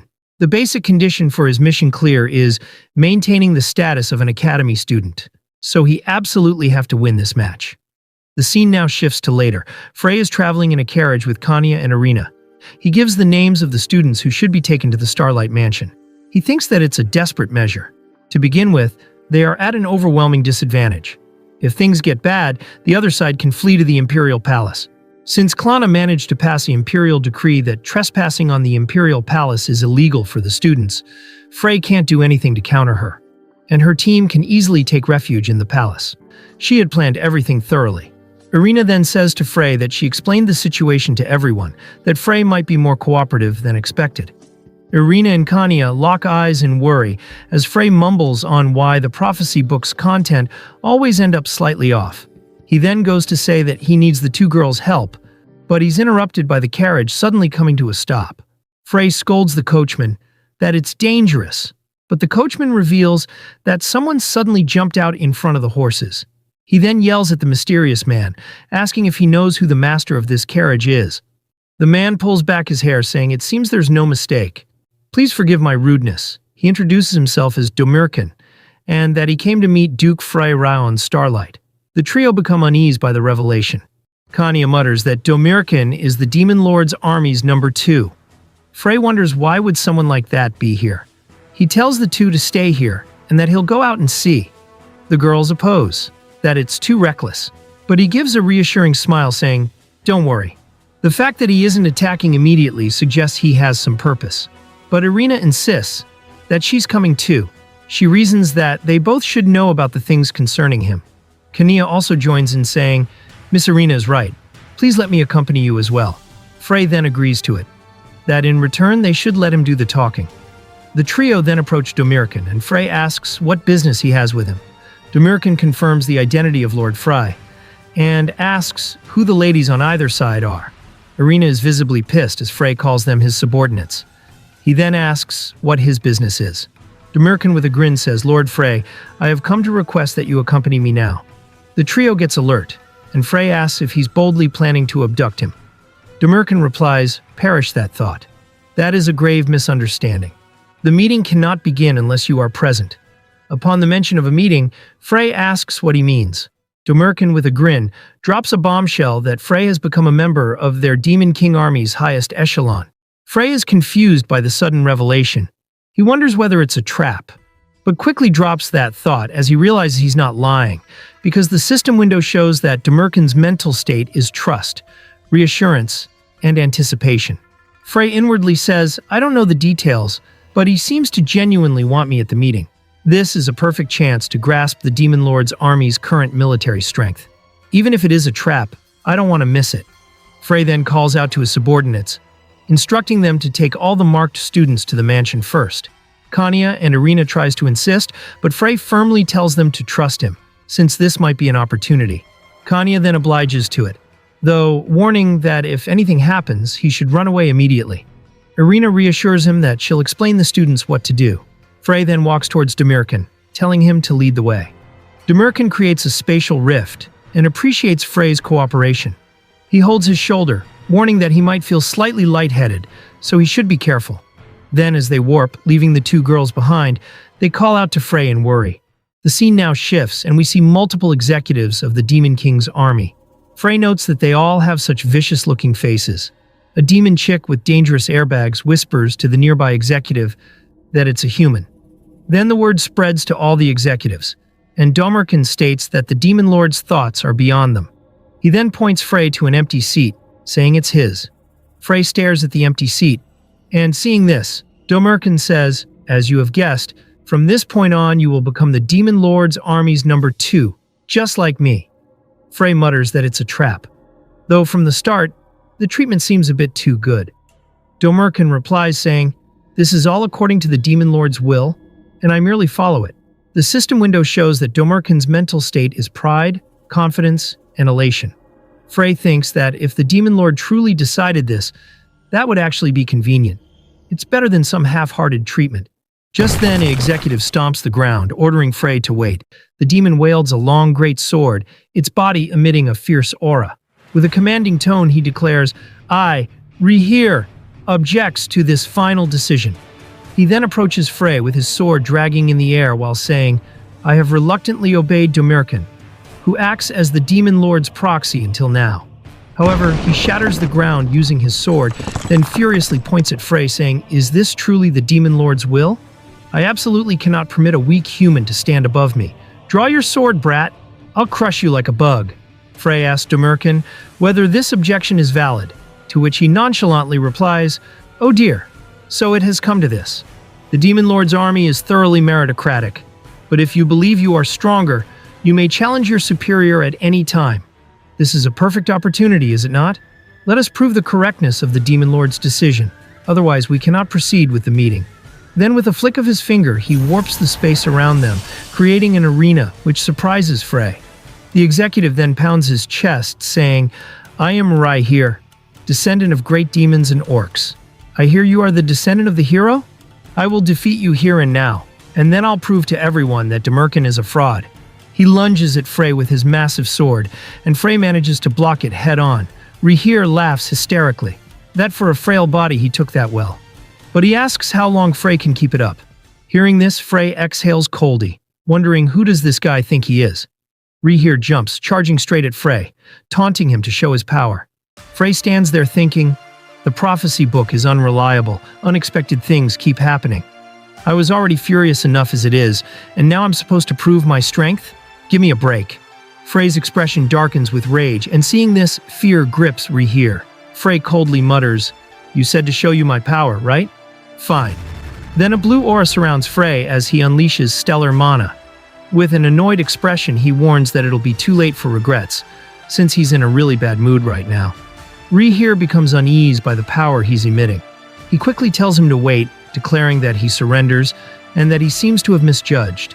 But Frey attacks him with all the pent-up rage, sending Rehir flying by the destructive energy, creating a massive crater as he crashes onto the wall. As the smoke clears, we see Rehir laying defeated as foam guzzes out his mouth. Frey then, with his sword plunged into the ground, firmly asks, "Anyone else with complaints? Step forward now.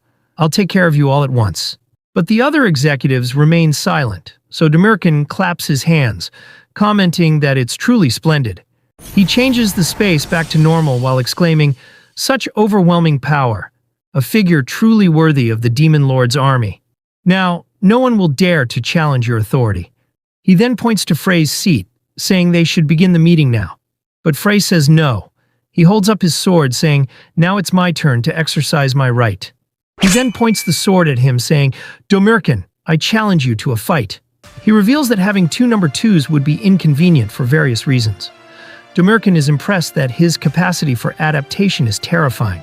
Frey inwardly says, "If neither the system nor the Demon Lord will go as I want, from this very moment I'll become the unpredictable variable myself." Demirkan strokes his chin, saying that he never imagined he would challenge him to a duel. He remarks that he's a truly intriguing individual, and proceeds with the duel. Demirkan flicks his finger, and the space around them begins to shift, as he says that they must not let this delay the meeting, so they should settle it in a single bout. Frey confidently agrees to it. Demirkan is the demon world's number 2, who freely manipulated space with magic. He never did prefer drawn-out battles, and in that regard Frey is exactly the same. Frey unleashes his stellar mana, ready to strike him. Demirkan, with a confident smirk, reveals it's been a while since he last accepted a challenge. So if he had misjudged his own strength output, he apologizes for it in advance. Then his spatial magic heads towards Frey, ready to engulf him. But Frey confidently smirks, and counters with his stellar mana. Both their forces collide, evenly matched, resulting in cancellation of each other. Demirkan comments that, at this rate it seems the match will end in a draw. Frey knows that Demirkan wants this duel to be a draw, so there will be 2 number 2s in the Demon Lord's army. So he can use Frey to take care of their enemies instead. Frey then reveals to Demirkan that there is still other moves left, and he uses his sword to reflect some mana towards Demirkan. Demirkan is caught off guard by the flash from the trajectory of Frey's blade. He quickly tries to block his side, but then a grim realization hits him. Frey has occupied all available space at once, banking on ending it in one bout. There's no usable space left for Demirkan to manipulate. He realizes that Frey calculated everything from the very beginning and was waiting for this very moment. Stellar mana from all directions strike at Demirkan, as he couldn't do anything to defend himself. He coughs up blood and drops to his knees, declaring Frey as the winner. Frey then confirms whether the number 2 position is his now, asking the others whether they have any objections. And since no one dared to speak up, Frey decided to begin the meeting. We then see the once rowdy executives behave obediently, as Frey had proved why he's the one in charge of leading the demon army. Frey notices the tensed atmosphere, thinking that it became worse. Frey lazily raises his hand, saying, "Well, things are mostly settled. Since it's my first time, I don't plan on speaking up." Frey then leaves Demirkan to proceed with the briefing. Demirkan, with cold sweat running down his face, acknowledges his order and begins the meeting. Frey notices his unusual behavior and inwardly says, "He's gotten awfully docile all of a sudden. This is creeping me out." So this is the effect of the hierarchy. I'm glad that it went well. With this position, I should be able to obtain all of the Demon Lord's army's information without fail. I just have to carefully select what's useful. Demirkan moves on to an important agenda. He slides some pictures towards Frey. Frey gets alarmed as he checks them. It's about the slave market from the main quest. Frey decides to pay close attention to this topic. Demirkan reveals that at the slave market opening in the near future, they plan to secure a large number of slaves for the Demon Lord's army. Frey thinks that these guys are foolish for revealing their plans to him. He decides to use them like pawns to the very marrow of their bones, and all he has to do is interfere. The scene then returns to the heroines. Irina hesitantly goes to ask whether Frey might be okay, but Kanya cuts her off, saying, "He will be fine." The young master is undoubtedly safe and sound. I am not worried in the slightest. But when we see Kanya's expression, things appear different. She's panicking a lot inside. Irina lets out a sigh, concluding that it's good. She then remembers something and goes to ask about it, but Kanya misunderstands and shouts that the young master is absolutely safe, so they are solemnly carrying out their assigned duties. Sometime later, we see that Kanya is still panicking about Frey's situation. Irina snaps her thoughts, pointing they arrived at the Starlight Mansion. She heads out, telling her to hurry, and reminding her about what Frey asked them to do. Kanya adopts a serious expression and affirms. We then see her leading the students into his mansion. Once everyone is present, she informs the servants that, as of today, all of them should leave this mansion. Then she turns to the students, revealing that starting from today, they will take their place and serve as the new servants of this mansion. Felroche, along with the others, complains, asking if she's joking. And why should they do something like that? Shouting that it's unbelievable. Kanya claps her hands, stating that it's enough chatter. She firmly instructs everyone to change into the prepared uniforms and begin their work, and that no complaints will be accepted. She reveals that this is all the command of their superior officer, which is Lord Frey. The scene now shifts to later. A student writes a note while muttering that this should be enough. She carefully ties it to an owl's leg and bids a safe journey. Then her expression darkens as she mutters that this time for sure she'll kill Frey. But this student doesn't know that Kanya is spying through a doll. Folks, I'll drop a small part from the novel. When Iselet announced that Frey will lead the commoners, Felroche refused to follow Frey's orders and threatened that she'd rather be demoted to a lower grade than follow him. Frey reminded her that the Sun God Church would be in chaos if she got demoted, but Felroche firmly stood her ground, that she doesn't care. So Frey decides to threaten her by revealing he's going to surrender to Klana and end the exam within 10 minutes. All the commoners started pleading to Frey, and Felroche was confused by that. Frey reveals that since he is in charge of the commoners, if he loses the exam, the commoners will be the one who get affected the most by it. A good chunk of them will be forcefully dropped out. Upon hearing this, Felroche started to beg on her knees, pleading for Frey to not do that, and she'll listen to all his commands. Folks, now we shall return to the present. Frey had arrived home, calling out to Irina and Kanya. Irina goes to welcome him, but Kanya with tears runs towards him, exclaiming that she's glad he's safe. Frey reminds her that he said he'd be safe. Then he asks why Irina looks so pale. Irina seems drained, and she goes to say that Kanya was constantly asking about him. But Irina decides not to say it loud. She asks the main question, what on earth was he doing with the Demon Lord's army? He sheepishly reveals that he's no longer just an executive, but is now the number 2. Irina is shocked by this, asking how it ended up like that. She grabs his shirt, and he hurriedly replies, "Don't worry, I'll explain everything in detail. Since it was a good opportunity, I issued an order to the Demon Lord's army that works in my favor. I told them to attack the Moonlight family's Council of Elders in my stead." Irina is impressed, remarking that he had thought it through well. Frey affirms, and then asks Kanya on what happened with the matter he requested. She responds saying, "Everything you commanded has been executed during your absence.